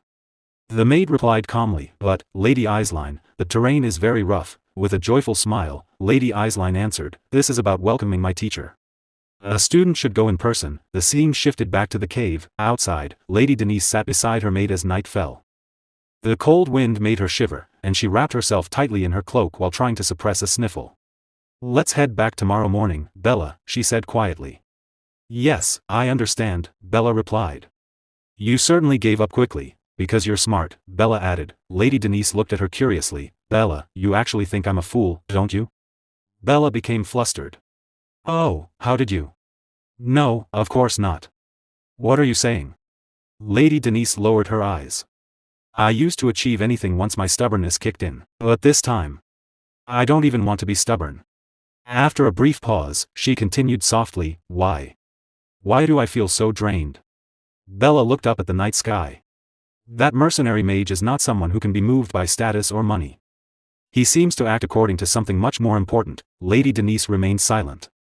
She recalled Derrick's words, at my current level, I cannot be of much help to Lady Eisline. I do not wish to teach magic half-heartedly. She also remembered how Lady Allant had fought desperately, giving everything she had. Even Lady Eisline had been forced to use all of her mana and fight with her full strength. Returning to the present, Lady Denise hugged her knees and lowered her head. Just why? She whispered. Why is everyone so sincere? Above her, the full moon hung brightly in the night sky. Inside the cave, several small stones suddenly began to tremble and rise into the air. Derrick sat cross-legged with his eyes closed, using mana to levitate the objects around him without touching them. Suddenly, he heard approaching footsteps. His eyes opened instantly. The floating stones dropped to the ground as his attention shifted toward the sound. Lady Denise appeared at the cave entrance. Sorry, she said with a small smile. I interrupted your training. After a brief pause, she asked, can I sit next to you? Derrick said nothing. He simply looked at her with a cold expression. Lady Denise sat down behind him. You look a bit different today, Derrick said calmly. Because I'm speaking casually, she asked. Derrick shook his head. No. Your eyes. Lady Denise looked up with a sad smile after hearing Derrick's words. I'm sorry for being such a nuisance all this time, she said quietly. I'm going to stop now, Derrick nodded calmly. Thank you for everything. I hope you find a good teacher. Lady Denise lowered her head and let out a faint laugh. Teacher, my foot. I hate magic. Derrick looked at her curiously. It's all politics and acting, she continued. I only tried to keep you on our side because you became famous. Then she looked at him with a small smile. But you're far too stubborn. Since you'll probably end up going to Isline anyway, I should step aside. Derrick remained silent for a moment before asking, why do you hate magic? Well. Lady Denise looked up at the night sky. I used to like it a little in the past. No, that's not quite right either. I just liked being praised, she smiled bitterly. Magic was only a means to an end. What I truly wanted was recognition. I studied hard while everyone called me a genius. Her gaze became distant. Then one day, a thought suddenly crossed my mind. Why am I doing this? What am I even working so hard for? She shook her head. So I stopped. That's all. Derrick listened quietly before replying, one is bound to grow tired of praise eventually. Lady Denise blinked in surprise. You're actually listening to my story? She asked with a gentle smile. I thought I was just talking to myself before leaving.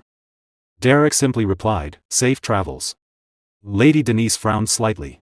Then she stood up and looked at him. I'm jealous. Derrick raised an eyebrow. I'm jealous of someone like you, she continued. Someone who never questions the value of hard work. A faint smile appeared on her face. You'll become a great mage, won't you? Derrick calmly met her gaze but said nothing. Well, she said as she turned to leave, if we ever meet again, at least say hello.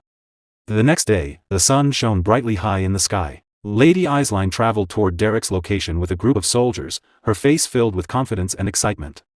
From atop a nearby cliff, Lady Denise and Bella spotted the approaching group.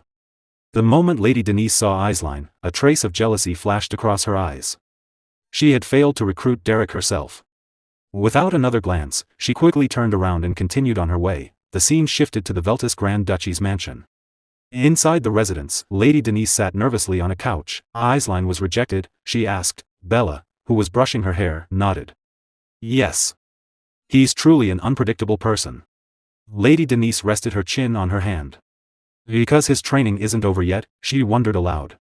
That's different from rejecting her, though.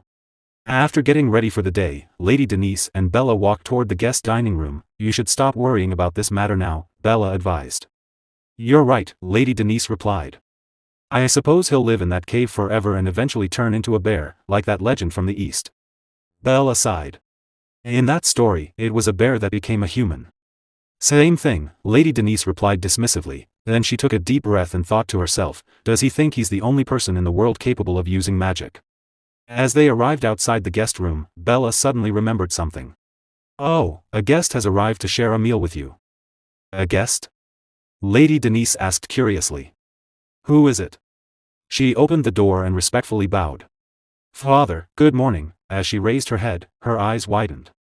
Sitting across from her father at the dining table was Derrick, calmly eating a piece of meat.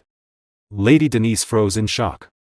Her father and Derrick were casually sharing a meal together as if it were the most natural thing in the world. Behind her, Bella's eyes widened as well. Last night, inside Lasp's great cave, Derrick sat cross-legged while carefully controlling his mana. He focused intently as the energy flowed around him. It's aligning. Just a bit more, sweat poured down his face. He poured every ounce of his strength into the technique. Suddenly, his eyes snapped open. He slammed his hand onto the ground. The mana he could no longer contain erupted from his body. The entire cave shook violently from the impact. Small rocks and pebbles floated into the air for a moment before clattering back down. After releasing all the built-up mana, Derrick gasped for breath, his face drenched in sweat. A calm voice echoed from behind him. At this rate, you might collapse. Derrick turned his head. Dreyest Wolftail stood there, watching him. After seeing Derrick's exhausted state, the man spoke calmly, it would be a waste to die right after finally learning it. Dreyest Wolftail looked at him and continued, it's time for you to leave this place. Derrick stared at him nervously. Dreyest Wolftail added, 3-star tectonic shift acquired. Later, the two sat side by side near a small fire, roasting fish on sticks. As the flames crackled, Dreyest Wolftail spoke again. There's nothing more I can teach you for now. As I said before, you won't survive with mediocre talent. He turned to look at Derrick. Think about it yourself. How far do you intend to climb? It's well done. Help yourself. Then he stood up. Derrick looked up at him. Where are you going? Dreyest Wolftail waved his hand casually as he stepped forward. I'm going to get some fresh air for a while. He suddenly paused. Without turning around, he called out, Derrick. Derrick looked at him again. Beware of Kohila, Dreyest Wolftail warned. With that, he left the cave. Derrick remained seated, still holding the roasted fish. He stared into the fire, repeating the words in his mind. Beware of Kohila. Scene shift, Grand Duchy of Veltus, Veltus Mansion. Inside the elegant mansion, Lady Denise's father smiled warmly. I am truly pleased. Thanks to you taking the lead, a precious magic instructor walked in on his own feet. Lady Denise, calmly holding a cup of tea, replied, Thank you, father. I only did what I had to do. Her father continued, By the way, you must have had a reason for rejecting Duplain's request. Tell me. I'll assist you as much as I can. Derrick, also holding a cup of tea, answered calmly, I don't need anything other than the reward I mentioned. I only accepted because of Lady Denise's attitude. Lady Denise's father smiled broadly. Yes, yes. Denise's attitude is indeed wonderful. What other lady on the continent could compare to our Denise? Anyone in the world who sees our Denise wouldn't be able to resist teaching her. Her father continued, Denise, do you remember that time when the maid broke the plate? Lady Denise's expression remained calm, though a flicker of frustration crossed her face. Her father went on, the maid said she had committed a grave sin and begged for forgiveness, right? Then you, Denise, gave her an angelic smile and said, Rather than such a plate, I value you. Before he could finish, Lady Denise looked at him and gently interrupted, Father? I think we should discuss the lessons now. Just between me and the instructor. Her father smiled knowingly, stood up, and left the room, leaving the two of them alone. Lady Denise turned her gaze to Derrick, her eyes filled with curiosity. What are you doing here? Derrick replied quickly, I am drinking tea. Lady Denise narrowed her eyes. Are you joking? Derrick looked at her innocently. Pardon? Lady Denise pressed again, her tone serious. No, didn't you say you wouldn't do it? Didn't we have a clear break? Derrick calmly replied, I was grateful for what happened in Lasp's great cave. I received great help thanks to you. Lady Denise folded her arms and looked at him seriously. I already told you. That was just a political approach. I have no intention of learning magic.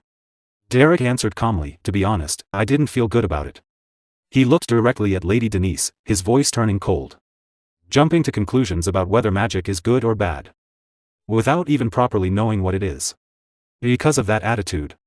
Lady Denise paused for a moment, then lowered her head slightly. Ah, right. It must have been unpleasant for someone like you.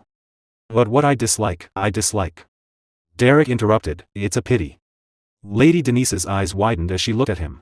Derrick released his restrained anger and continued coldly, without knowing a single good thing about that beautiful and brilliant magic.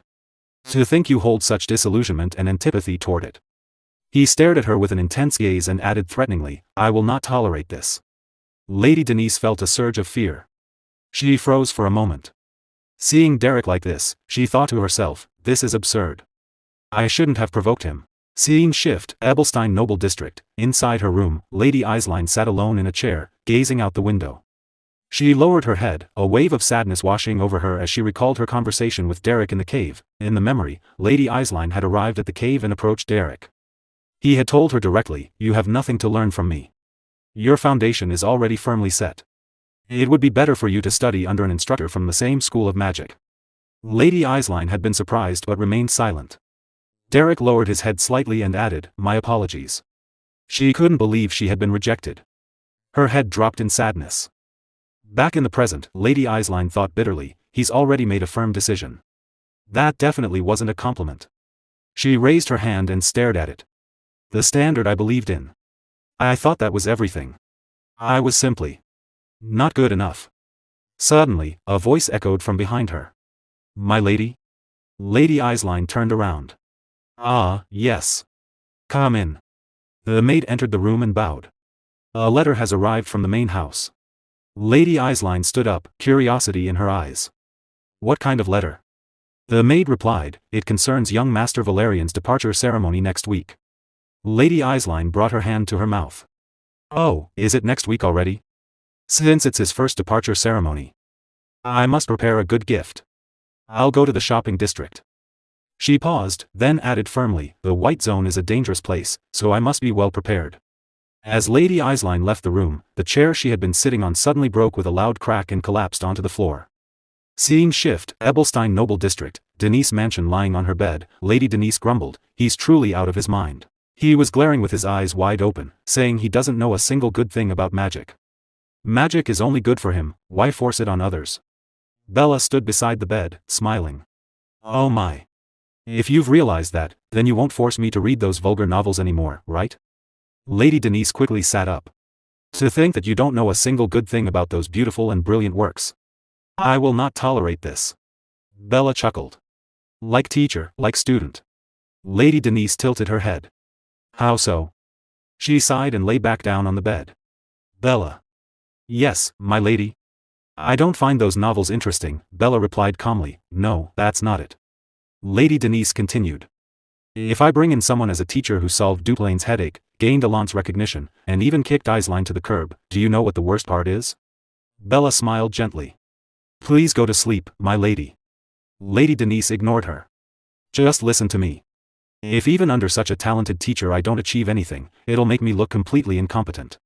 She pulled the blanket over herself. Can't I just fire him with my own authority? I just want to lie down and read novels all day. Bella replied calmly, if you fire Derrick, won't your allowance for those novels be cut off? I shall take my leave now. Lady Denise fell silent. As Bella left the room, she remained lying on the bed. Still feeling frustrated. She slowly clutched the blanket, then pulled it down and said seriously. Earlier that night, Derrick sat beside Dreist Wolftail in front of a campfire outside the cave. Dreist Wolftail looked at him and said, it would be wise to maintain good relationships with the three major noble houses. Derrick listened quietly. That being said, Dreist continued, meeting Derrick's gaze, there is no need to swear loyalty to any of them. Instead, walk the tightrope between the three houses and keep them anxious. Only then will you be able to protect yourself. Derrick carefully listened to the advice but remained silent. Back at Lady Denise's residence, Denise was still fast asleep, hugging her pillow and snoring peacefully. Suddenly, a loud noise echoed through the house. Startled awake, Denise sat upright in bed. What the? Are you crazy? She shouted while clutching her pillow. Standing at the doorway, Derrick calmly replied, I am not crazy. The sun is already high in the sky, and since you would not wake up, I simply made a loud sound. That's not the point. Denise exclaimed. Can't you see I'm still in my pajamas? Derrick lowered his eyes briefly and nodded. I can see that. Please change your clothes and come outside within 5 minutes. With that, he closed the door and left. Denise could only stare at the door in confusion. A few minutes later, after changing her clothes, she stepped outside. Derrick was sitting at a table, calmly drinking coffee while reading a book. Hey, Derrick. Denise shouted as she marched toward him. There's a limit to how rude you can be. Besides, today is the weekend. Isn't it common sense to rest on weekends? Derrick placed his coffee cup on the table and closed his book. Yes, that is correct, he replied. One should not overwork themselves on weekends. Denise put her hands on her hips. Then why are you making such a fuss early in the morning? Looking up at her, Derrick answered calmly. Not overworking yourself is different from failing to maintain the basics. As one of the members of the Great Rosia Salon Trio, it is only natural for you to maintain a minimum level of refinement, even on weekends. Denise narrowed her eyes. You're the one who decided what's natural, aren't you? As your employer, I disagree. Shouldn't an employee follow the rules set by their employer? Without a word, Derrick pulled out a document and showed it to her. Confused, Denise leaned forward to read it. This is a contract personally written by Grand Duke Veltus, Derrick explained. My employer is the Grand Duke, and he has delegated all authority regarding your magical development to me. Denise's eyes widened. Wait. I never heard anything about this. Ignoring her panic, Derrick stood up and slipped the contract back into his pocket. Now then, I will explain today's schedule. Denise suddenly felt a bad premonition. After a light breakfast, we will first assess your proficiency in search-type magic.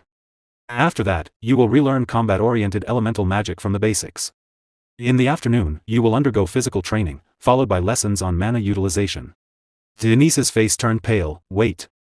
Didn't you just say we wouldn't overdo it because it's the weekend? Yes, Derrick replied calmly. Then his eyes turned cold. That is correct. However, maintaining the basics is a difficult task. Denise felt as if tears were about to fall. This crazy man, she could only cry inwardly as Derrick continued explaining the rest of the day's merciless schedule. Once the schedule began, Bella was outside hanging freshly washed clothes on a rope to dry. As she worked, she suddenly heard heavy, labored breathing approaching from nearby. Turning her head, she saw Lady Denise desperately running behind Derrick. Denise was following Derrick's strict stamina training, barely able to keep up. Her face was pale, her breathing ragged, and every step looked like a struggle. When she spotted Bella, her eyes immediately filled with hope. "Help me," Denise pleaded weakly. Bella simply clenched her fists and gave her an encouraging smile. "You can do it, my lady." Denise nearly burst into tears. After the running session came studying. Seated at a desk, Denise struggled to understand the books Derrick had assigned her. She nervously rubbed her head while staring at the pages. "I don't understand any of this." Derrick stood behind her with his arms folded. "Read it again." Then came magic practice. Every time Denise made a mistake, Derrick would lightly tap her shoulder and correct her posture or spellcasting. By the time evening arrived, they were running again to build stamina. Denise felt as though her soul was leaving her body. After finally completing the day's schedule, Denise collapsed into a warm bath. Her face was pale with exhaustion. "Bella," she muttered weakly while soaking in the tub. "I'm going to die." Bella calmly washed Denise's arm. "As for whether Sir Derrick goes to hell," Bella replied, "the responsibility is unclear. You may be the one who ends up there instead, my lady." Denise immediately sat upright. "Bella, why are you being like this?" She pointed accusingly at her maid. "You've completely changed since meeting that guy." Then she narrowed her eyes. "You're just like him now. You have no blood or tears." Bella looked at her calmly. "Without blood and tears, a human dies." Denise froze. "Bella, who are you imitating?" She shivered. "That's terrifying. You're giving me goosebumps." Then she lowered her head onto the edge of the bath. "That cunning guy made a contract with father, so I can't even fire him." Bella continued washing her arm. "Then try telling the Grand Duke. Ask him to dismiss Sir Derrick." Denise's eyes suddenly brightened. "Oh, right." She turned toward Bella with a hopeful smile. "We'll tell father that Derrick has no skills and is extremely lazy." She pointed at Bella. "You have to support my story." Bella smiled. "I refuse." Denise's expression instantly darkened. Bella continued calmly. "You say that, my lady, but you know you can't actually do it." Denise fell silent. "He is the instructor you personally brought in. Furthermore, he is a talented individual whom other noble houses are already watching with great interest." Denise was quiet for a moment. Then she sighed heavily. "You're right." Her shoulders drooped. "Father may be flexible about many things, but when it comes to the honor of House Veltus, he never compromises." After finishing her bath, Denise wrapped herself in a towel and slowly stepped out. She staggered forward like a zombie barely clinging to life. "Finally," she muttered. "I can finally read my novel." Bella watched her with concern. "You should probably just sleep." "No," Denise replied weakly. "If I give in even once." Suddenly, a familiar voice interrupted her. "Are you coming out now?" Denise nearly jumped out of her skin. Standing before her was Derrick. His arms were folded as usual. What are you doing here?" Denise cried. "I thought you went home." A look of horror spread across her face. "Don't tell me there's more training left." Derrick frowned. "What nonsense are you talking about?" He shook his head. "What benefit is there in overdoing things?" Denise stared at him in disbelief. "You've already made me overdo it plenty. I merely followed today's schedule." Then Derrick spoke calmly. "I came here to inform you about tomorrow's dawn schedule." The moment Denise heard those words, she immediately turned around and covered both ears. "I can't hear you. I can't hear you." She repeatedly shook her head. "I can't hear anything." Then she pointed dramatically toward the door. "Guards! Remove this strange person from the premises immediately." The next morning, the rising sun cast its warm light across the estate. As usual, Lady Denise was awakened by a familiar voice. A short while later, she sat in front of a mirror while Bella brushed her hair. Denise let out a long sigh. "Bella. It feels like it's been 3 years since all of this started." Bella calmly continued brushing her hair. "It's only been 3 days, my lady." Denise immediately turned toward her. "Liar." Bella ignored the accusation and continued her work. "More importantly, since you're attending the Rosia Salon meeting today, there won't be any training." Denise's eyes instantly lit up. "Oh, right. Today's the meeting day." She immediately jumped to her feet. "Let's hurry, Bella." We need to leave before that crazy man shows up. Bella remained perfectly calm. Even if you don't run away, I think Sir Derrick would let you attend the meeting. After finishing her preparations, Denise headed toward her carriage. Just as she was about to leave, a familiar figure appeared before her. Derrick. The moment she saw him, her entire body stiffened. A look of fear instantly appeared on her face. Derrick spoke in his usual calm tone. Today, regarding the lessons on physical conditioning and theoretical studies. Before he could finish, Denise rushed forward and grabbed the brim of his hat. I don't care. She pointed dramatically toward the road. Today is my meeting day. Do you know how important social activities are? I am aware, Derrick replied. Denise blinked. Derrick continued calmly, I will wait at the mansion until the meeting is over. The Rosia Salon and other social gatherings are important activities, after all. Denise froze. What? She stared at him in disbelief. Please take your time, Derrick added. For a moment, Denise simply stood there. Her thoughts raced. What? That wicked man is actually letting me go? He must know I'm only going there to waste time. Suspicion filled her eyes. Meanwhile, Derrick merely looked at her calmly without changing his expression. After a few moments, Denise straightened herself. Well, whatever, even those annoying meetings can be useful sometimes. With that thought, she quickly stepped forward and departed. Derrick remained standing where he was. His eyes narrowed slightly as he silently watched her leave. After returning from the social gathering, Lady Denise sat inside the carriage looking completely drained. It seemed as though she had no energy left at all. Sitting opposite her, Bella observed her exhausted expression and said calmly, You were so energetic during the gathering, but now you look like someone being dragged to their execution.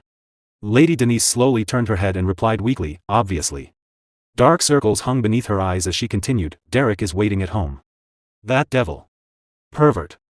Beast. She let out a faint laugh. Suddenly, Lady Denise began casting a spell in her hand. Seeing this, Bella asked curiously, What are you doing? I'm going to flip the carriage with magic. Lady Denise replied. I'll disguise it as a carriage accident so I can skip today's training. Am I a genius or not? Bella immediately panicked and grabbed both of her hands, forcibly canceling the spell. My lady, Lady Denise screamed in frustration. When they arrived at the mansion, they saw Derrick talking with Mr. February, the gardener. The two were chatting happily, both wearing warm smiles. Lady Denise and Bella noticed them immediately. Holding her scarf, Lady Denise slowly walked past while muttering in surprise, What? Why is he chatting so happily with Mr. February, the gardener? Meanwhile, Derrick continued speaking with Mr. February with a gentle smile. At that moment, Derrick noticed Lady Denise. Turning towards her, he calmly said, Since you're back, please head to the study immediately. You'll be studying theory books by yourself this evening. Lady Denise stared at him in confusion. What?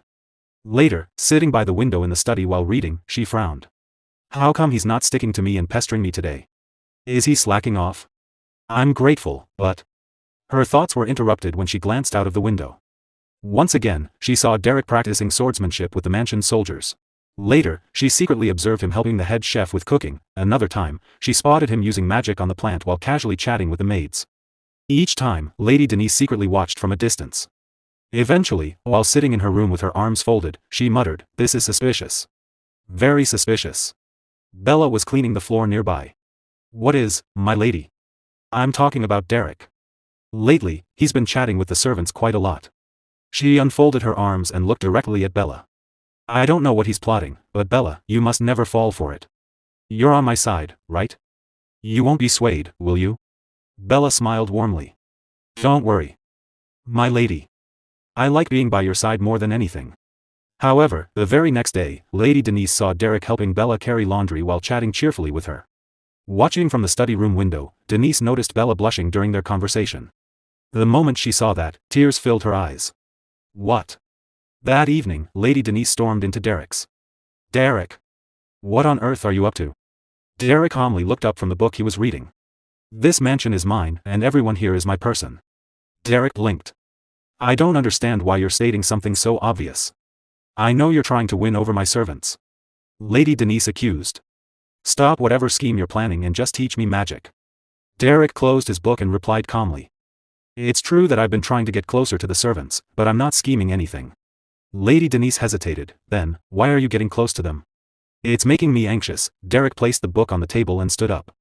Well, because I need to know more about you, my lady. Lady Denise froze. Not the elegant Lady Denise from the rumors. The real Denise. He continued, teaching someone isn't simply about delivering knowledge. The more I know about the student, the better I can teach them. Lady Denise fell silent. Nervously twirling a strand of hair around her finger, she lowered her head and asked, "So, what did they say about me?" She hesitated before adding, "That I'm prettier than Aisline or Elant?" Derrick replied, "I heard that you find most things bothersome and lack motivation." Lady Denise immediately frowned. "But I also heard that whenever something truly important happens, you're always the first person to step forward and take responsibility." Her eyes widened. Derrick continued, "I heard that although you act indifferent, you care deeply about the servants." He began listing what everyone had told him. Mr. February said, "I might get in trouble for saying this, but she's just like my own daughter. My second daughter was exactly the same." The head chef said, "Sometimes she complains that the seasoning is off, but the next day she orders expensive salt for the entire kitchen." The soldiers said, "Not long ago, one of us became seriously ill. Somehow, Lady Denise found out and personally provided medicine. We'd gladly risk our lives to protect her," and Bella said. Derrick glanced towards her. "When I became ill, she stayed by my side and looked after me all night. When I woke up and saw her asleep beside me, she looked so cute that I almost wanted to bite her." Hearing all of this, Lady Denise became emotional. She quickly turned away and touched her hair again. They were only being polite." A small smile appeared on her face. "I was merely doing my duty." Derrick then added, "I also heard that you're a talented writer." Lady Denise instantly froze. "Writer? What are you talking about?" "I don't know anything about that," Derrick smiled. "You're the author of the novel The Arrogant Sir Robin, aren't you?" Lady Denise's face immediately turned bright red. "What? Who knows about that, and why is Derrick reading it?" "I enjoyed it," Derrick continued. "I particularly related to Tracy's backstory. However, Sir Robin was a bit excessive." Lady Denise trembled with embarrassment. She covered her face with both hands. Derrick continued mercilessly, "Developing faint romantic feelings is one thing, but 7 entire pages describing his wild masculinity, the level of detail was quite impressive." Lady Denise let out a shrill scream and ran out of the place. Watching her flee, Derrick smiled, "I wasn't lying. Understanding my student is only natural. And so is learning about her greatest strengths." Meanwhile, Lady Denise continued running through the hallway with tears in her eyes, overwhelmed by embarrassment and unable to show her face. The next morning, the sound of knocking echoed through Lady Denise's room. A moment later, Derrick entered and greeted her politely. "Good morning, my lady." Lady Denise was sitting in a chair while Bella stood behind her, brushing her hair. As soon as Bella heard Derrick's voice, she turned around with a smile. Derrick stepped forward, folding his hands behind his back. "Did you do some writing again last night, my lady? It's better to sleep during the night." The moment she heard those words, Lady Denise stiffened in embarrassment. "What are you talking about?" she asked nervously. "Writing?" Bella looked equally confused. "Writing?" Derrick replied casually, "I mean The Arrogant Sir Robin. Which I mentioned yesterday. Have you forgotten already?" He paused before continuing. "By the way, regarding the balcony scene in Volume 9, the sudden graphic description was rather startling." Lady Denise froze. Her face instantly turned bright red with embarrassment. Without another word, she lowered her head, quickly grabbed Derrick's hand, and began dragging him away while forcing a nervous smile. "Oh my. Am I still dreaming? I need to wake up. I need to train my magic immediately." Derrick simply smiled as she hurriedly pulled him away. Later that evening, Lady Elant arrived at Lady Denise's residence. The two noblewomen sat opposite each other on a sofa while enjoying tea. Holding her teacup gracefully, Lady Elant asked, "It's already been about 10 days since you hired that magic instructor. How has it been? Have you adjusted to the lessons?" Lady Denise's hand trembled slightly as she held her cup. With an awkward smile, she replied, "Yes, well, if hell truly exists, I think this might be it." Lady Elant took a sip of tea. "I don't even need to see the details to know. She must be having a difficult time." Setting her cup down on the table, she changed the subject. "By the way, have you heard the news?" Lady Denise tilted her head. "Pardon? What news?" Lady Elant replied, "I heard that Lady Dailas's debutante will be held soon. She'll be attending the next regular gathering alongside Lady Aisline." Lady Denise blinked. "The good-for-nothing Lady Dailas." Meanwhile, at the Grand Duchy of Duplain. Inside the Duplain mansion study room, Lady Dailas sat on the floor reading a book. Looking up, she asked, "Rosia Salon? Why would I go there?" Standing respectfully before her, the head butler answered, "You will be attending next week's social gathering. It is part of the preparations for your debutante." Lady Dailas nodded. Placing her book down, she looked at the butler and said, "Fine. I'll give it a try." A small smile appeared on her lips. "There's someone I want to see anyway." The butler nodded. "Her name is Denise." Lady Dailas's eyes gleamed with interest as the room fell silent. At the Duplain mansion, Lady Aisline sat across from Lady Daila, with a cup of tea resting on the table between them. Folding her arms, Lady Daila calmly said, I don't see why I have to join the Rosia salon. She glanced to the side before adding honestly, besides you, Lady Alant, and Lady Denise, the rest aren't really worth much, are they? Lady Eislein smiled gently. No, Daila. There are many people who are both highly cultured and charming. Lady Daila looked up with an uninterested expression but remained silent. After a moment, she leaned forward, resting her folded arms on the table. I'm curious about life outside the mansion, she said, but I'm not interested in social circles. Everyone just says things that sound nice. Lady Eislein listened carefully. After a brief pause, she softly called out, Daila, resting her head on her arms. Lady Daila shifted her gaze toward Lady Eislein. Leaning forward slightly, Lady Eislein folded her hands and calmly said, think about the difference in perspective. For you and me, entering high society is something we've always taken for granted because of the Duplain name. But it's different for those who weren't born into our position, she continued with a gentle smile. For them, becoming part of high society is an incredibly important opportunity. We shouldn't take lightly a privilege we received without any effort. Instead, we should be grateful for it and strive to make the most of it. Hearing those words, Lady Daila straightened up, looking slightly nervous. Lady Eislein continued, in that sense, belonging to a salon is a valuable experience. You'll have the chance to meet all kinds of people. Lowering her head, Lady Daila replied, if you say so. I'll think about it. I was planning to visit at least once anyway. Lady Eislein looked at her with a puzzled expression. Picking up her teacup, Lady Daila continued, by the way, now that I've completed my basic education, I'll be getting my own mansion in Ebelstein, right? Lady Eislein smiled warmly. Yes. You'll also be able to hire your own servants. Then. Lady Daila asked, could I hire that mercenary from the village as my magic teacher? Lady Eislein immediately looked uneasy. Waving both hands nervously, she replied, Daila, I know what you're thinking, but, you do know that Derrick is currently teaching Lady Denise, don't you? Yes, I know, Lady Daila answered calmly. It would be rude to take someone from another house. Still holding her teacup, she forced a faint smile and added, I was only thinking about it. Just thinking. Lady Eislein looked at her in confusion but chose to remain silent. Scene shifts to the Ebelstein noble district, at the Denise mansion. After finishing her training, Lady Denise collapsed onto the ground, exhausted. She panted heavily as sweat dripped down her face. Suddenly, Derrick's voice came from behind her. You've improved a lot. Hearing him, Lady Denise turned her head toward him.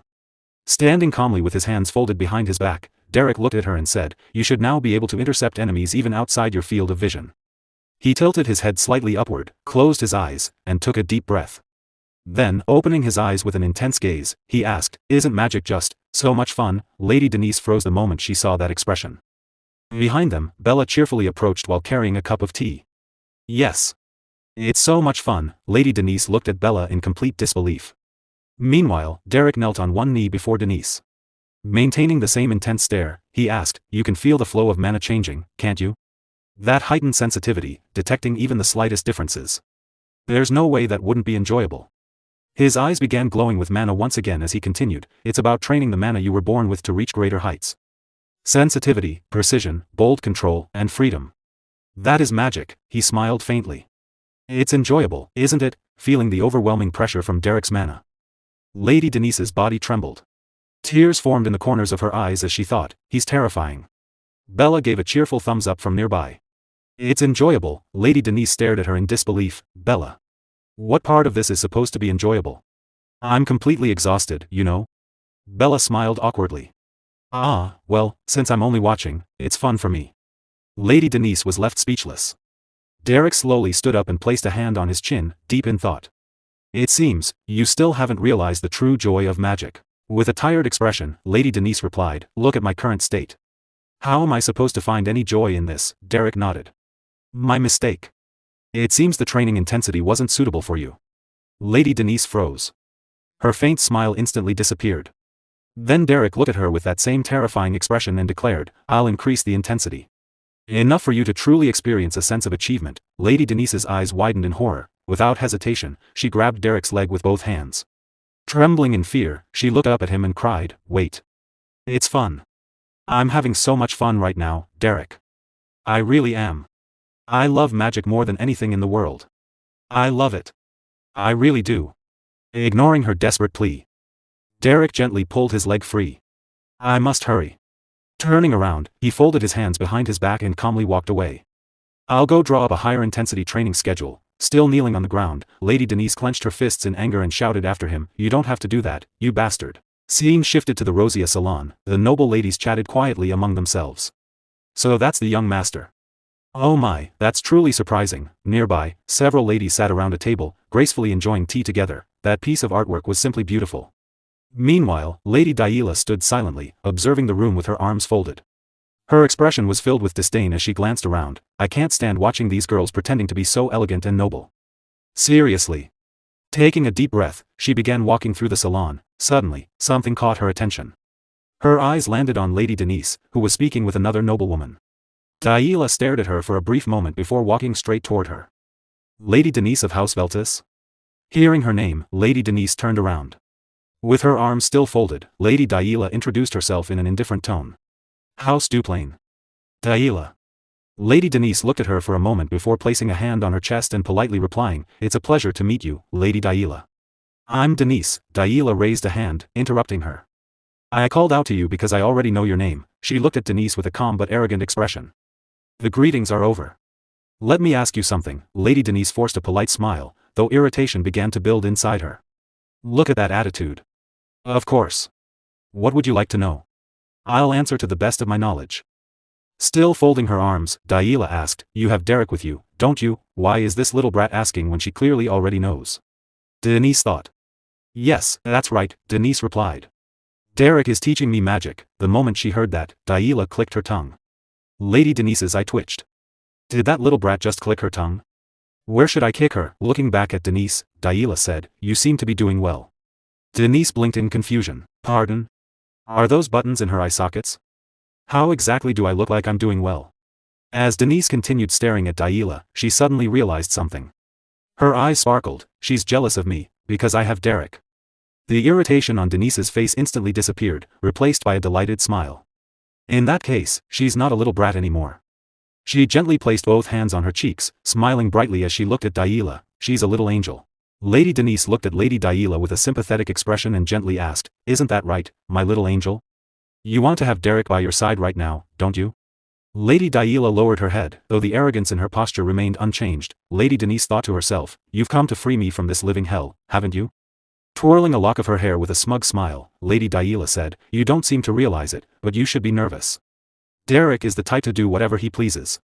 He can change his mind whenever he feels like it, you know." "Oh, of course," Lady Denise replied without hesitation. Lady Daila looked at her in surprise, clasping both hands together with a gentle smile. Lady Denise continued, "After all, Derrick's choice is what matters most." Lady Daila felt a flicker of unease. Huh?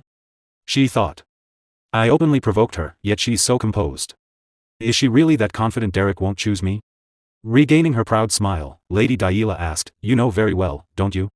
If, by any chance, House Duplain presents Derrick with a better proposal, what do you think will happen?" Still wearing the same calm smile, Lady Denise answered, "That would be wonderful as well. Perhaps having Derrick teach Lady Daila would be even better." Lady Daila clenched her teeth in anger. What is this? She thought. She's not even flinching, maintaining her gentle expression. Lady Denise said, "If you'd like to speak with Derrick, I can arrange a meeting." Lady Daila turned away. "That's enough." As she walked away, she glanced back at Lady Denise's unwavering smile, which only fueled her frustration. Just how did she seduce Derrick into making her so confident? She thought. Just you wait and see. The moment Lady Daila disappeared from sight, Lady Denise's smile remained on her face, but inside she silently pleaded, "Please, save me, my little angel." Scene shift, Lady Denise's residence. As night fell outside, silence settled over Lady Denise's residence. Inside her room, Lady Denise, dressed in a flowing nightgown, sat quietly on her bed. She folded her arms and her feet, closed her eyes, and sank deep into thought. A moment later, a smile spread across her face as an idea crossed her mind. "Of course," she murmured. She quickly got off the bed, knelt before her desk, and reached for a sheet of paper and a pen. "After all, my little angel and I want the same thing. Derrick joining House Duplain." A teasing smile appeared on her lips as she began to write. "Make sure you read this carefully, my little angel. You won't be able to refuse." Lady Denise wrote into the letter, to Lady Daila, "I believe we are both pursuing the same goal. The truth is, I wish to dismiss Derrick, while you wish to bring him into your house. Therefore, I would like to make you a proposal. Let us settle this with a magic duel. I will wager Derrick. In return, Lady Daila, you may wager whatever you wish. No matter the outcome, I intend to lose the duel on purpose." Once the duel is over, House Veltus will have no choice but to hand Derrick over to you. Sincerely, Denise of House Veltus. Seated at her desk, Lady Denise smiled to herself as she finished writing the letter, convinced that everything was proceeding according to her plan. Heavy rain poured outside, its relentless sound echoing throughout the Duplain mansion. Inside the grand hall, Raymond Oswald Duplain sat calmly before two young warriors. So, Raymond asked, how did the White Zone expedition go? Valerian Duplain stepped forward and replied, it seems the subjugation will take some more time, but it wasn't without results. Results? Raymond repeated with interest. How commendable. What did you bring back? The other young warrior answered, well, while clearing one of the labyrinths in the White Zone, we discovered a magic weapon. Hearing this, Raymond nodded thoughtfully. If it came from a labyrinth within the White Zone, it must be an item of exceptional quality. I shall have to examine it myself. Valerian hesitated before speaking again. However, there's something you should know about it. Raymond looked at him curiously. It was a large staff, Valerian continued. Judging by its appearance and magical aura, it seems to be a weapon designed for necromancy. Raymond slowly removed his glasses, his expression turning serious. Necromancy? Scene shift, Lady Denise's residence. Heavy rain continued to fall outside as morning arrived. Inside her bedroom, Lady Denise trembled in her sleep, clutching her bedsheets tightly as soft mutters escaped her lips. Please. Derrick, stop. She murmured. I'm at my limit. Sweat covered her body as she relived another brutal training session in her dream. My mana, she gasped. There's nothing left. Even in her sleep, she gritted her teeth. Suddenly, she jolted awake with a terrified scream. I told you to stop, you crazy bastard. Tears welled up in her eyes as she breathed heavily. After a few moments, she realized it had only been a dream. What? She whispered, placing a hand against her cheek. Why did that training dream feel so unbelievably real? Still trying to calm herself, Lady Denise stepped out into the hallway. Looking at Bella, she asked, why didn't you wake me up? Bella smiled. Ah, you're awake? I thought you looked exhausted, so I decided to let you sleep a little longer. Lady Denise frowned. If that devil Derrick decides to torment me for oversleeping, before she could finish, Bella interrupted with a reassuring smile. Don't worry about that. Derrick requested an urgent leave because the commander of the mercenary corps was injured. I hope it's nothing too serious. Lady Denise froze in surprise. Without saying another word, she quietly turned around and walked back toward her room. Bella tilted her head in confusion. Huh? Where are you going? You should at least have breakfast. Without looking back, Lady Denise replied, no. I'm skipping breakfast today. She entered her room and quickly shut the door behind her. Bella remained standing in the hallway, completely bewildered. Inside the room, Lady Denise stood motionless for a brief moment. Then, unable to contain herself any longer, she threw both arms into the air. I'm free. I'm finally free. Tears of joy streamed down her face. She collapsed onto her bed, spreading her arms and legs across the soft mattress. Even if it's only for one day. I'm a free woman. How long has it been since I last felt this kind of freedom? She hugged her pillow with a blissful smile. This cozy bed, the cool morning air, everything is absolutely perfect. Rolling from side to side, she happily kicked her feet and waved her arms like an excited child. Now then, what should I do first? Read a novel. The unread ones are piled high in the study. No. I can't focus on reading right after waking up. I usually enjoy novels at night. Her smile widened. Then, maybe I should start writing a novel instead. Scene shift, Belden's Tier, Ebelstein Commercial District. Heavy rain poured over the streets as Derrick arrived at Belden's Tier, his hood pulled over his head to shield himself from the downpour. He pushed open the tavern's door and stepped inside. The main hall was unusually quiet. There wasn't a single customer in sight. Without hesitation, Derrick walked toward one of the private rooms and slowly opened the door. Inside, the mercenary commander looked up and greeted him with a faint smile. Hey there.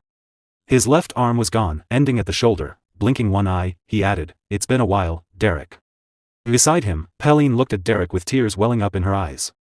Derrick removed his hood and gazed sadly at the commander. The mercenary commander raised what remained of his arm and let out a bitter laugh. Even during the Dawn War, I never suffered injuries like this. I guess I've finally grown old. Derrick sat beside Pelline and frowned. What do you mean? No matter how dangerous the White Zone labyrinths are, they shouldn't have been enough to bring you down, old man. The commander smiled. You're right about that. I never imagined I'd run into a sandworm. A sandworm? Derrick asked in surprise. The commander nodded. I saw more than enough sandworms during the Dawn War. But this one appeared out of nowhere and caught me completely off guard. Looking down at his severed arm, he chuckled. Still, I lost an arm, but I cut that bastard's head off. I'd say that's a profitable trade. Pelline immediately shouted, geez. You're seriously making jokes at a time like this? Ignoring her complaint, the commander continued, lately, House Duplain has been exploring the White Zone. Because of that, other noble families have started submitting exploration requests as well. He narrowed his eyes thoughtfully. I wonder if they're searching for something valuable. Derrick silently considered his words. The commander then looked directly at him, his expression turning serious. Derrick, never go to the White Zone. He paused before continuing. Unless you're marching in with a proper army, going there will only get you killed. His voice softened. I can't bear the thought of seeing you die, Derrick. Scene shift. Lady Denise's residence. Rain continued to pour outside, its steady rhythm echoing through the mansion. Inside the library, stacks of novels were piled across the table. Lady Denise sat quietly in a chair, holding one of the books in her hands. After staring at the pages for a while, she slowly lowered the novel onto her lap and looked up at the ceiling with a weary expression. I can't concentrate. She sighed. She removed her glasses and rubbed the bridge of her nose. What is it that I usually do? She paused, lost in thought. Lately, it's been nothing but magic training. Almost unconsciously, she raised one hand into the air.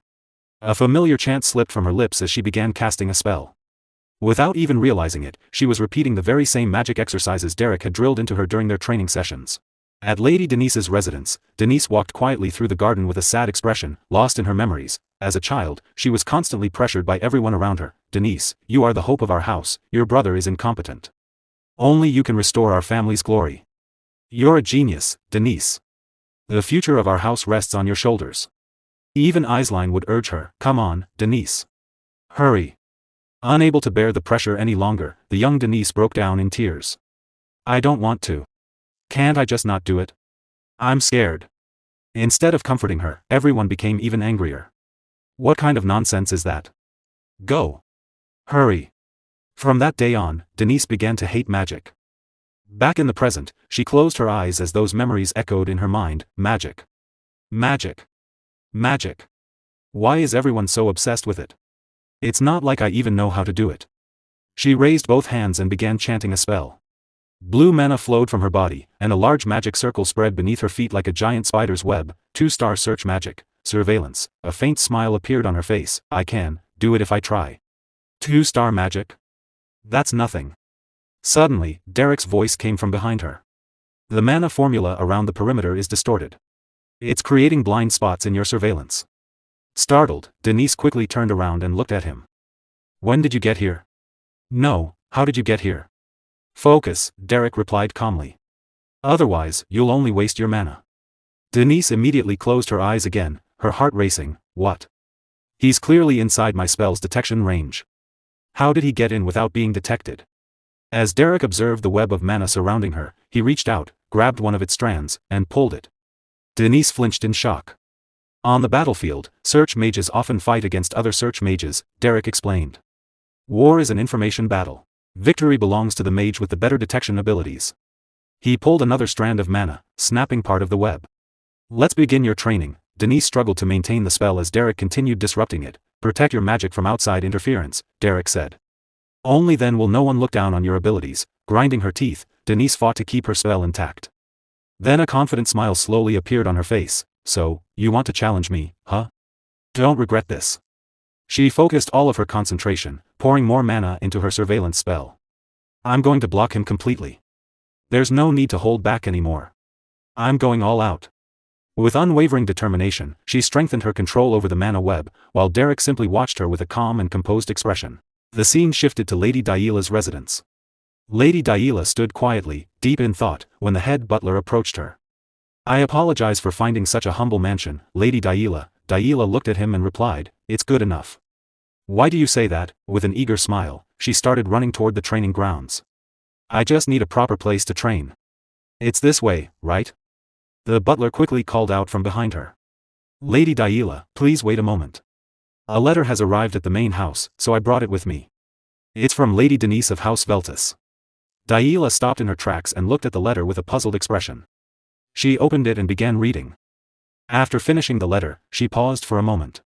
Then, a proud smile spread across her face. What? A duel, she muttered in disbelief. She wants me to lose on purpose? Her trap-setting skills are worse than a monkey's. She rolled up the letter and laughed confidently. So, she's trying to lower my guard like this. She thinks she can defeat me, so I'll stop paying attention to Derrick. As she casually tossed the letter behind her, it floated through the air. Suddenly, a massive magical root burst from the ground, slicing the letter cleanly in half. With a serious expression, Daila narrowed her eyes. Derrick is wasting his time with a snake like that? That's ridiculous. He belongs with the Duplain family far more than anyone else. The scene shifted to the noble district of Ebelstein. Lady Denise sat quietly in her chair, looking exhausted as she stared at the ceiling. She had no energy left. What was wrong with me yesterday? Why did I work so hard? In the end, I just collapsed so pathetically. She thought. Just then, Lady Eislein approached her with a worried expression. Lady Denise looked up and smiled. Lady Eislein.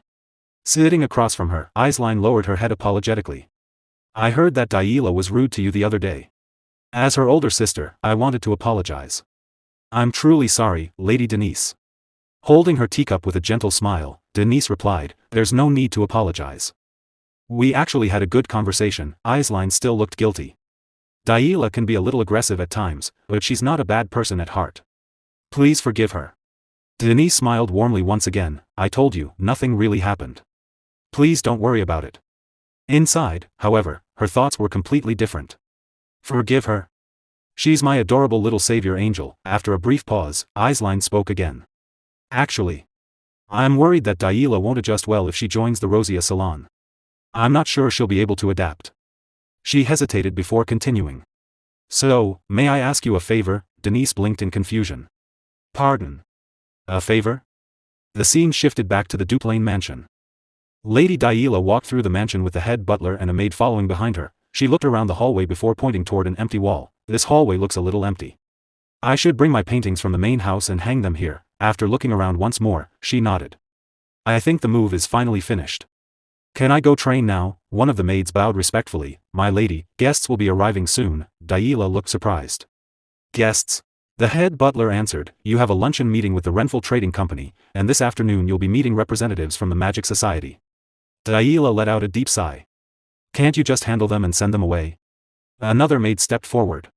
Oh, and someone from House Veltus will be arriving before lunch. Daila folded her arms and frowned. House Veltus? Why are they coming? Tell them I don't want to see them. The head butler calmly added, Derrick from House Veltus is coming. Shall I send him back? The moment she heard Derrick's name, Daila froze in shock. Derrick. Her cheeks instantly turned bright red. She hurriedly turned around and shouted. Wait. Why are you only telling me this now? This is so sudden. She immediately began running toward her room.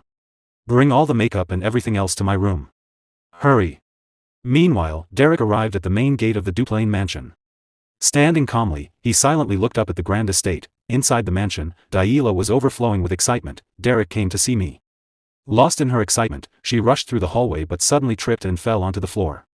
Without caring about the embarrassment, she quickly jumped back to her feet and continued running toward the entrance. Derrick. At the Duplain mansion, the head butler escorted Derrick to the guest room. As they walked through the hallway, the butler asked, You're here to persuade Lady Daila, aren't you?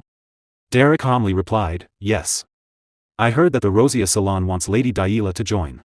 Lady Eislein also asked Lady Denise for a favor. She requested that I come here and help persuade Lady Daila. The head butler looked at Derrick and sighed.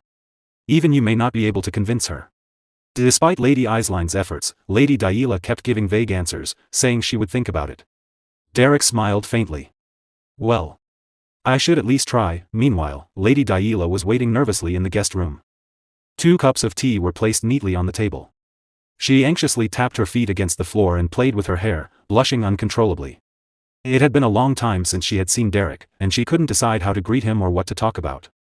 She was simply too excited and far too shy. Suddenly, there was a knock on the door. Lady Daila, it's Derrick, a voice called from outside. Lost in her thoughts, Daila was startled by the knock. She panicked for a moment before blurting out, and no. That's not it. Come in. The moment she said it, she regretted it. Why did I make such a strange sound, she thought, her face turning even redder. Derrick slowly opened the door. Seeing him, Daila became even more nervous, her cheeks glowing bright red. Derrick respectfully bowed his head. Have you been well, Lady Daila? Too shy to answer properly, Daila simply stared at him. Derrick took a seat on the sofa, picked up his cup of tea, and smiled. It seems you've grown quite a bit taller. Daila awkwardly touched the top of her head and looked down. Huh. Well.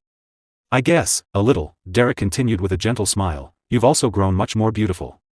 Hearing those words, Daila's face turned crimson. She covered her cheeks with both hands and smiled shyly. After a brief pause, Derrick's expression became serious. Noticing the change, Daila stopped smiling and looked at him curiously. Holding her teacup, she teased him with a small smile, you've certainly learned how to sweet-talk people. Quite the socialite now, aren't you? Derrick calmly replied, I was only stating the truth. After taking another sip of tea, he finally revealed his purpose. The reason I came today is because I have a favor to ask. Daila looked at him with concern, would you consider joining the Rosia Salon? She blinked in confusion, why are you talking about that too? Derrick answered, Lady Daila, you'll soon be making your debut in society. Joining a salon will be beneficial for both your future and your social activities.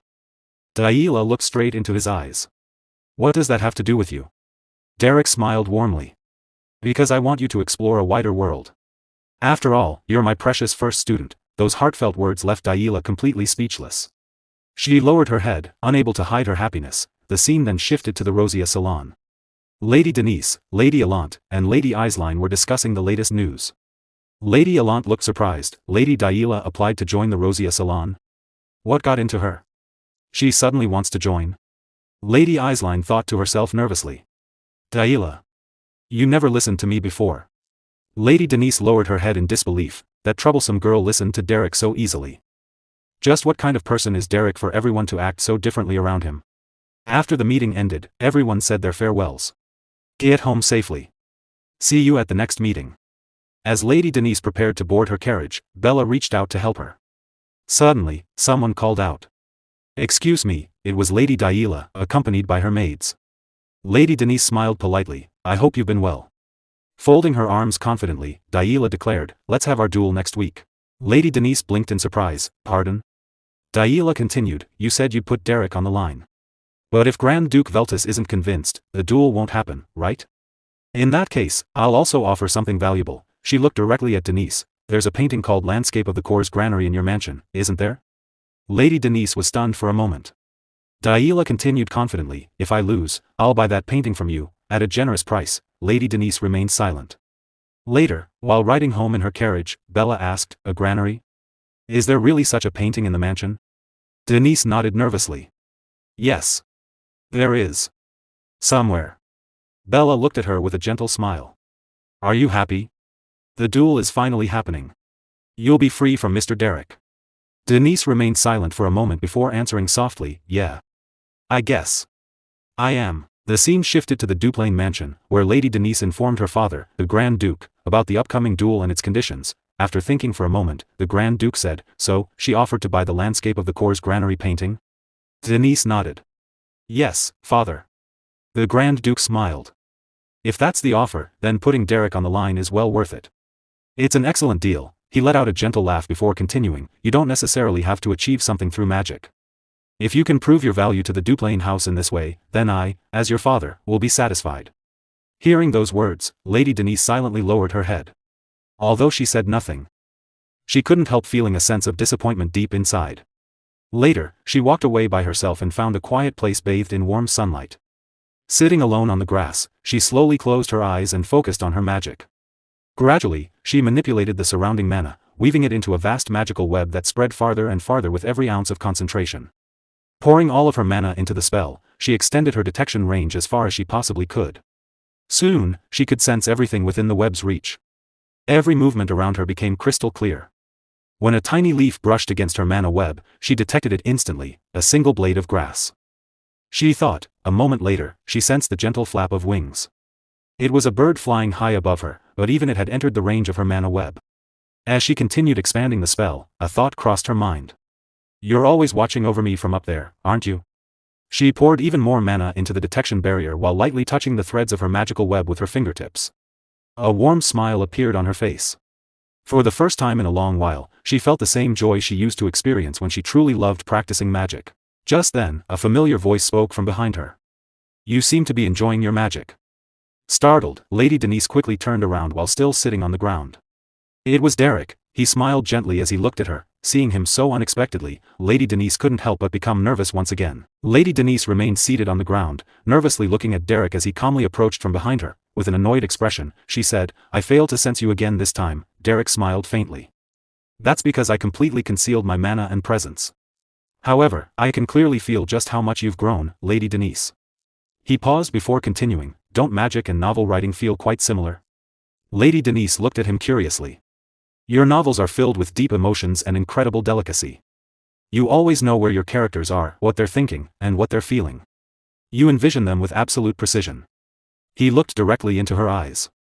Magic, especially detection magic, is no different. You seek out mana, observe it carefully, and handle it with the utmost delicacy. You're someone who understands that joy better than anyone else, Lady Denise. His voice softened. Please, realize your own worth. Lady Denise lowered her gaze and remained silent for a moment. I'm not a person with that kind of worth. Derrick looked at her curiously. Without meeting his eyes, Lady Denise stood up. Follow me. There's something I want to show you. A few moments later, they arrived at another room. Lady Denise grabbed the cloth covering a large painting and pulled it away. This is the painting Lady Daila offered to buy if she loses. She looked at Derrick. It's supposed to be a panoramic view of the Core's granary. Derrick examined it for a moment before asking, or is it just that I know nothing about art? Because to me, it looks like a blank canvas. You saw it correctly, Lady Denise replied sadly. A painting like this only exists on paper. It's a fake painting our family bought purely to evade taxes. She turned away. Lady Daila is truly remarkable. How on earth did she discover this and offer to cover up our family's weakness? She even saw right through my father. Lowering her head, she continued, she knows father has no interest in my actual achievements in magic. As long as I can be useful to the family. Her voice trembled as tears welled up in her eyes. Looking at Derrick, she slowly whispered, someone like me, is nothing more than a pawn on the family's chessboard. After hearing her true feelings, Derrick asked gently, is the version of yourself that your family sees really all that you are? He stepped closer. What about the young lady who always treats the servants with kindness, even in such a suffocating household? What about the young lady who writes Lord Robain's love story with more emotion and delicacy than anyone else? And what about the young lady who can't help but smile whenever she learns magic? Lady Denise stared at him in silence. Derrick continued, encouraging her, I couldn't care less about what happens to Denise of House Veltus. He smiled warmly. The person I'm rooting for is simply Denise, the girl. I truly hope you win tomorrow's match. And that you find happiness in it. Lady Denise's eyes widened. For the first time in a long while, hope began to bloom inside her heart. Later that evening, inside the Veltus mansion. Lady Denise sat quietly in a chair, hugging her knees. Behind her, Bella watered the flowers with a gentle smile. You must be thrilled, my lady, Bella said. Tomorrow you can throw the match and finally send Mr. Derrick on his way. Lady Denise spoke softly. Bella, is it really okay for an empty person like me to work this hard at magic, while truly worthy people give it everything they have? Bella smiled gently. We're all empty inside. And everyone spends their life filling that emptiness with something. Lady Denise glanced back at her. Just like how you write your novels, my lady. Lady Denise's eyes widened in surprise. How do you know about that, Bella? I've been reading your novels since chapter 1, Lady Denise blinked. Did you tell Derrick too? Bella smiled sheepishly. Guilty as charged, she continued watering the plants before turning toward Lady Denise. You've already done your best to fill yourself, my lady. You're far from empty. You're filled with curiosity, kindness, and compassion for others. You have eyes that can understand people's hearts and truly empathize with them. Hearing those heartfelt words, Lady Denise became even more emotional. She lowered her head for a long moment before quietly asking, Bella, what should I do? Bella tilted her head. About what? Lady Denise hesitated before answering, I don't want to lose tomorrow. Bella's smile grew even brighter, then go out there. And win. The next day, at Lady Daila's mansion, the flag of House Duplain fluttered proudly above the training grounds. Standing confidently in the center of the battlefield, Lady Daila folded her arms as she stared at her opponent. Across from her, Lady Denise stood calmly, her expression composed. Lady Daila was the first to speak. Well, look at you.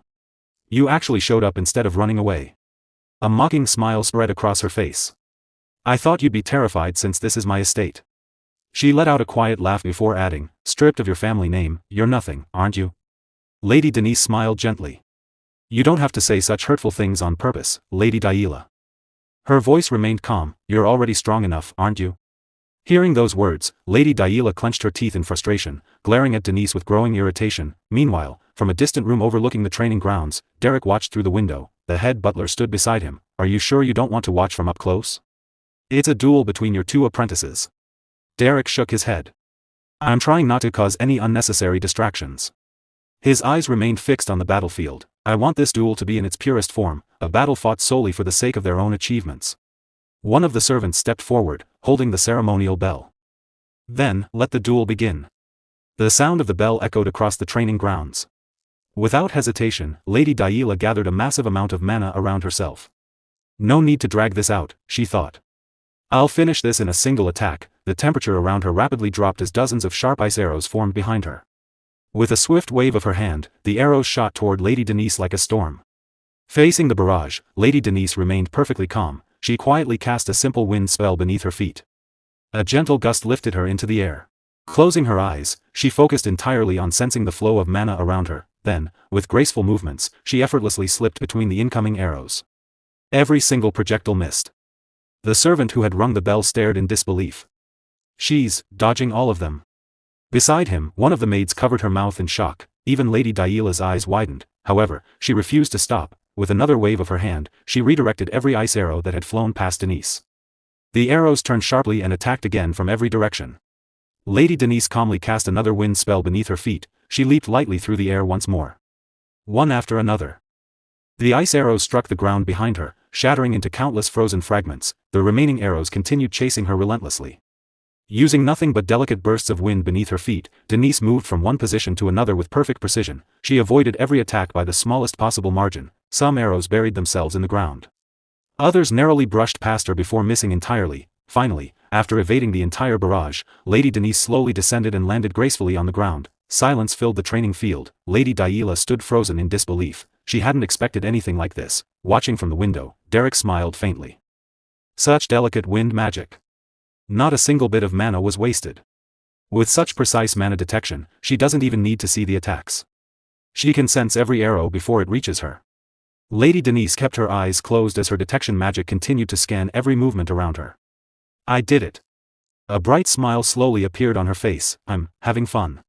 On the opposite side of the battlefield, Lady Daila shouted in frustration. How ridiculous. After saying you'd lose on purpose, you're desperately dodging every attack. She gritted her teeth. I knew you were a coward from the very beginning. Lady Denise lowered her head slightly. I'm sorry, Lady Daila, I ended up lying.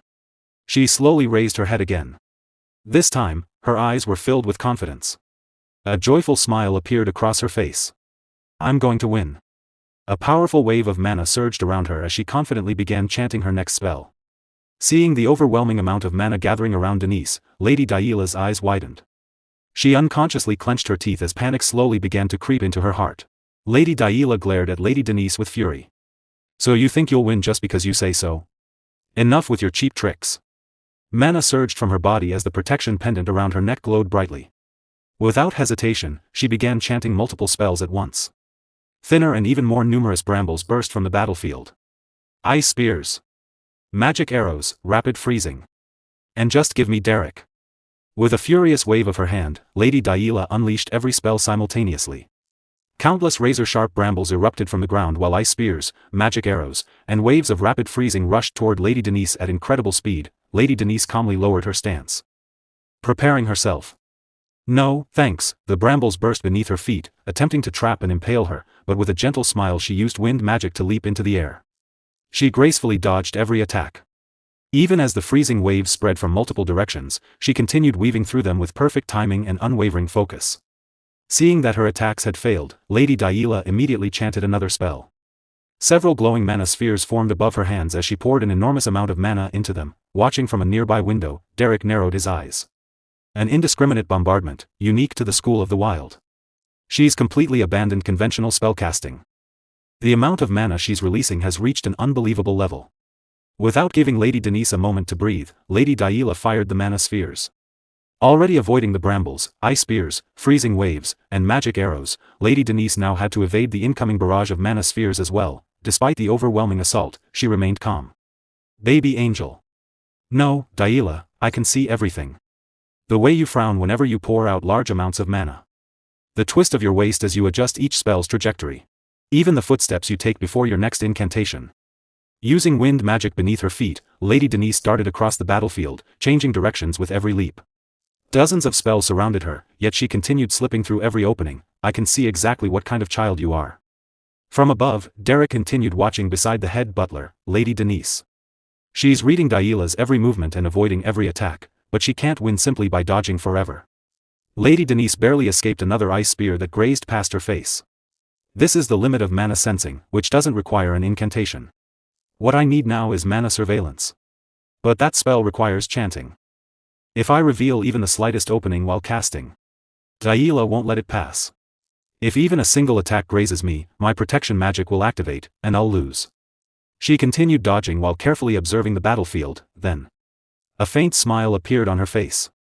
She finally understood what she had to do. Bending low, she narrowly avoided another wave of rapid freezing. The brambles burst beneath her, mana spheres streaked past her shoulders, and arrows flew inches from her body. Right now, there are 4 attacks most likely to hit me. First, the mana spheres, second, the rapid freezing. Third, the brambles. Fourth, the magic arrows, as one of the arrows sped directly toward Lady Denise. Lady Daila smirked while controlling every spell with her hands. I've won. The arrow struck, boom. A massive cloud of dust exploded across the battlefield, completely hiding Lady Denise from view. Derrick stared into the smoke, confused. Lady Daila waited confidently for the dust to settle. It definitely hit her. Then why didn't the protection magic activate? Her confident expression suddenly disappeared. What? As the dust slowly cleared, Lady Denise was still standing. Blood trickled down the side of her head and stained her face. In her hand, she held her protection pendant. She had removed it from around her neck before taking the hit. Lady Daila's eyes widened in disbelief. The protection pendant. She took it off, and willingly let herself get hit. Despite the wound on her forehead, Lady Denise smiled gently. The protection magic didn't activate. She looked directly at Lady Daila. That means I haven't lost yet, right? Even Derrick stood frozen in shock, unable to believe what he had just witnessed. Lady Daila grew even more furious. Consumed by overwhelming rage, she poured every last drop of her remaining mana into her magic. Her eyes burned with frustration as an immense aura of mana gathered around her. Meanwhile, Lady Denise had already cast her detection magic across the entire battlefield. An invisible web of mana spread throughout the area, allowing her to sense every movement within its range. Standing calmly, she observed everything through her mana web, this time. Ice spears, magic arrows, rapid freezing, and even more brambles. Lady Denise thought as she analyzed Lady Daila's spell. She doesn't care if she collapses from mana exhaustion after casting all of this. If those spells activate, I'll lose. Without hesitation, Lady Denise silently created a small magical object in her hand. Her spell still needs about 1.5 seconds before activation. I'll win before then. Taking advantage of the brief opening, Lady Denise hurled the magical object straight toward Lady Daila. Unaware of the incoming attack, Lady Daila continued chanting in anger and desperation. The protective pendant hanging around her neck glowed brightly as she poured more mana into her spells. Then, just as the magical object was about to strike her, Lady Daila noticed it with a look of surprise. In that instant, her protection pendant activated automatically. The magical object collided with the glowing barrier instead of Lady Daila. Lady Daila froze in shock. Watching from the mansion window, the head butler's eyes widened in disbelief. Derrick simply closed his eyes, already knowing the outcome. Even the maids and servants stood speechless, unable to believe what they had just witnessed. Lady Daila remained motionless as the protective barrier shimmered around her. After a brief moment of hesitation, one of the servants stepped forward and rang the bell. The duel is over. Lady Denise is the winner. Lady Denise placed a hand over her chest, closed her eyes respectfully, and bowed. Thank you for this duel. I humbly accept the result. Hearing the announcement, Lady Daila slowly lowered her head. The weight of her defeat finally overwhelmed her. Tears filled her eyes and streamed down her cheeks as she silently cried. After duel, by the time Lady Denise and Lady Daila returned to the mansion, evening had already fallen. Outside the mansion, the carriage and servants were still waiting. One of Lady Denise's servants looked at Bella and said, "My lady is late." It seems the sparring match ended quite a while ago. Bella was sitting on the ground with her knees drawn up, her arms wrapped around them. I know. She replied quietly. She wouldn't even let us watch. I'm worried. The noises from the duel were so loud. Suddenly, a familiar voice called out from behind her. Bella. Bella quickly turned around and sprang to her feet. My lady. Lady Denise came running toward her with a bright, joyful smile. Although several bandages covered her wounds, one wrapped around her eye and others around her leg and knee, she looked happier than ever. Excitedly, she held up a certificate. Bella. Look at this. The moment Bella saw Lady Denise's injuries, her expression turned to shock. My lady. What happened to your eye? Didn't the protection magic activate? Lady Denise continued holding up the certificate with a wide grin. No. I did that on purpose. Well. I mean. She laughed excitedly. I won. I defeated that monstrous Daila. This certificate is proof of my victory. She could barely contain her excitement. That monster kept unleashing an unbelievable amount of magic. But I dodged this way and that, whoosh. Whiz. Somehow. I managed to win. Still worried, Bella grabbed Lady Denise by the shoulders and gently shook her. My lady, please calm down. Just calm down for a moment. Lady Denise took a deep breath and finally settled down. Yes? Bella looked into her eyes and softly asked, My lady, are you happy? Hearing those words, Lady Denise fell silent. After a long moment, tears slowly welled up in her eyes. Then, through those tears, she smiled, a sincere and beautiful smile. I am. Her voice trembled with emotion. I'm truly happy. Seeing that genuine smile, Bella's own expression softened with relief. I'm happy too, Bella said warmly as she wrapped Lady Denise in a gentle embrace. Because you've finally shown me your true smile, my lady. That alone makes me happier than anything. Lady Denise returned the embrace, and the two of them stood there, smiling through their tears as they shared a heartfelt hug, cherishing the happiness they had finally found together. The scene shifted to Lady Denise's mansion. Lady Denise was sitting sadly on a chair outside the house. Derrick stood nearby and looked at her seriously. You took off your protection pendant. That was completely out of line, you know. Bella, who was standing behind Lady Denise while cleaning, quickly added, That's right. Derrick continued, and about that dual request letter you sent to Lady Daila. Hearing that, Lady Denise immediately became nervous. Wait, how did you know about that? I heard about it when I visited Lady Daila's mansion the other day, Derrick replied. You sent that letter on purpose to provoke her, didn't you? Lady Denise lowered her head in embarrassment. Still, you fought desperately and managed to win. From Lady Daila's point of view, though, you probably just seem like a mean and weird person. Lady Denise's face turned red. Bad? Derrick replied without hesitation, even worse. Bella immediately nodded. Exactly. Lady Denise nervously looked at Bella. Bella, aren't you done cleaning yet? I'm cleaning. I am. Bella protested. Derrick folded his arms and continued speaking seriously. There's nothing good about being on bad terms with another member of the Rose Salon. Your debutante ball is coming up soon, after all. So take that opportunity to explain yourself properly and apologize. Lady Denise lowered her head. Okay. Derrick then continued, and about your magic during the duel. Hearing those words, Lady Denise suddenly stood up from her chair with excitement. Finally, she thought, she might hear something good from Derrick. Ah. How was it? Impressive, right? I even managed to cast that wind spell on my own. However, Derrick's expression remained completely serious. If Lady Daila had gone all out from the beginning, those little tricks of yours would have gotten you shredded. Lady Denise's excitement instantly disappeared. Her eyes dropped as she looked completely dejected, almost as if she were about to cry. Bella couldn't help but speak up. Can't you give Miss at least a little praise? Lady Denise immediately turned toward Bella. Right, Bella? I did a good job, didn't I? Aren't I being treated too harshly? Bella shouted angrily, are you even reflecting on your actions right now? Lady Denise's face crumpled again after hearing Bella's harsh words. Bella.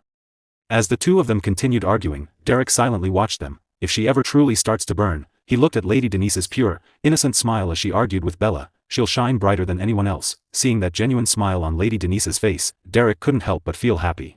The scene shifted to Lady Daila's mansion. Lady Daila was sitting outside the house, looking extremely frustrated. She sighed heavily, blowing a small puff of air upward as she stared into the distance. Suddenly, Lady Aisline arrived. Looks like you're still pretty upset, Daila. Lady Daila was startled by her sudden arrival. Aisline. You came. Aisline simply smiled as she stood in front of her before taking a seat nearby. Lady Daila looked at her nervously. What brought you here without even saying a word? Aisline smiled gently. I was just dying to know how the duel went. She paused for a moment before continuing. I heard that even though you lost, you showed off some amazing magic. I'm so happy to see you growing so quickly, Daila. Lady Daila lowered her head sadly. A loss is still a loss. A few tears began to form in her eyes as she continued. Derrick. I wanted to bring him along. Aisline smiled warmly. At times like this, it's better to focus on what you gained rather than what you lost. Your brothers will be proud of you. Lady Daila remained silent, still feeling downcast. After a moment, she slowly spoke, my brothers. They're out on their second sortie, right? She hesitated before asking worriedly, will they make it back in time for my debutante ball? Aisline smiled reassuringly. Of course. Don't worry. They'll come back safe and sound to congratulate you. Daila. Lady Daila lowered her gaze, I really hope so. Her voice became softer. I've always given them such a hard time. The scene shifted to the road leading toward the labyrinth, where heavy rain poured from the dark sky. Lady Daila's two brothers, Raig and Valerian, rode their horses through the pouring rain, leading their soldiers toward the white labyrinth. As they continued forward, Raig smiled and asked, Valerian, do you think this sortie will finally make things right? Valerian smiled as well, yeah. We'll return with pride and properly celebrate Daila's debutante ball. His expression then became serious as he looked ahead at the labyrinth. This white labyrinth threatens our domain and our family. We have to defeat it, no matter what. With those words, the two brothers and their soldiers entered the white labyrinth. Meanwhile, the scene shifted to Belden's Tier. The master of the tavern looked at Derrick and asked, aren't you still Lady Denise's exclusive tutor? Do you really have time to come all the way out here? Derrick sat across from him and calmly replied, Lady Denise and I both decided to take a little break. As he took a sip of wine, Derrick continued, after you were seriously injured, I left right away, using my teaching job as an excuse. But I always felt bad about leaving so soon. The Belden's Tier master fell silent for a moment. Then he looked at Derrick suspiciously. Did someone hit you with a charm spell or something? You're saying some pretty cheesy stuff. Derrick stared at him. Just what kind of person do you think I am? The Belden's Tier master laughed while flexing his remaining arm. It's nothing you need to worry about, so just relax. Running this little shop is nothing. Suddenly, Pelline arrived carrying a box of wine. What the?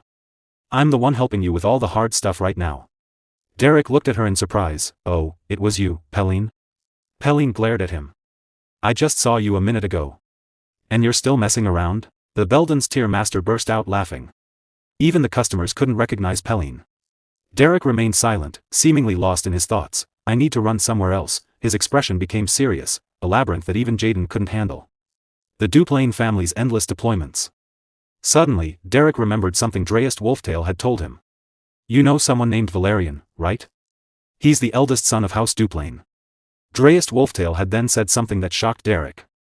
Before you come of age, he'll dabble in necromancy. Derrick remembered his next words.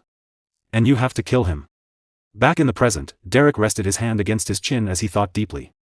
No way. Could it be related to all of this?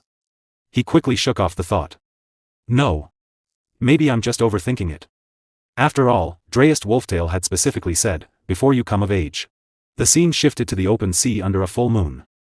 The moonlight illuminated the dark waters as a small boat moved steadily across the waves. A lone figure was riding in the boat, heading toward the distant horizon. It was Dreist Wolftail. As he continued sailing through the quiet night, his expression became solemn. Such a shame, he lowered his gaze as he thought about Derrick. But I had no other choice, Derrick. His grip tightened slightly. If I had told you the details, you would have started preparing for it. And that would have only brought about even more tragedy. Dreist remained silent for a moment, staring ahead at the endless sea. Please understand. His expression was filled with regret. This really was the best I could do. The scene shifted to the white labyrinth. Valerian's face was filled with fear and worry as he shouted, retreat. Fall back. Giant worms suddenly burst through the surface, attacking their soldiers and sending them flying into the air. The soldiers screamed in terror as the creatures tore through their formation. Valerian stood frozen in shock, his mouth hanging open in disbelief. Then he saw one of his soldiers lying on the ground with his arm severed. The soldiers. His eyes widened with horror. My precious soldiers. Before he could react, another giant worm erupted from the ground and tore a soldier apart. The soldier screamed in agony as Valerian watched helplessly.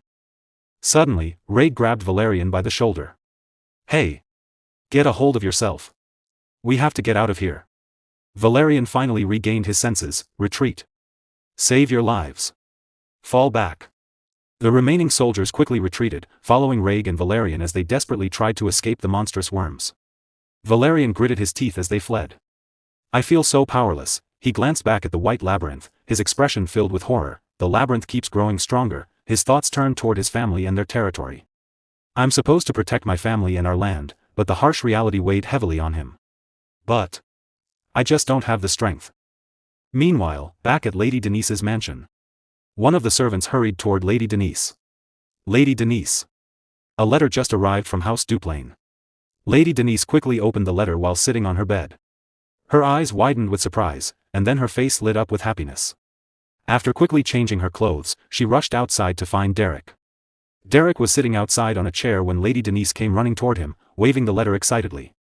Derrick. A small tear formed in her eye as she happily held up the letter. I got invited to Daila's debutante ball. Guess I wasn't totally cut off after all. Derrick looked at her calmly. It's just a formality between noble families. It's not like Lady Daila has forgiven you. Lady Denise immediately became annoyed. That's exactly the part of you I can't stand. She crossed her arms and continued, sometimes, you just have to bluff your way through things. Then her expression became more thoughtful. I know the truth. Derrick looked at her with confusion. The truth? Lady Denise looked down at the invitation and read it again. See? It says right here that I should bring my magic tutor along with me. Derrick's expression changed slightly. At a noble ball, someone like me? A mere mercenary?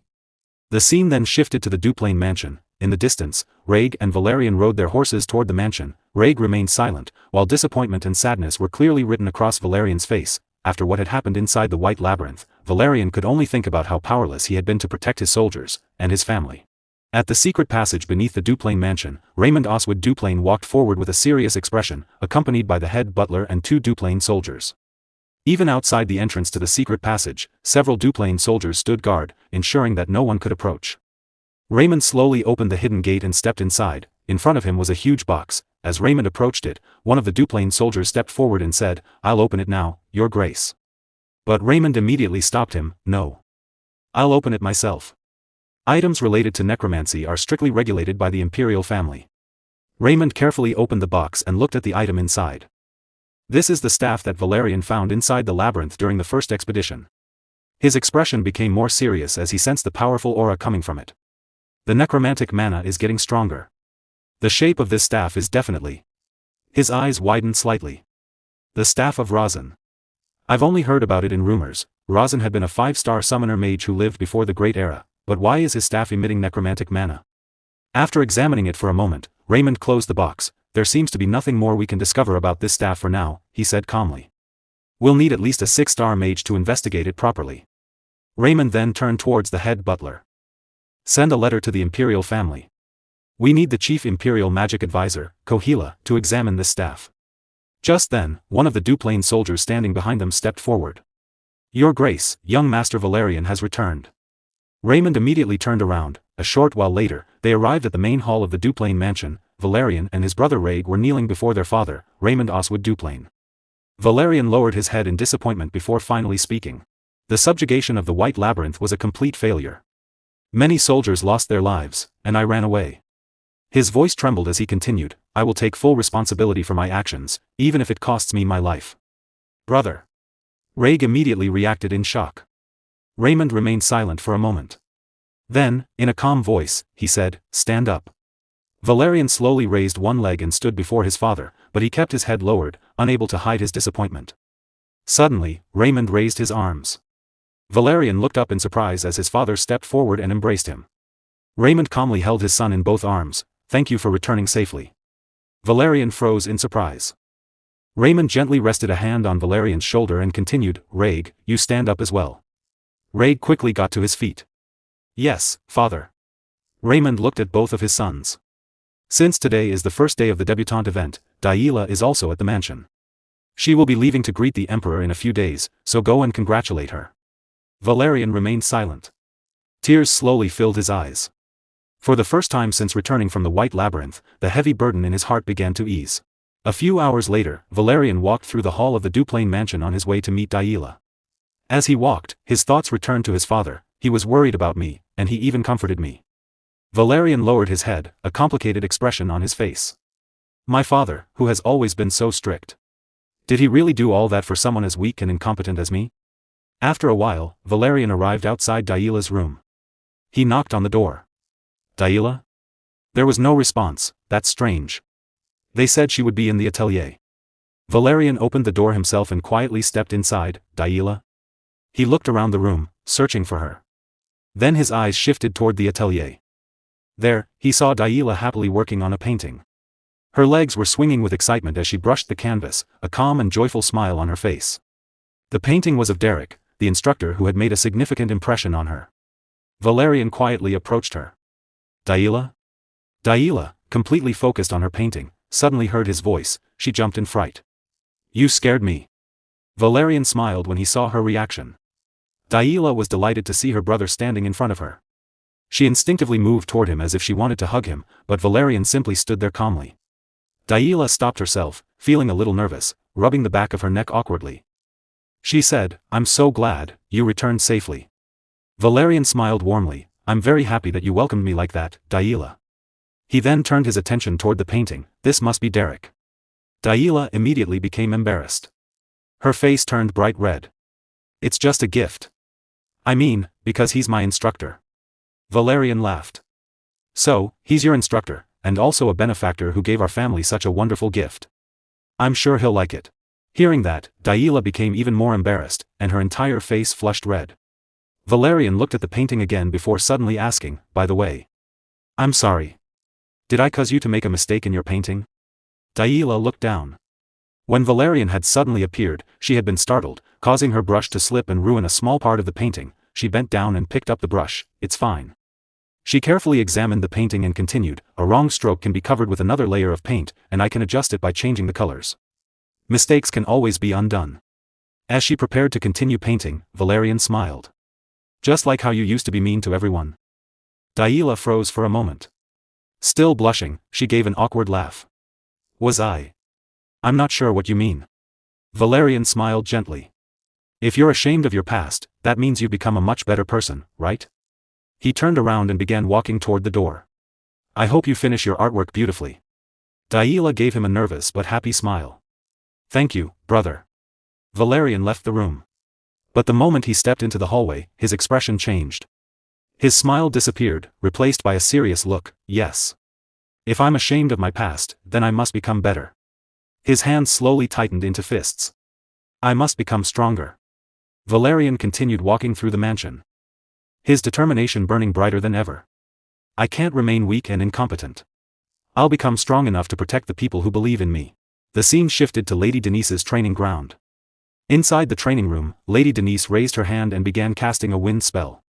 Powerful currents of wind quickly surrounded her before gathering around her feet. She closed her eyes and focused on controlling the spell. Slowly, the wind beneath her feet began lifting her body off the ground. Then Derrick's voice suddenly came from nearby. Lady Denise, please open your eyes. Lady Denise slowly opened her eyes widened when she realized that she was floating high in the air without any support. She screamed in panic.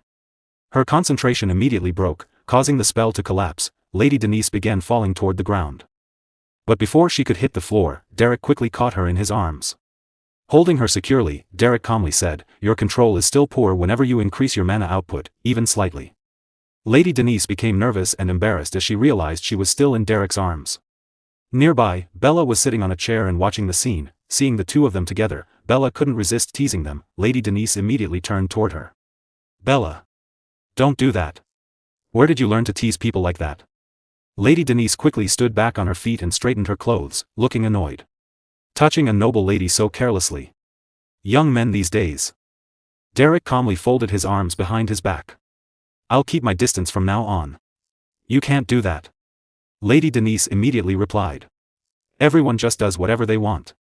She then looked at Derrick and changed the subject. So, are you really not going to Daila's ball? Derrick glanced at her. Daila should have already left for the Imperial Palace. She'll be back in a few days for the ball. Derrick looked away and calmly continued, it's a gathering that would be uncomfortable for me to attend. The others probably wouldn't look kindly upon my presence there either. Lady Denise clasped her hands together and pleaded, please go with me, Derrick. I'm scared to apologize to Daila alone. Derrick looked at her with a tired expression. I'm not a babysitter. Lady Denise suddenly smiled as an idea came to her. Ah, right. Everyone will be at the ball. She stepped closer and continued enthusiastically. Don't you want to meet your students, including Daila and Elant, and see how much their magical skills have improved? Derrick remained silent for a moment. He thought about her words. She isn't wrong. His expression softened slightly. I am curious to see how hard everyone has been working. After thinking it over, Derrick finally seemed interested in attending the ball.